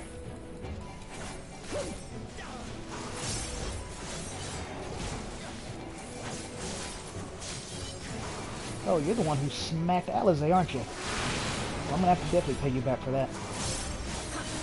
I was wondering why Raha didn't just stab the thing in the neck. Now I see why.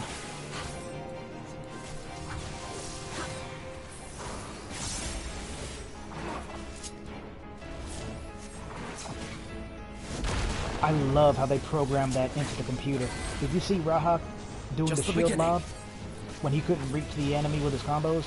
That's another tank tactic that I use, and they actually programmed that into the computer. That's awesome.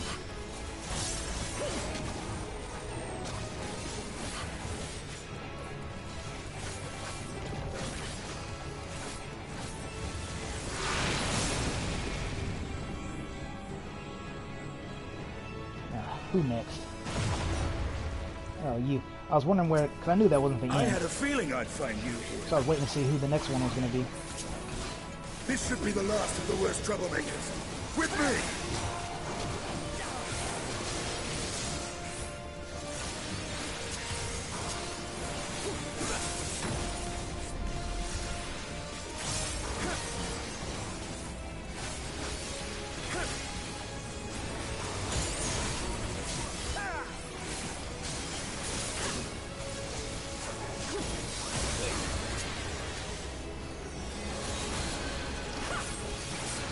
I like the name of that move.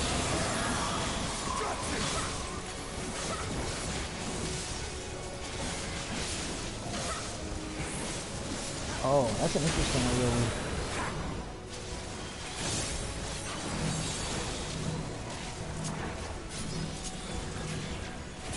On your feet. Yeah, wrong direction. And I didn't have this up.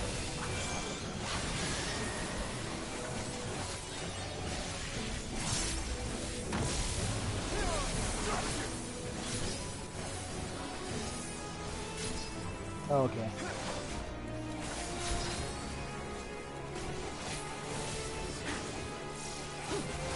In addition to having most of her combos on one button, I bet it feels pretty good to have your own personal limit break, huh, Alize? Again, not your fault. And joking aside, I can see why we don't get that, but come on, man. The button thing is inexcusable.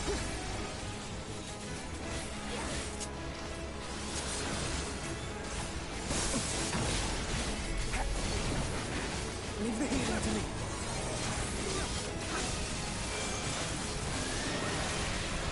The Alpha must know something I don't know, because his healing was a little tricky back when I was doing it. I wouldn't say tricky, it just didn't feel like a lot. I'm in with it.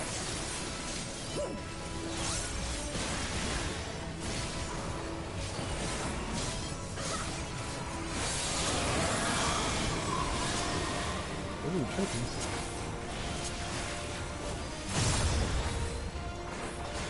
I just negated that with arm's length. Now, where were we?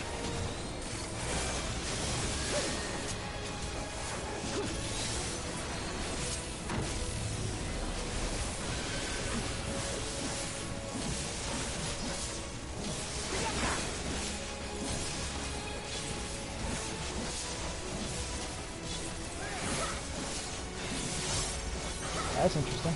I thought I had to do the combo to get that move, but I don't. I'll have to try to remember that. And once again, I forgot to put the mark, but that's alright.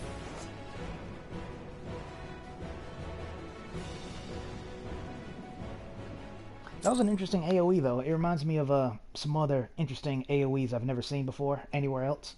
Like the one against Diablo, or what's the name?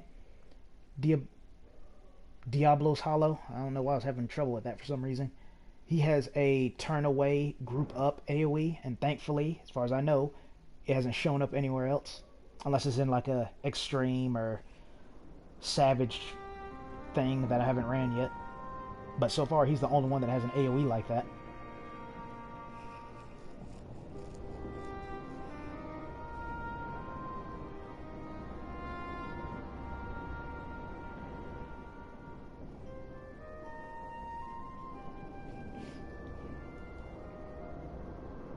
You must board without delay. The ship will depart ere long. Your offer to host us in Sharlayan is most appreciated. But will the final days not soon fall upon it as well? Your hesitation is not unwarranted. The satrap entrusted me with your lives, yet I have failed your comrades. Nor are you wrong to fear that this corruption will continue to spread. I cannot promise you complete safety, even in my homeland.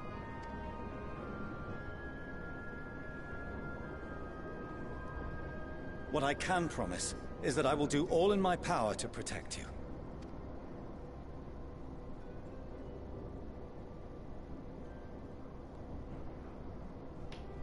That power is not inconsiderable. Even now, my countrymen are preparing the vessel that will deliver us to a sanctuary on the moon. Join us on our journey there, and beyond, to new horizons. Come to old Sharlayan. Please.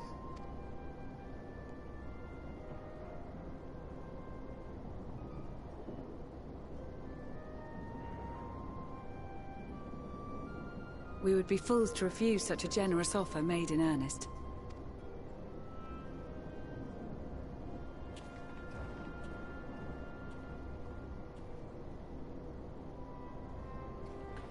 It seems they've a new destination. The people of Radzat Han have known too much suffering. The march to Garlemald will only bring them more, short though it may be. I quite agree. Fortunately, they have you to look after them. Yes. Well.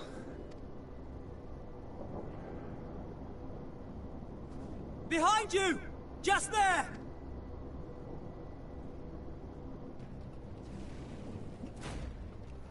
Who is that?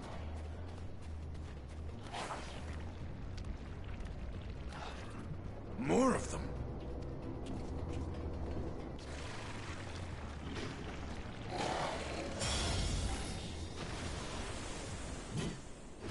Oh, okay.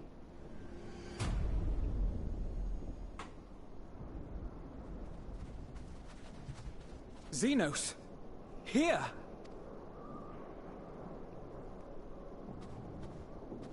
You'll be all right. Hurry to the airship.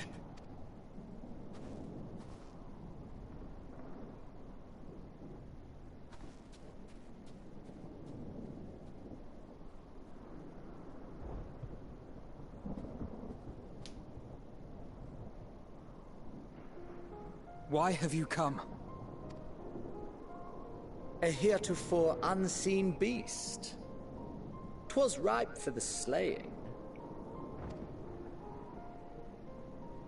Poor sport, alas. Unfit to temper my blade. Oh, for the love of... You cannot still be on about a rematch. I would say, did you forget what he did just to fight Zio again? Trust me, he is. That is, and has ever been, my sole concern. This should be interesting. You, on the other hand, are fixated on a different quarry. Your passion pales before mine, yet neither hate nor despair seems sufficient to recapture your misdirected bloodlust.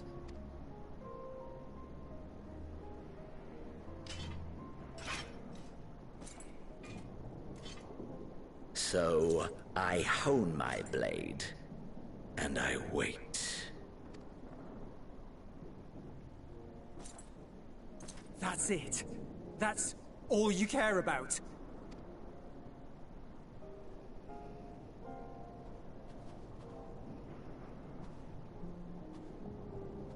Garlemald is in ruins. Our homeland, the nation you rule, is as good as gone. Along with so many of its people. Not just soldiers like us. Not only those who fought and killed for power and duty. Innocent civilians. Murdered by their own flesh and blood. Lost and confused as they breathed their last. While we who survived with our lives and minds intact were left to freeze to death. The Eorzeans tell me all this was your doing! You slaughtered your countrymen! You did! For what? For nothing, in the end. So much wasted effort. That was actually one of the worst / best answers he could possibly give. It wasn't even a, oh, you know, for entertainment. It was like, no, I did it for nothing. Turns out it didn't even matter. They all died for nothing. And he does it so uncaringly, so just matter of fact. Told you. Great guy. Something just happened though I wanted to comment on. It was, oh, the lightning flash. I really hope that was just good timing and not something they programmed in. Because that makes it even cooler if the timing was just perfect. You bastard! For your own sake, Eulus, you must control your anger. It will serve no one should it consume you and see you transformed. Mm-hmm.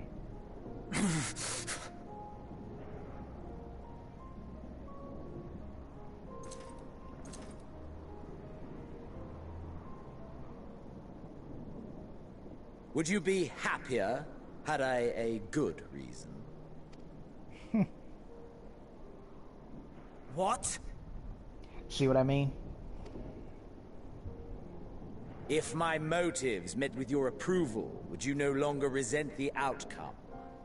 If so, then perhaps a beast's skin would suit you better.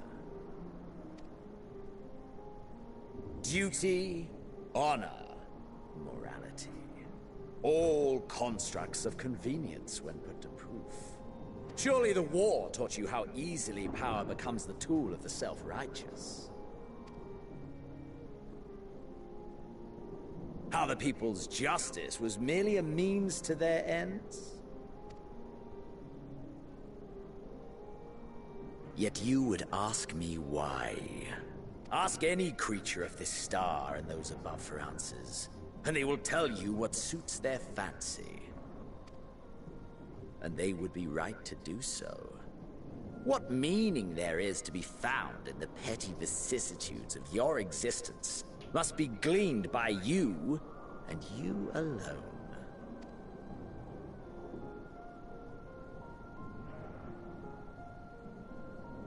Should you seek it in battle in the fruitless pursuit of my demise, then come. Assume your rightful place as a notch on my blade.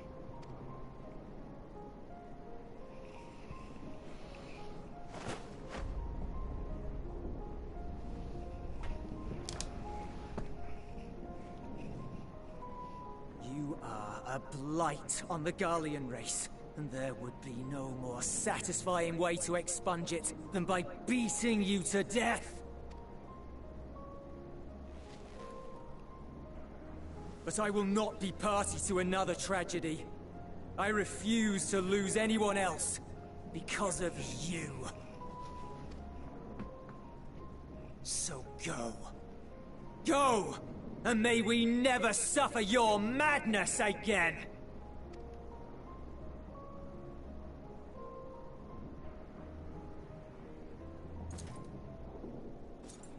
Xenos!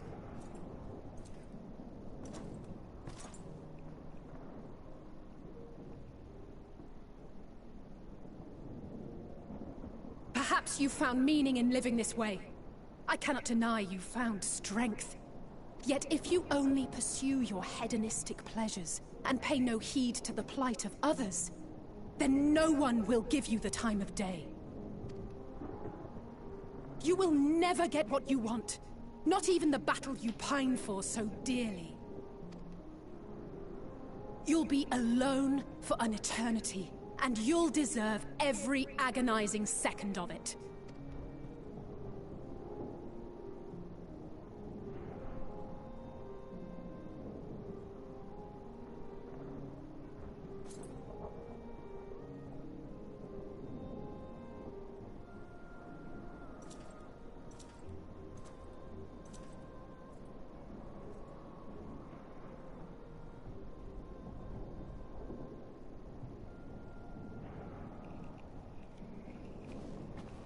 I like that. I'll explain why in a moment. I'm not gonna wait for this dude to finish. We're ready to depart.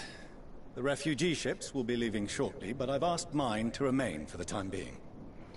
But yeah, I like how Xenos actually did not give a response, because that makes it more profound, to me at least, that he doesn't say anything. Not even a, we'll see about that. Just nothing. Just leaves. He's done that before in the past. One situation I remember where he just left was when he gave the time between the second speech. But he also did it more recently than that, but I can't remember what it was, where he could have said something, but he elected not to. And to me, that's more powerful, because you can bicker back and forth all day. But the fact that he's like, I don't even care to argue, or this is a waste of my time to the point where I'm not even going to open my mouth, or, maybe you're right. We don't know, because he doesn't say anything. He just leaves. So, I like that. There's room enough for you to join me on it, if you wish. Oh, and I can appreciate the irony in this, where everyone else disliked Stormblood, but I liked it, and one of the main reasons I named was Xenos Yea Galvis. Then, here we are in Endwalker.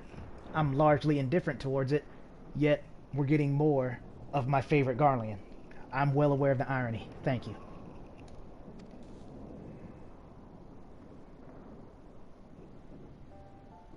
Yeah, that is... Do contain your surprise. I needn't agree with the Scion's methods or intentions to acknowledge that their deeds are deserving of gratitude. We appreciate the offer. But might I ask why you are delaying your departure? I presume it is not solely for our benefit. Real quick, I'm gonna take a quick bite to eat here, so I'm gonna unplug the mic, so just please excuse the annoying black square. Hopefully this won't be like 5 seconds long, otherwise it's a waste of time, so...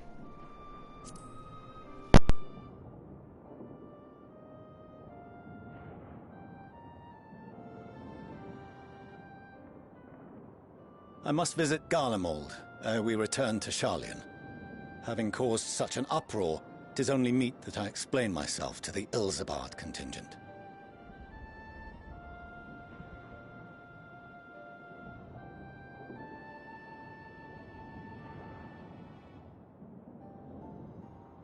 Allow us to accompany you then. We should be glad to facilitate, given our familiarity with all concerned. If you would like to join as well, Eulus, we can speak of recent events on the way.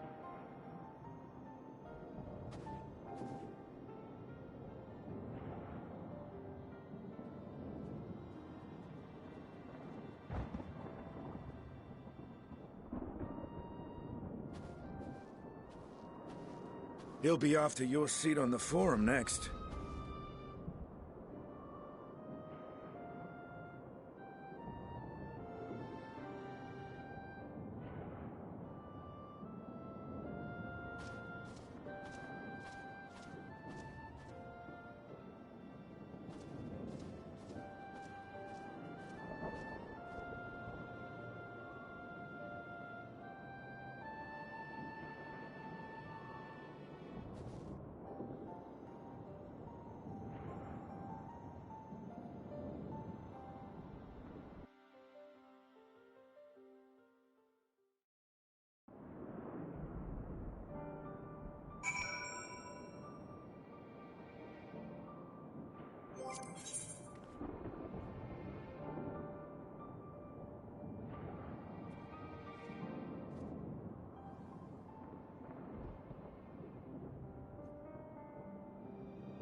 Alright, I'm back.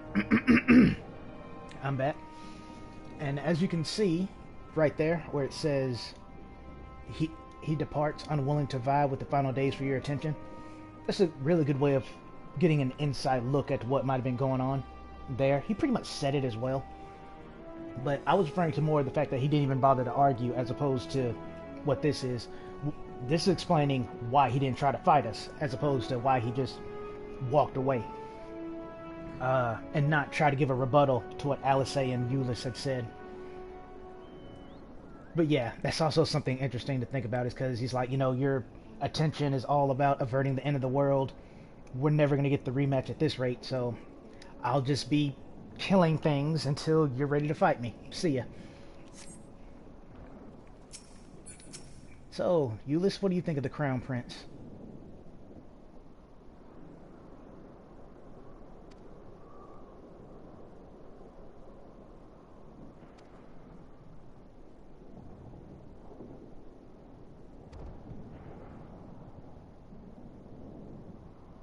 Aw, no problem, buddy.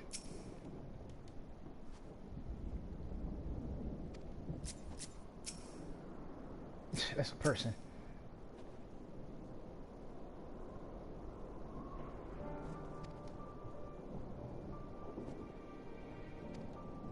Yeah, that's true. That dragoon has a spear drill. Or a drill spear. That's cool. Can't wait to see what other kind of interesting weapons they got.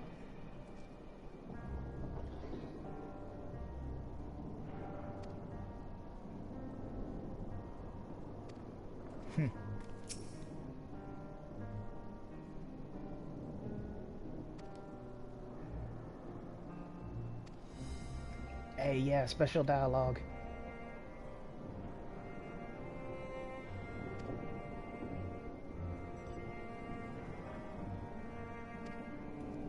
Oh, I was hoping for a more tear-felt reaction.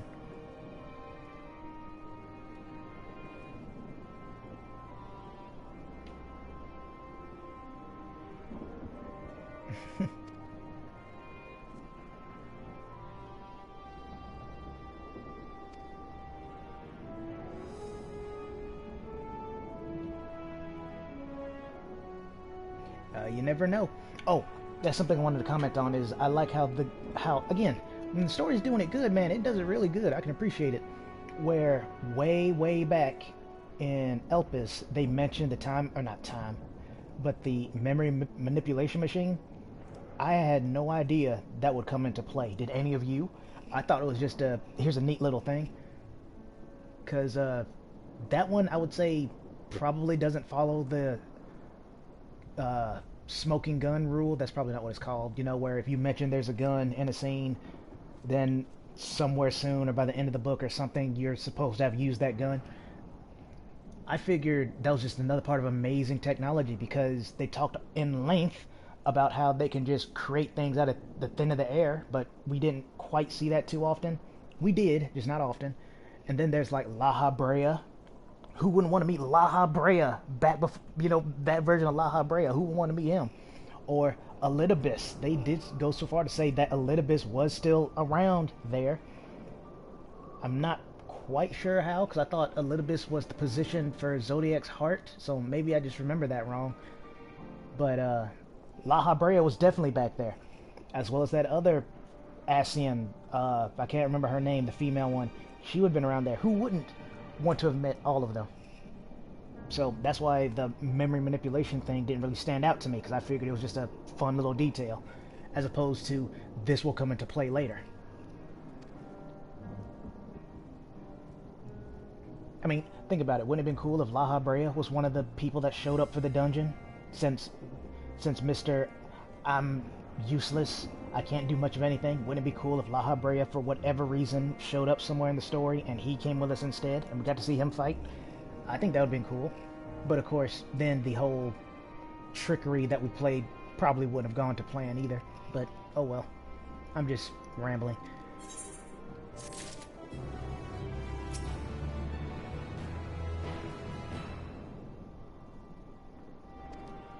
Yeah, that's true. Oh.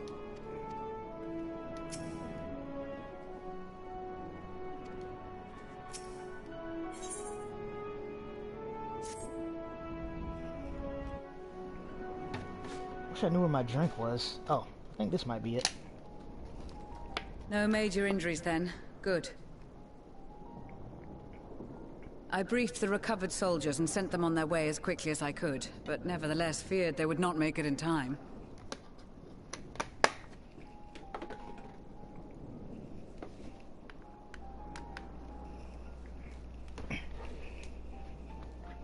The additional support was invaluable.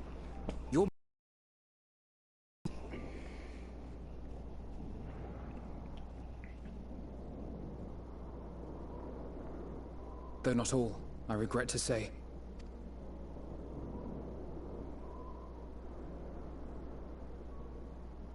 I take it that I'm addressing Lucia Junius. I'm the Forum's envoy, Fortuneau Leveilleur. And you are owed an explanation for these most dire developments.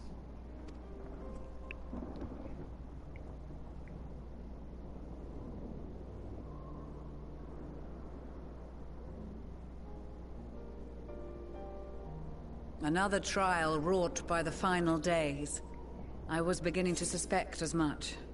No joke, I was just thinking about the last dungeon we ran and how there's not a lot of trials in this expansion. Not yet, at least, unless, you know, they're like all post-game. But I just thought that was a funny coincidence. I was thinking of Trials and, yeah. You doubtless feel some consternation having been forced to abandon your original plan. But trust me when I say you were right to send the refugees elsewhere. Beasts have been sighted within the capital. Perhaps it was a stroke of grim fortune that the population was decimated beforehand, as they've yet to appear in any great number, but in time. In any case, Maxima leads the remainder of the contingent in an effort to cull the creatures and evacuate the populace as we speak. Once the airships have taken to the skies, I pray your men can be persuaded to join him. You'll permit us to retain our weapons? I wouldn't have sent you after the Scions were I expecting you to stab them in the back. And I, for one, would not consider past transgressions more relevant than future contributions. Regardless of the circumstances that saw us at odds before, we need men of courage now, more than ever.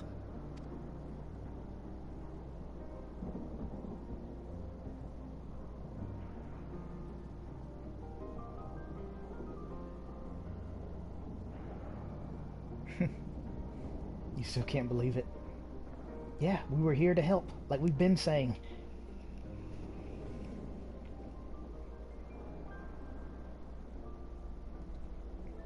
We swore to defend Garlemald, and so we shall.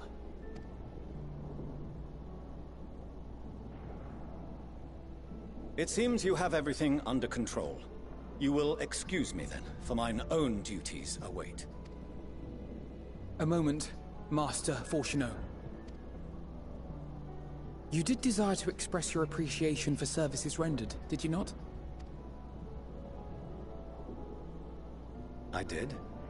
Though if you intend to again ask that Sharlayan alter its course, you will find my gratitude insufficient. 'Tis nothing so onerous.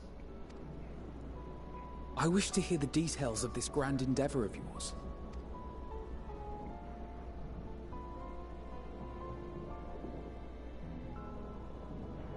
Do you swear to listen and to learn, and not to embark upon some scheme to impede us?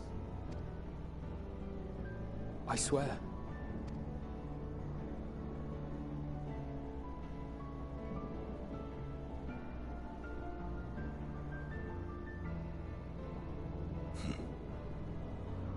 Any other I would doubt, but you I trust to keep your word. For not once have you broken it. Very well. I will request that the Forum make you privy to our plans. You may await our summons at the Baldessian Annex, assuming the decision is in your favor. Does that suffice? It does. You have my thanks. Excellent. You can regale us with tales of your most recent sojourn to the First while we wait.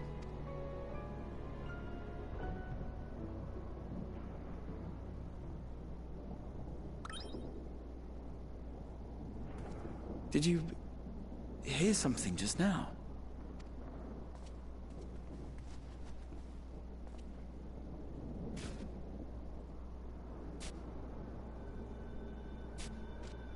What in the world?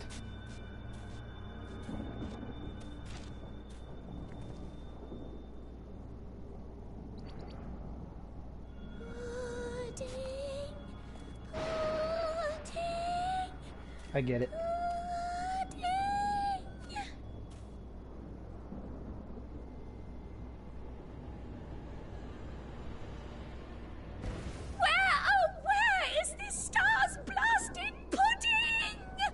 Yeah, I knew it was him. Or her. It's kind of hard to tell. I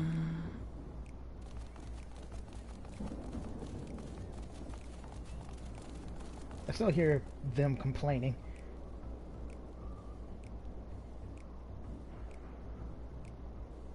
Dawn may banish even the darkest night. Ah, no, there's and a welcome to this face. bitter clime bring warmth and comfort.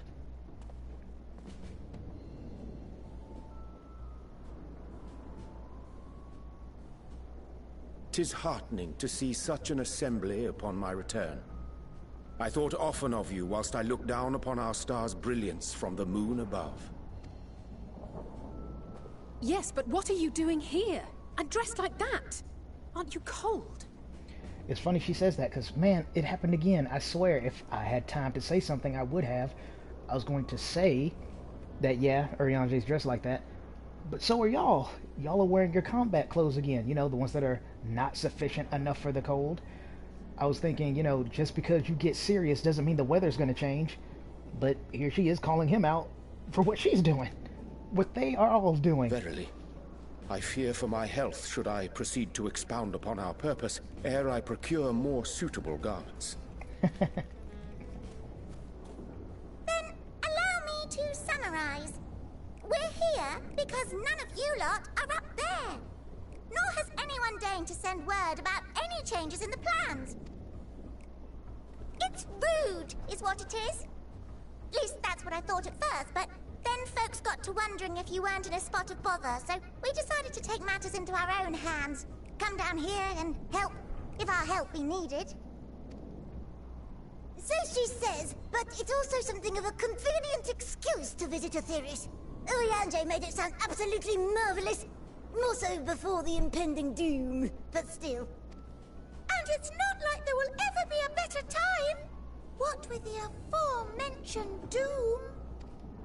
Marvelous, they say, yet not an ounce of pudding to be found. I must suffer Urianger's inferior works no more. Hey! Maybe consider the plight of present company before you go blathering on about pudding and doom? Ahem. As I was saying, should you require any assistance with whatever, we are at your disposal. We were born from Hydaelyn's love for the lives of this star, so naturally we would much prefer to see them continue. Twiddling our thumbs up on the moon is hardly conducive to that, though, is it? Aye, not when you've all got such precious thoughts and feelings and hopes for the future deserving of more active preservation. Speaking to Urianger made us realize that while we've carried out our duties to the letter, we've failed to fulfill them in spirit. From there, it was just a hop, skip, and a jump towards resolving to do better. So please, show us how. Help us help you.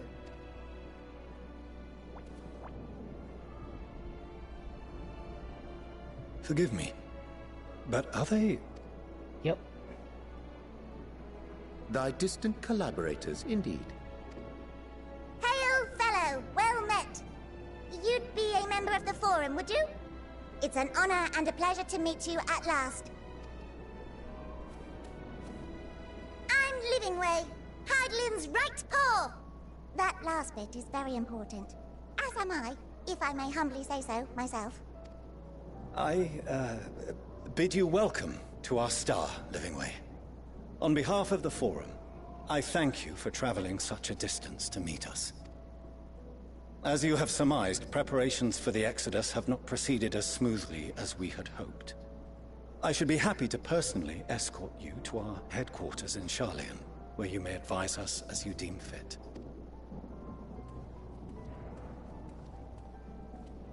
'Twas with reluctance that I set aside the great work of readying the moon for habitation. Be assured that I did so only after the Loperites made plain their earnest desire to come hither, and I myself felt a growing certainty that their contributions here would prove invaluable.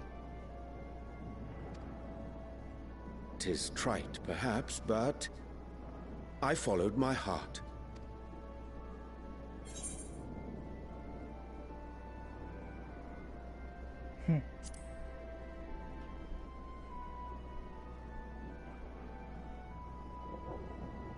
For a time, at least. Nevertheless, 'twas worth the journey to find present company well. Wilt thou attend us at the Forum and lend thine own wisdom?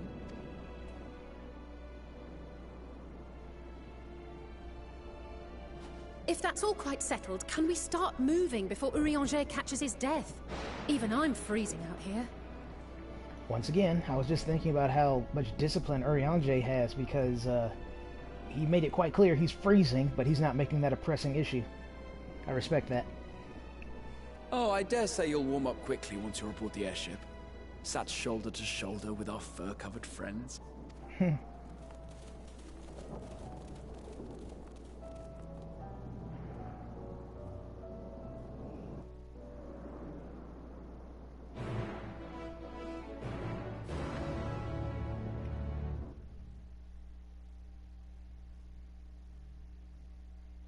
Man, and I thought the cutscene was already long enough.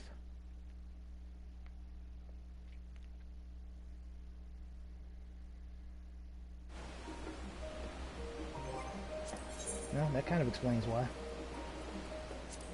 But much to my surprise, it's not an updating one.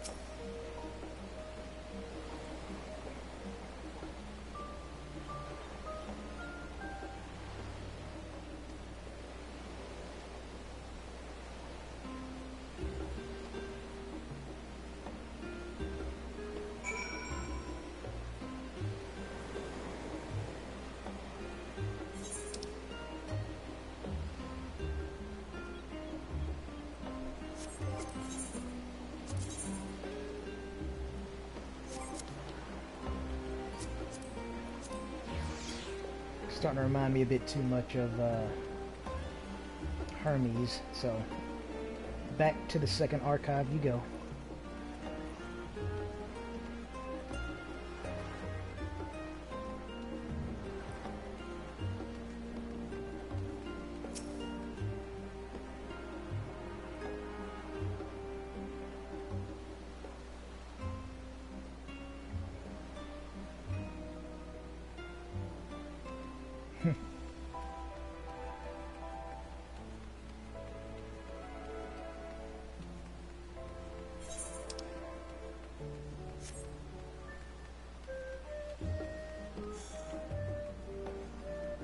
Oh yeah, I guess I can take care of that now.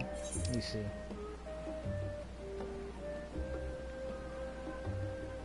Yeah, I need to get over there first. So, I can repair Zio's gear and then put on the new stuff. Speaking of which...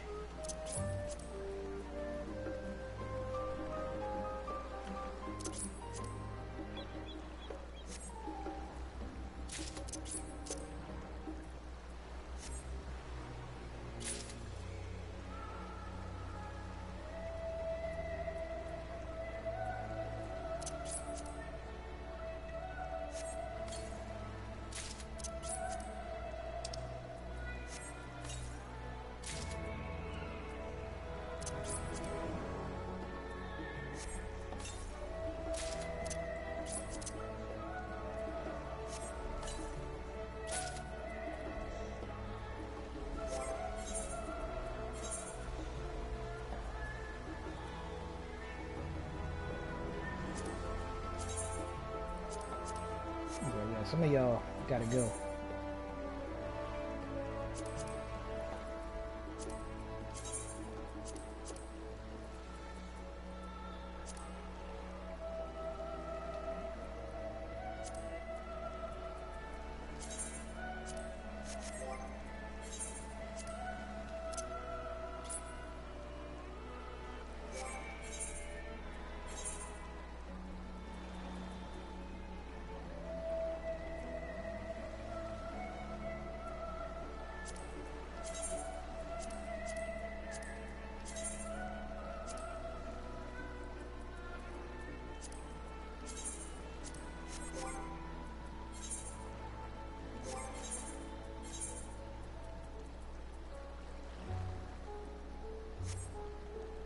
Alright, I think everything's in order.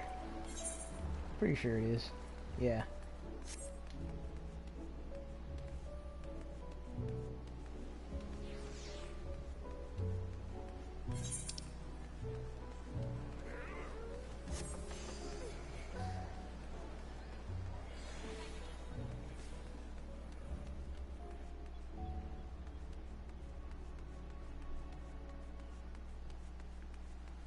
Dadapu. Alright.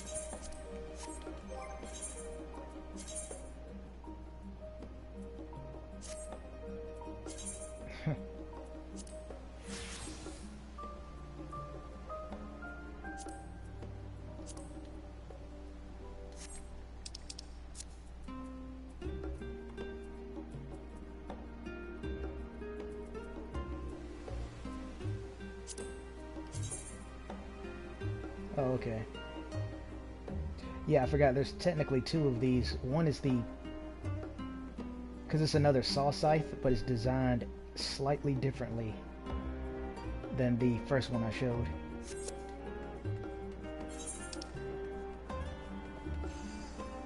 Which again, you know, it looks cool. There's no doubt about that, but it doesn't quite suit how Zeo looks, so don't really plan to rock it.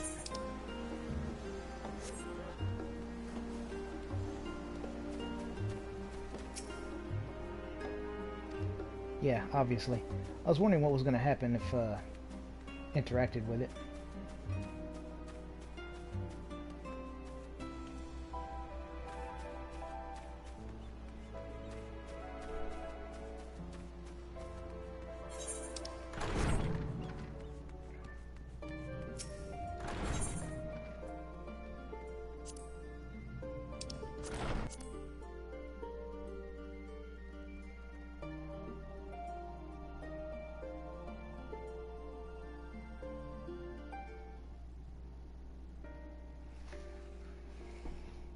I'm gonna unplug the mic again.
Sorry about that long pause on Thancred. I got a little sick. Must have been something I ate, so I had to go take care of that, but I'm back now.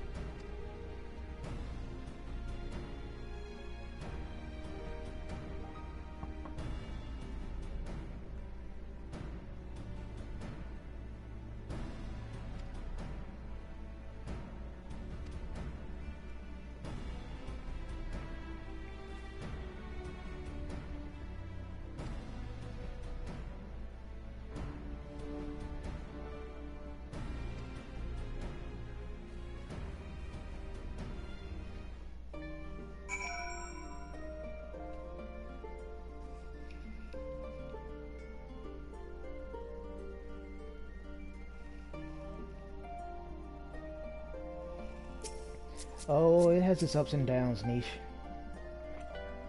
You picked kind of a bad time, though. I was actually just about to stop. I just wanted to see what everyone here has to say first.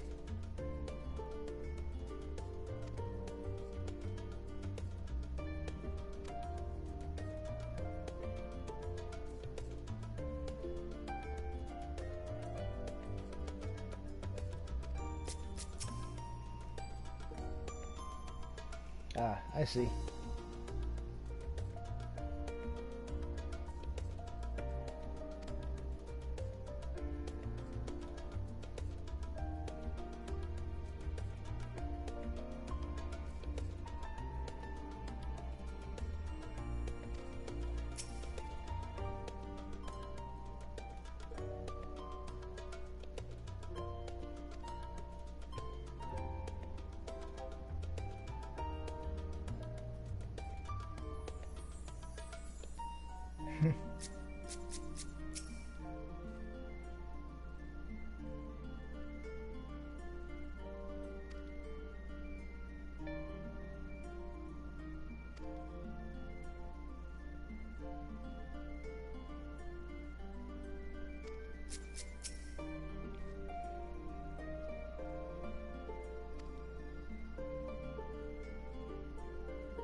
Yep, I remember that. Speaking of which, Niche, if you're so interested to see what I really, really think, I don't even have the time to get into it. I could tell you a short story, though, because I talked to you about it, and it's funny enough you show up now, so I might as well keep my word and do that.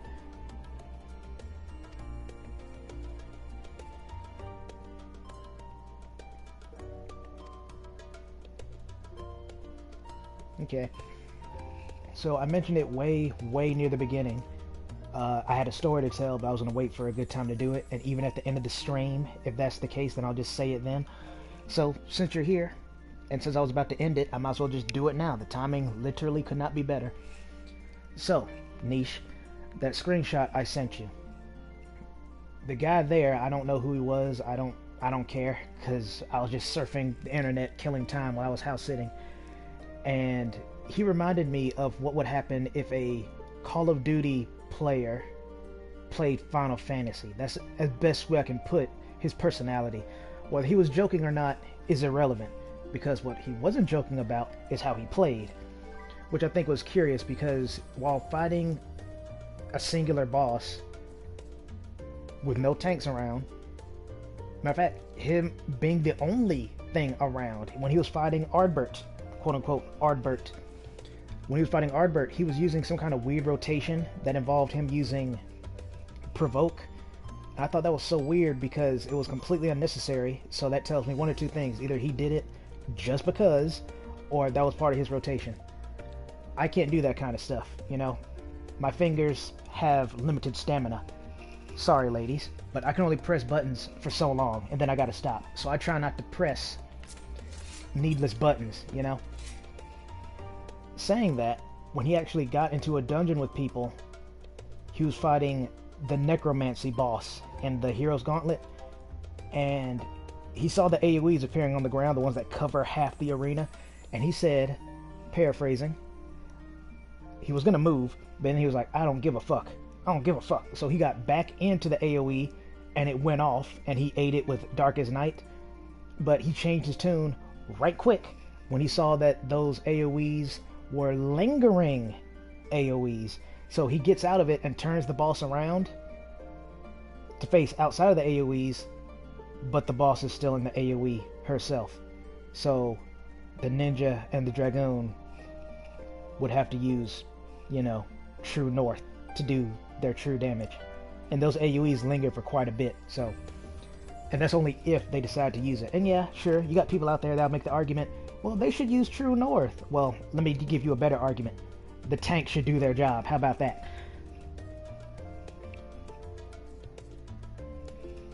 Yeah, so, and the thing is, he's not the only one. Funnily enough, he also said that he was, like, the best tank in the world or something. I knew he was more or less joking about that. He might have called himself a professional. But it goes to what I've been saying about rotations. If you know how to do your rotations, awesome. But I don't give a damn if it makes mechanics more difficult. I'd rather you do the mechanics than rotate. But that's just me. Yep, that too. The healing AoE from the long stop when you're fighting the dragon. Yep. I believe that's all I wanted to say about that story, though. That and this new generation of tanks that I just don't understand. But since my Reaper is level 90 now, I'm going to do White Mage probably next, just because I dislike healing the most. And then I'll focus on my Gunbreaker, so I can get my mentorship status back. But that'll all be for another day. Also, since I'm stopping right now, there's no way I'm going to make it back in time to actually get online. But in the off chance I do, keep a lookout. Oh, thanks. And then the final thing, if you can bring yourself to bear the torment, by all means, watch this particular episode, because it's where I'm wrapping up Elpis, and a lot of the predictions I made in the past stream come true, because I was paying attention to the context clues, and something happens that severely pisses me off, a bit of hypocrisy, if you will. You'll know it when you see it. But thanks for dropping by nonetheless. So, thank you all for tuning in, and I'll see you around.